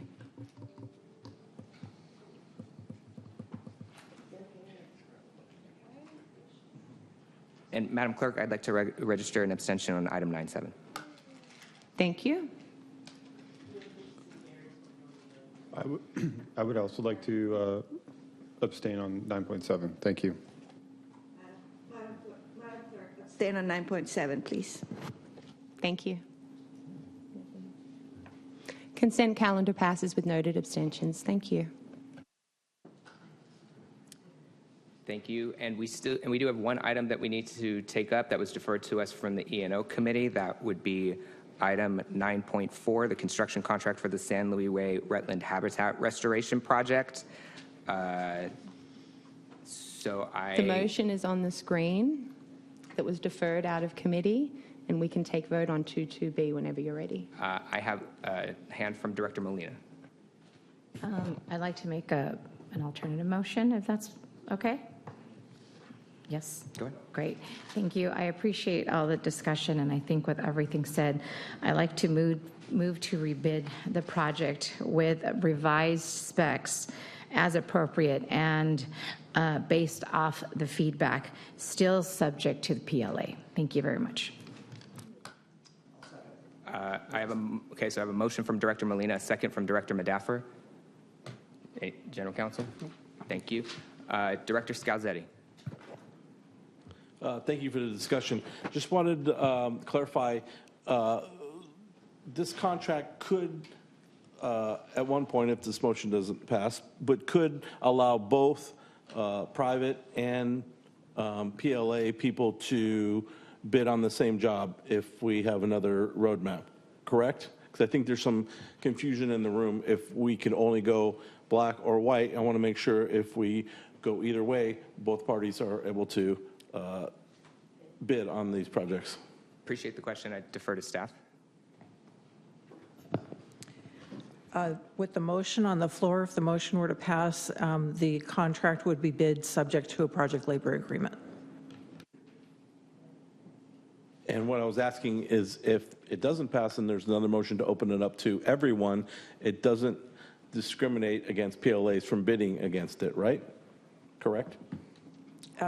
If a different motion were on the floor that directed that the contract did not have a PLA provision, then any contractor could bid, correct? Thank you. Director Paul. I call for the vote. General Counsel is advising that we have to, I have no other hands, so we can move to the vote. Calling the question requires a vote. If there's no other hands, you may be there anyway. I also don't hear a second. Okay. All right. Director Molina, do you have anything else? All right. Then please cast your vote. Mm-hmm.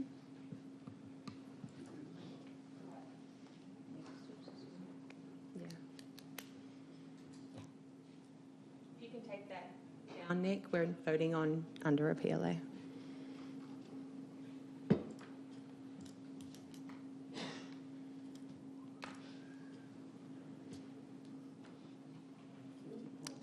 Motion passes. No, at 55%. Sorry, motion failed to pass. My apologies. Director Leahy.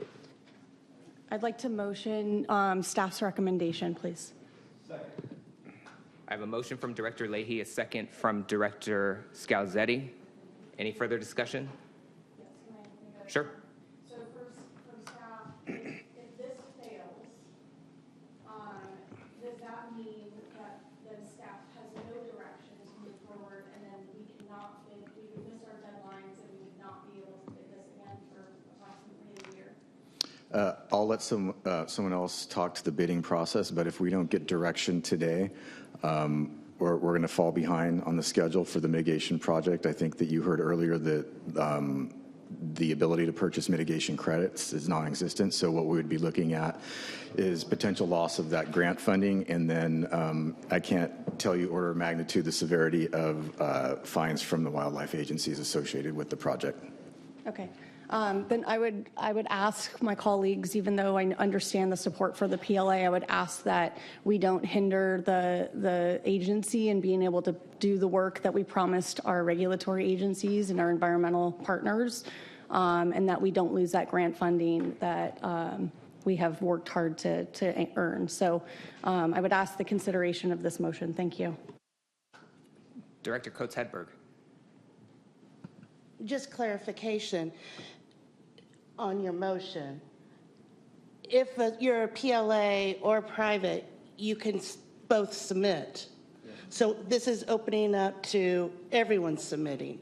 So if we have a good qualified PLA, or if we have a good qualified private, that, whichever one's the best one wins. So I really appreciated Director Quaylen's speaking earlier that this is a good opportunity for us to look at this and maybe come with something up further in later projects. So I support this motion. Director Buckowitz.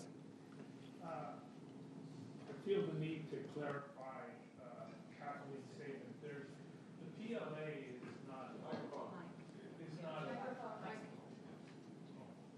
The PLA is not a PLA contractor, a non-PLA contractor. That's not how it works. All contractors will be eligible to bid. They just won't be a PLA on the project. Right.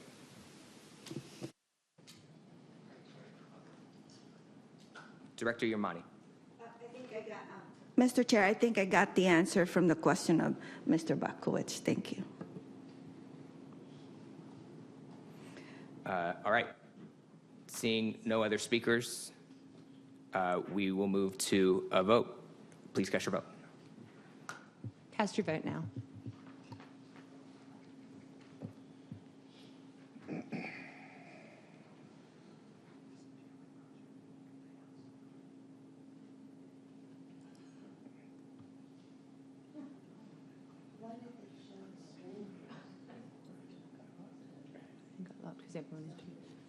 The vote failed to pass.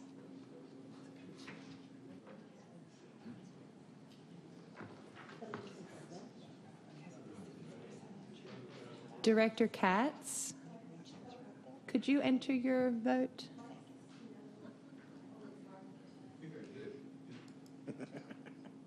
It did now. Thank you.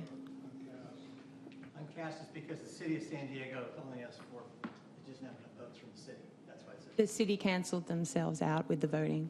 that's why it's uncast.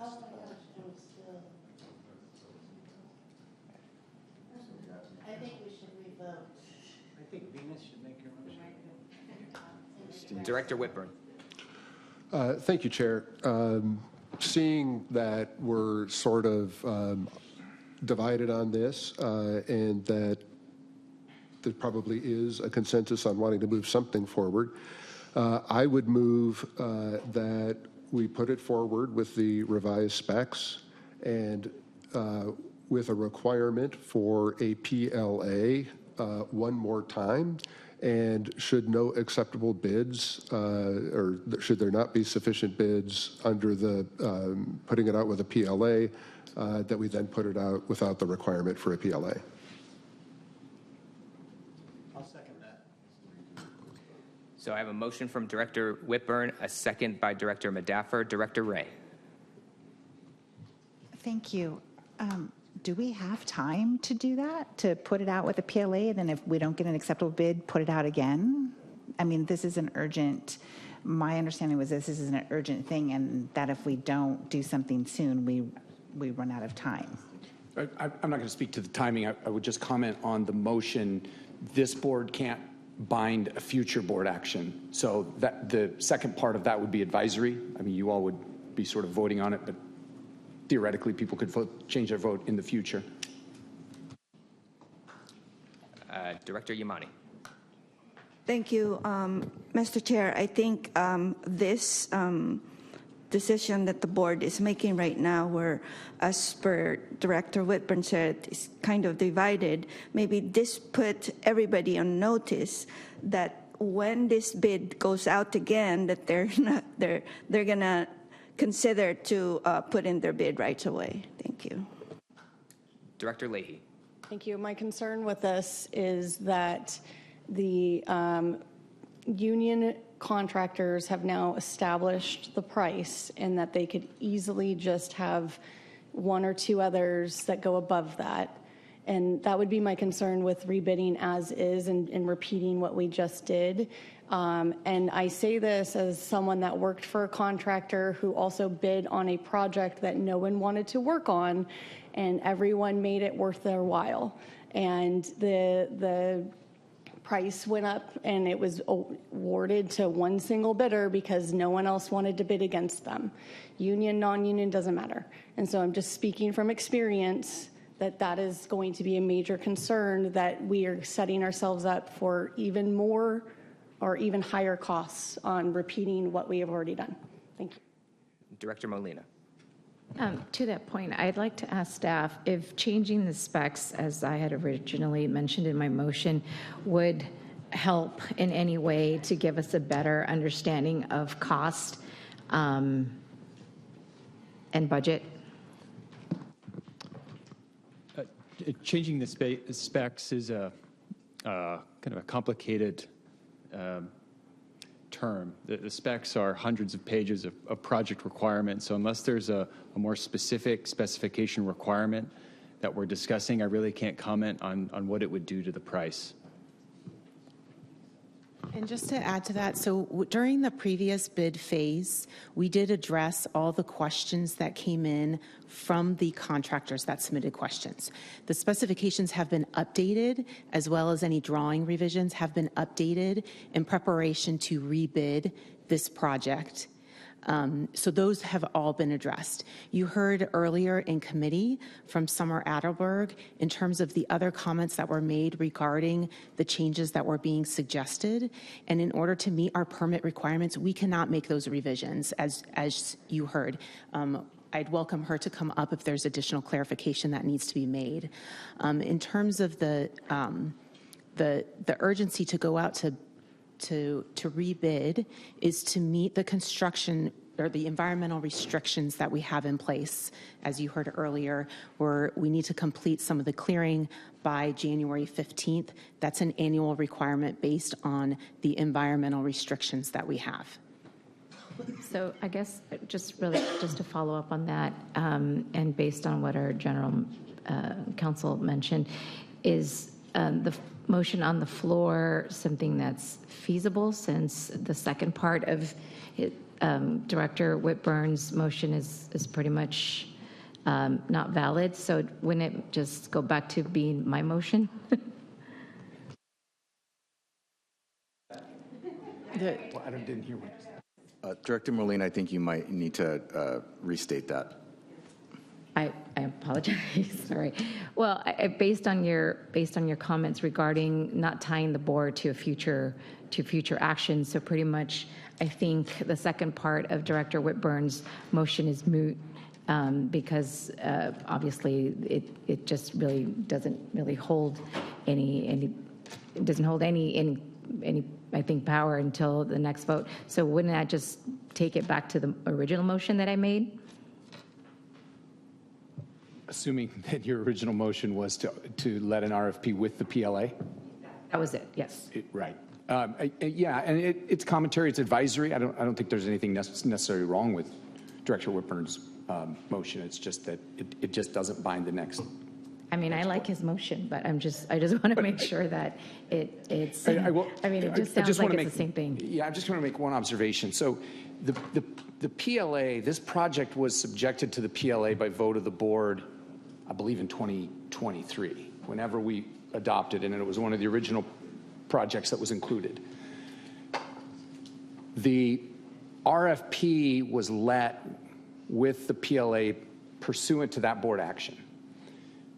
Today, you have rejected the single bid and have been debating whether to issue an RFP without a PLA. In the absence of the PLA, hypothetically, this board doesn't need to take a vote to put the bid on the street. To subject a project, if there was a different project in front of us, you would be voting to subject it to the PLA. If the board takes a vote today that is essentially the same thing that it did in 2023, it has just rejected a qualified bidder who's subject to the PLA. And so we would recommend that we do take a look at the spec change, because we don't want to subject ourselves necessarily to a bid protest for some sort of arbitrary rejection of the bid that has been received. So either the board will, staff can take a, based on board advice, can take a look at the specs and make alterations that are appropriate in order to provide a more efficient bid, or the board can remove the PLA requirement, thereby changing the spec and putting it back onto the street. Does anybody have any questions? I hope that was clear. No, it's very clear. I would just also be concerned as the bidder, because if they're having a bid protest, given that they provided and were part of a PLA and they provided what they assumed was an appropriate bid, and if we're rejecting it and changing it to a non-PLA, I'm concerned with the bid protest at that point. So in terms of, rejecting the bids, our admin code places, there's broad authority with this board to reject a bid, and we've all heard about the engineer's estimate, et cetera. It's the reletting of the same bid and the discussion that has occurred up to this point with respect to perhaps some of the specs within the bid. So, all I'm suggesting is that if the board continues to move forward with including the PLA in the bid, that staff take some of those suggestions and we'll look at the spec again before it goes. And if I may, thank you, General Counsel. If the direction is to change the specifications for this project, we will miss the window this year in order to be able to perform the work. So I just want to manage the expectations of this board with regard to the timeliness of performing work. So I have a number of directors with their hands up. So I'm going to start with Director Whitburn, then Director Hilliker, and Director Myers. Thank you, Chair. And hearing the conversation, I would just remind the body that one of the things that we heard from a number of the public speakers earlier today was their confidence that if we put this out with requirement for a PLA, that there would be multiple bidders on it. I have no reason to doubt them. I think we could put that to the test. And my belief is that we'll get multiple bidders and we won't have a problem. Thank you. Thank you. Director Hilliker. Thank you, Chair Serrano. Question for staff, or Tish, I guess. We talk about a window. Is it, I've just refreshed my memory, is it due to grant funding or is it due to a certain time the work has to be done due to some bunny or bug or something? The latter with regard to bunnies and bugs and timing of the work. Time in the work. Okay, so if it doesn't get done this year, is it, and we miss the window, then it has to get done maybe next year. But then every year we delay it, it'll cost more money? I would expect inflation to happen within the next year, yes, sir. And do we have any grant funding tied to this? We do, yes. So would we lose that? We would be at risk. We'd be at risk, okay. All right, thank you. Director Myers, you good? You came off. Well, I guess my question is, where are we right now? I think everybody's kind of, so we, is there a motion pending? I mean, we've had one vote that failed. We've now had another vote. We have a motion on the floor from Director Whitburn and was seconded by Director Madaffer to move forward with the project bid subject to a PLA. And forgive me, but how is that different than the first motion? So I added language in my motion that was seconded that should there not be sufficient bids when we put it out requiring a PLA, which is the fear of some members of this body, that we would then rebid it without the requirement of a PLA. The General Counsel advised that that latter part would have to be advisory since we can't tie the hands of a future board. But I will commit to voting that way in that eventuality.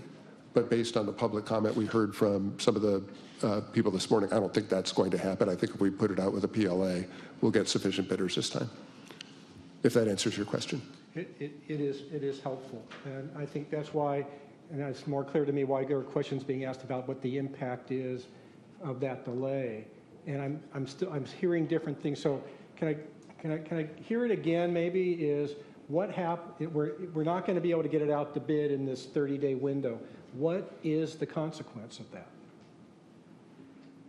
We can get it out to bid within this 30-day window if directed by the board.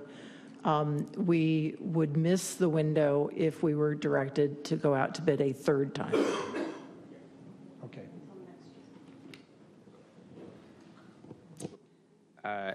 Okay. Director Leahy. Thank you. I just want to caution the board of directing staff to change specifications in which most of us don't have technical experience in, and we're getting into means and methods, and that's just what I would be concerned about, is saying a blanket amend the specifications without knowing what the implications or what the details of that are. So I would really caution that we don't do that, because it's not our area of expertise. It's on the policy end.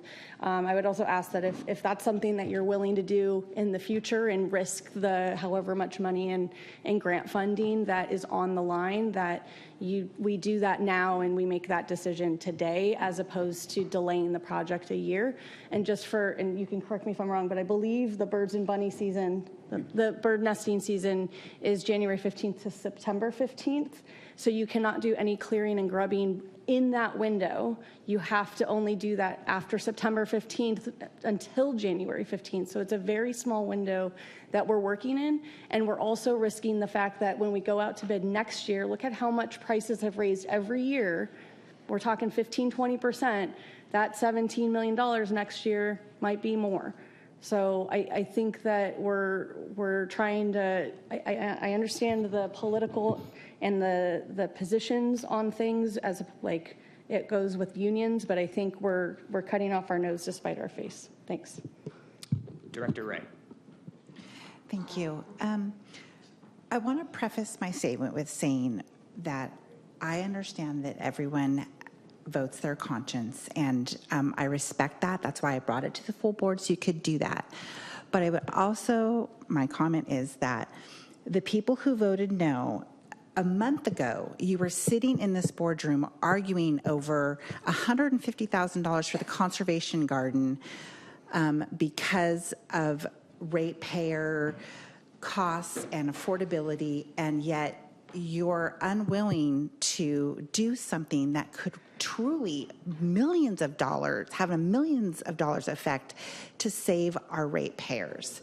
So it's a little contradictory, but again, I respect your votes, but I just want you to maybe reevaluate what you're doing now is very contradictory to trying to save the ratepayers' money.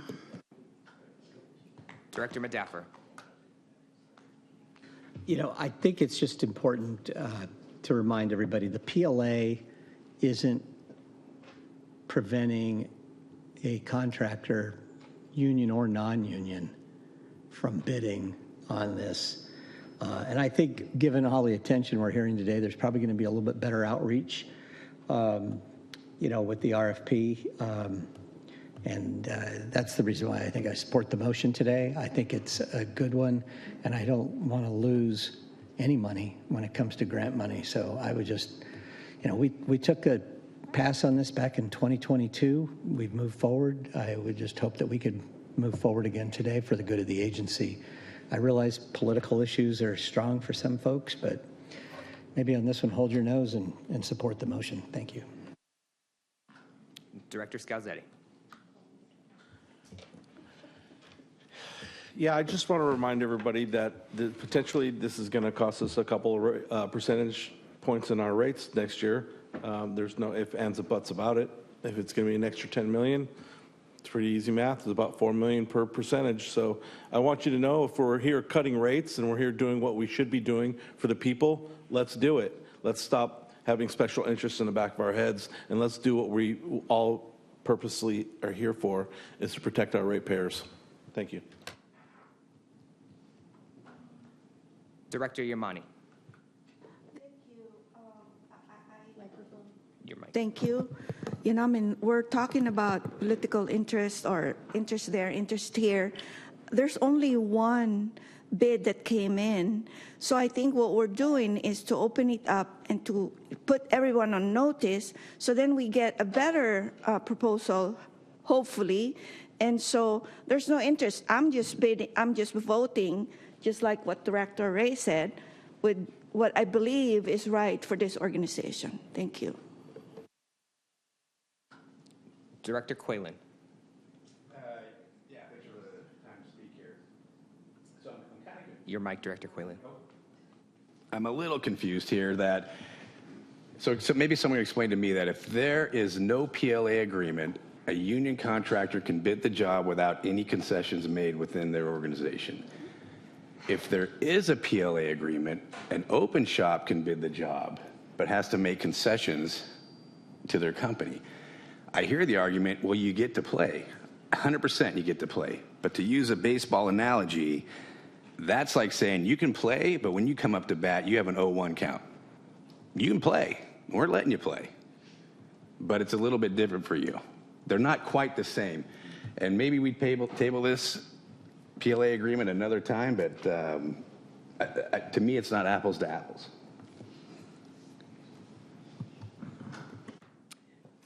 Any further discussion? If not, we will move to a vote. Can you repeat the motion, please? So the motion by Director Whitburn and seconded by Madaffer was to rebid under the PLA with advice to the board that if we don't get if we get no responsive bidders, that we will open it not under the PLA. But that's advice. They can't be held to it, if I understand General Counsel's direction.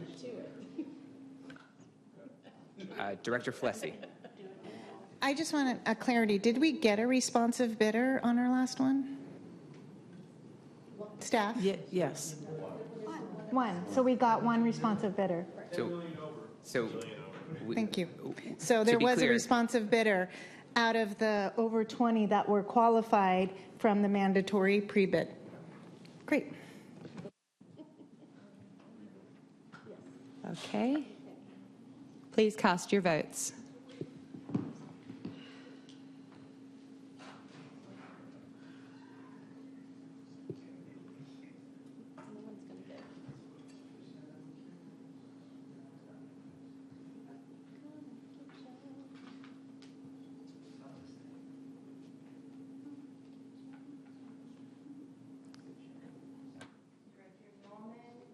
Norman, Medaffer, and Freehoff.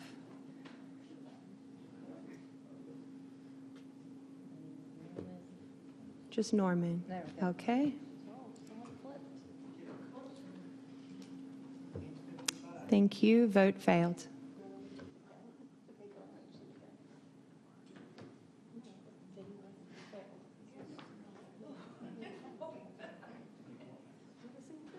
What if we throw in money for the conservation garden? No, I'm leaving. I'm going to the bar. I'm out.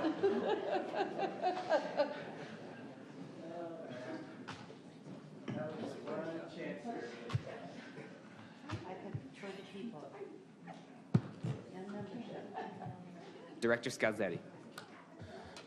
Oh, I think we should try it one more time. I'd like to make a motion to open this bidding process up to everybody.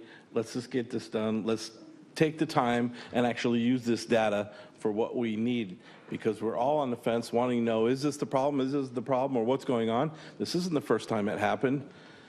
This is not going to bring in low-cost jobs. We're not going to cheat anybody out of any wages. They're all getting prevailing wage and certified payroll. I just don't really want to alienate all the rest of the workers in our county. And if you're truly talking about employees, let's get everybody working who lives here and needs to be employed. Let's open it up. My motion is to open it up to all bidders. Second, Leahy. I have a motion from Director Scalzetti, a second from Director Leahy. Any discussion? Director Boyd Hodgson. Thank you. Thank you for the opportunity to speak. So I have voted in favor of the PLA. As a former union member, I support PLAs. We have a choice here to get something done or not get something done. And, as far as the difference between workers who are skilled and trained and those who are not, they are different. They are different. When you have a PLA, you have guaranteed skilled and trained workers. And you have safeguards in place to make sure that every person who is working has completed an I-9 form, meaning that they are documented and able to work, which I would assume that some of you all care about. So we're at a crossroads, and I will be voting in support to move this forward. But I am very disappointed that I'm very disappointed that we're discussing this in the first place, since the board voted to issue this with a PLA. I'm not sure why it came up for a vote again, but I'm disappointed that we will not be putting it out for a PLA. But for the sake of moving this forward, I will be voting in favor. Thank you.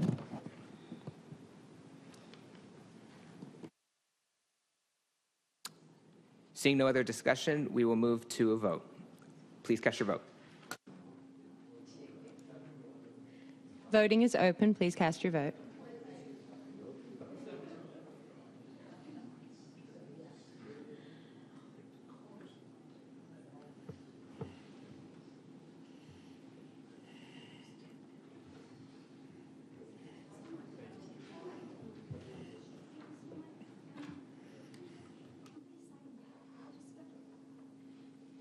Directors Flessy, Yamani, Fong Sakai, Freehoff, Boyd Hodgson, and Ray. Have you entered your votes? Yes. Let's let it catch up. I don't have Boyd Hodgson or Ray.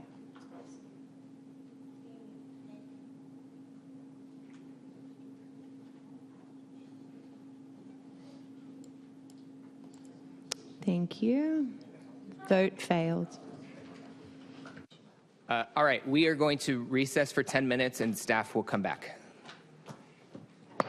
All right, I'm going to reconvene the Board of Directors at 4 p.m., and I will turn it over to our General Manager. Okay, so I just want to set, as we continue this conversation, set some baseline information so that when we continue to vote, everyone knows where we're at. The grant funding that we've been talking about that's associated with this project, it's $3 million, right? So that $3 million is what's at stake if this project is delayed in some form. The other thing that you've heard me say a couple times here is potential fines from wildlife agencies. That's just part of the process here, that if we don't meet the deadlines in the spring of 2026, we can absolutely set our watch to being fined by the wildlife agencies. The other thing that I want to rebalance in the conversation here has to do with changing the specs themselves as it relates to what's out there. That, again, is set by the wildlife agencies.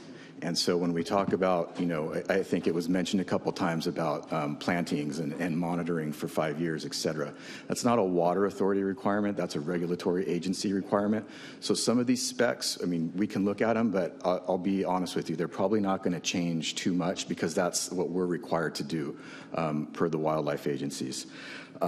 In terms of, this project, I think I don't know if it's lost in this conversation, but this project was delayed in budget years past, just a couple of years ago, and it was delayed to bring down the rates for the water authority. So now here we are with this project. If we delay again, I think what you should all expect is inflationary increases, right? I think it goes without saying, associated with this project. And that's what we'd be looking forward to. I think that we already have a mismatch between what was budgeted, the budget that this group just approved, where the engineer's in-house estimate came in, which it will be revised, and this unknown of what a new bid will be. So in any case, there will be a budget impact, just for full disclosure in all of this. Unless that bid, this is the wild card, unless that bid comes down considerably to where the engineer's estimate is. So I want to set that baseline level of knowledge as you all deliberate over the options that we have here. And David he's next up. Yeah, and I just want to make my comment clear in relationship to what I was saying to you, Director Molina.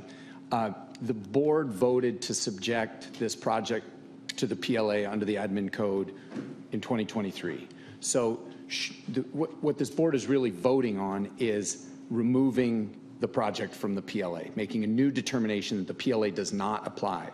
If the board is unable to pass that type of an action, exempting the project from the PLA, then we remain in a default situation where the PLA applies to the project, and staff would have the authority without board action to relet the bid.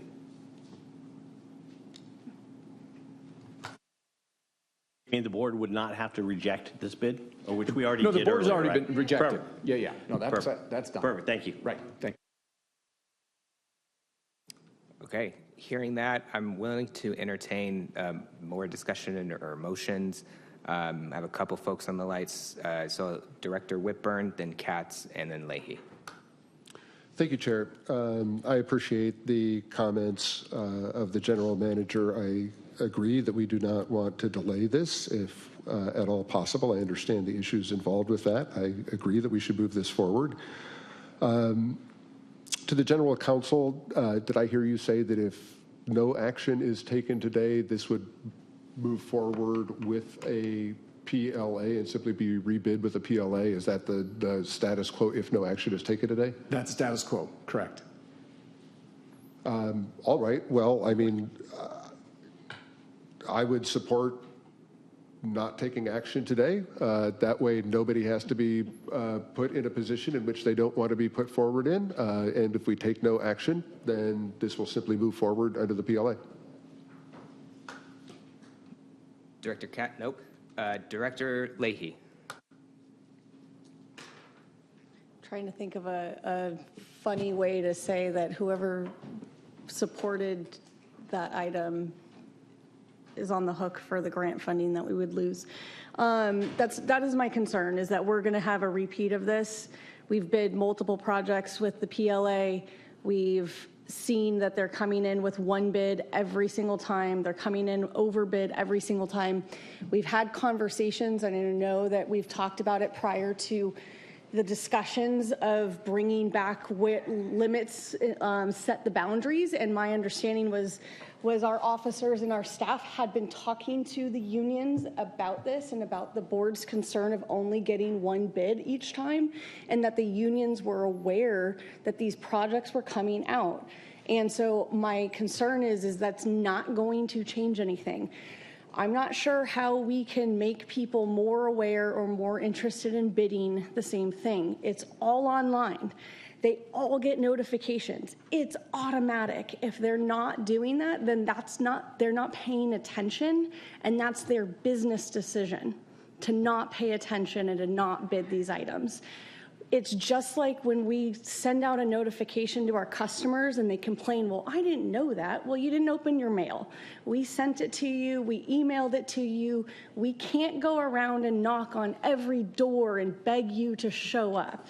So again, we're just going to keep, I am concerned we're going to keep repeating the same thing over and over and over.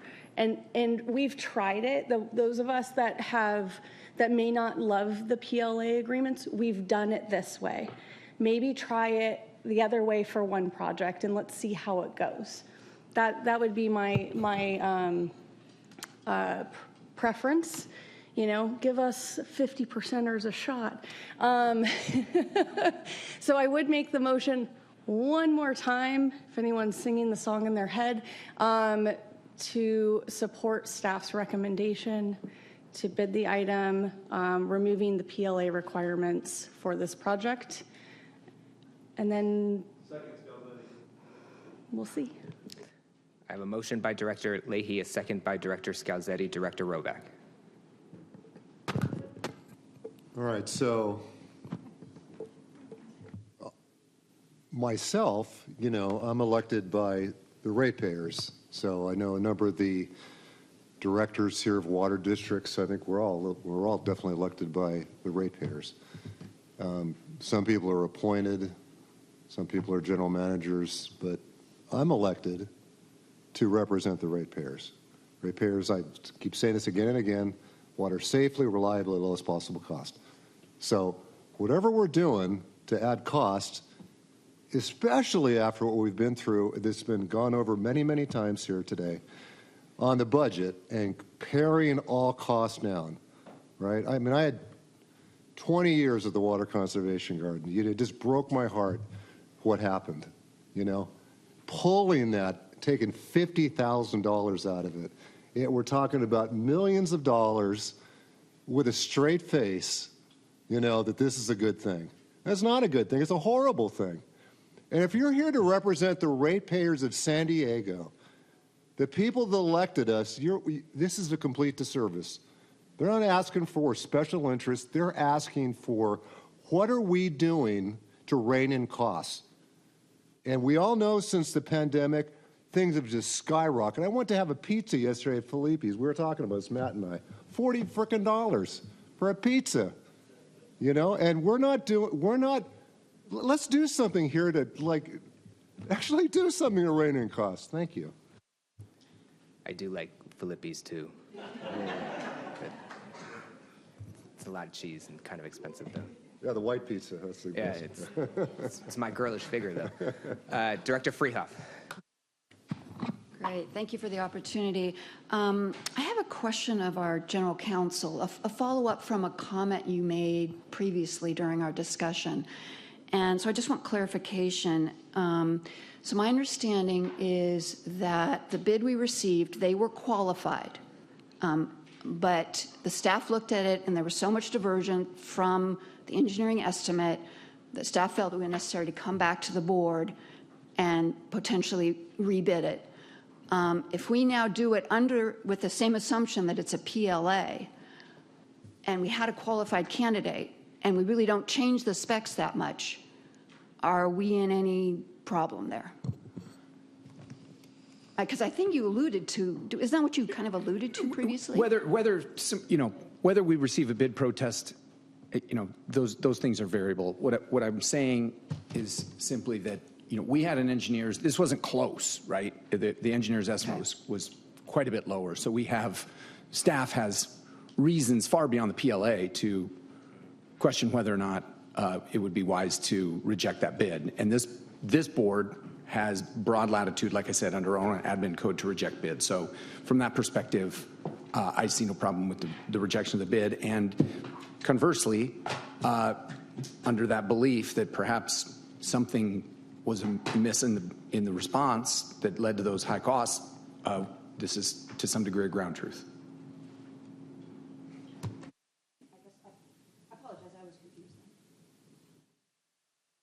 Director Katz. Yeah, question to Dan. Many times, especially state, we get grants based on having a PLA, or we wouldn't get a grant if we did not have a PLA. Does that go into effect on this? Do you know that? I personally don't know the answer to that. I don't know if staff does. There we go. Because most state grants only will happen if you have a PLA.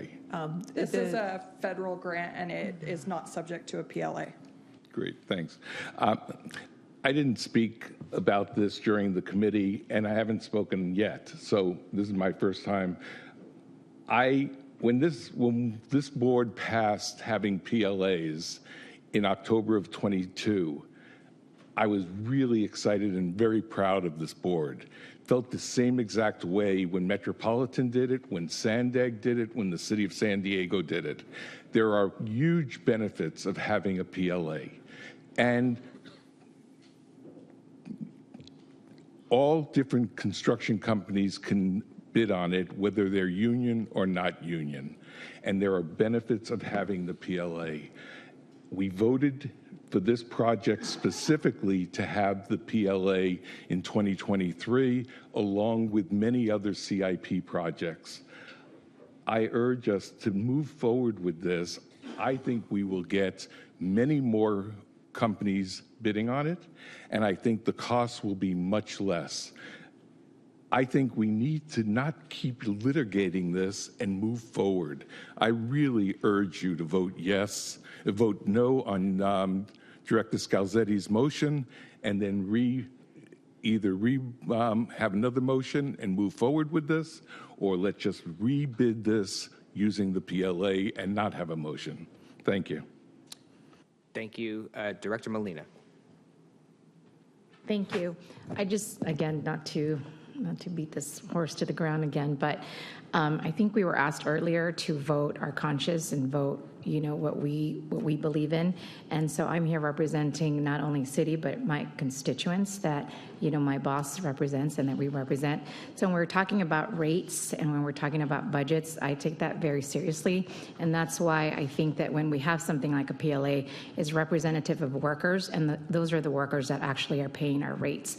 So when we are voting our conscience, I am voting for people getting good jobs, to not get their wages stolen, and to ensure that we have some safety mechanisms in place so that these people can afford the rates that we will eventually propose in the near future. So thank you. Seeing no further speakers, we will now move to the vote on the motion by Director Leahy and seconded by Director Scalzetti. All those vote who desire to vote. Okay. Please cast your votes now.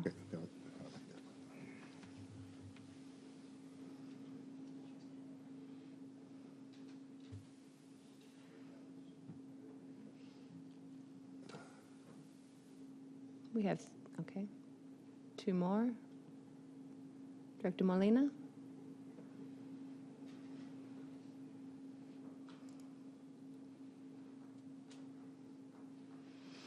Vote failed.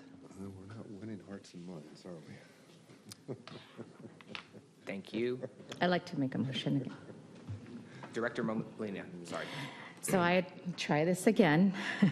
And again, I think we all want to get through this, and we'd like, and I think everybody that did vote for this previously in 23 voted with the PLA. I personally don't think that if we have one solid bid coming back gives us and the staff and the board an opportunity to really get a diverse kind of input. So I personally would like to see more bids come in. So this is one of the reasons why I really would like to kind of put it out there, rebid it. I only added the spec place just to give you some leeway, but if that's a problem, then I'll definitely take that out of my motion. So I would just ask to rebid this with the PLA in place. Thank you. I just second Katz. point. We can take that motion and vote on it, but like I said before, the default at this point is that the PLA applies. Okay, and that never mind. But So I'm hearing that motion was withdrawn. Seeing no one on the lights, we will then move on. That will move us to our special reports. Item 11, General Manager. Nothing to report. General Counsel. Nothing to report. Sandag report from Secretary Lyons, who is absent. Borders Committee, Director Castaneda is also absent. Regional Planning Committee, Director Yamani. Thank you, Mr. Chair. I submitted my report to our board clerk, and so that should be disseminated to the entire board. Thank you. Appreciate that very much. Are there any AB 1234 compliance reports from any directors? Seeing none, item 12 is our closed sessions. General Counsel Edwards, will you please take us into closed session? We will now adjourn into closed session pursuant to Government Code Section 54957, Public Employee Performance Evaluation. We have emerged from closed session with nothing to report. Thank you all very much. This has been fun. There being no further business ahead of the Board of Directors. Oh, and sorry. I do want to toss it over to Director Boyd Hodgson real quick. Colleagues.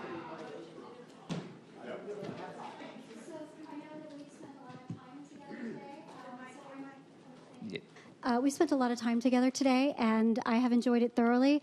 I've also enjoyed serving with all of you. This is my last meeting in person, and it's not clear if I'm going to attend online, but I wanted to just let you all know this has been a true pleasure, and I haven't even been here long enough for some of you to understand how to pronounce my name, but I hope that you've enjoyed serving with me, and I have very much enjoyed learning from you all, hearing from you all, debating with you all, and serving with you all. So thank you.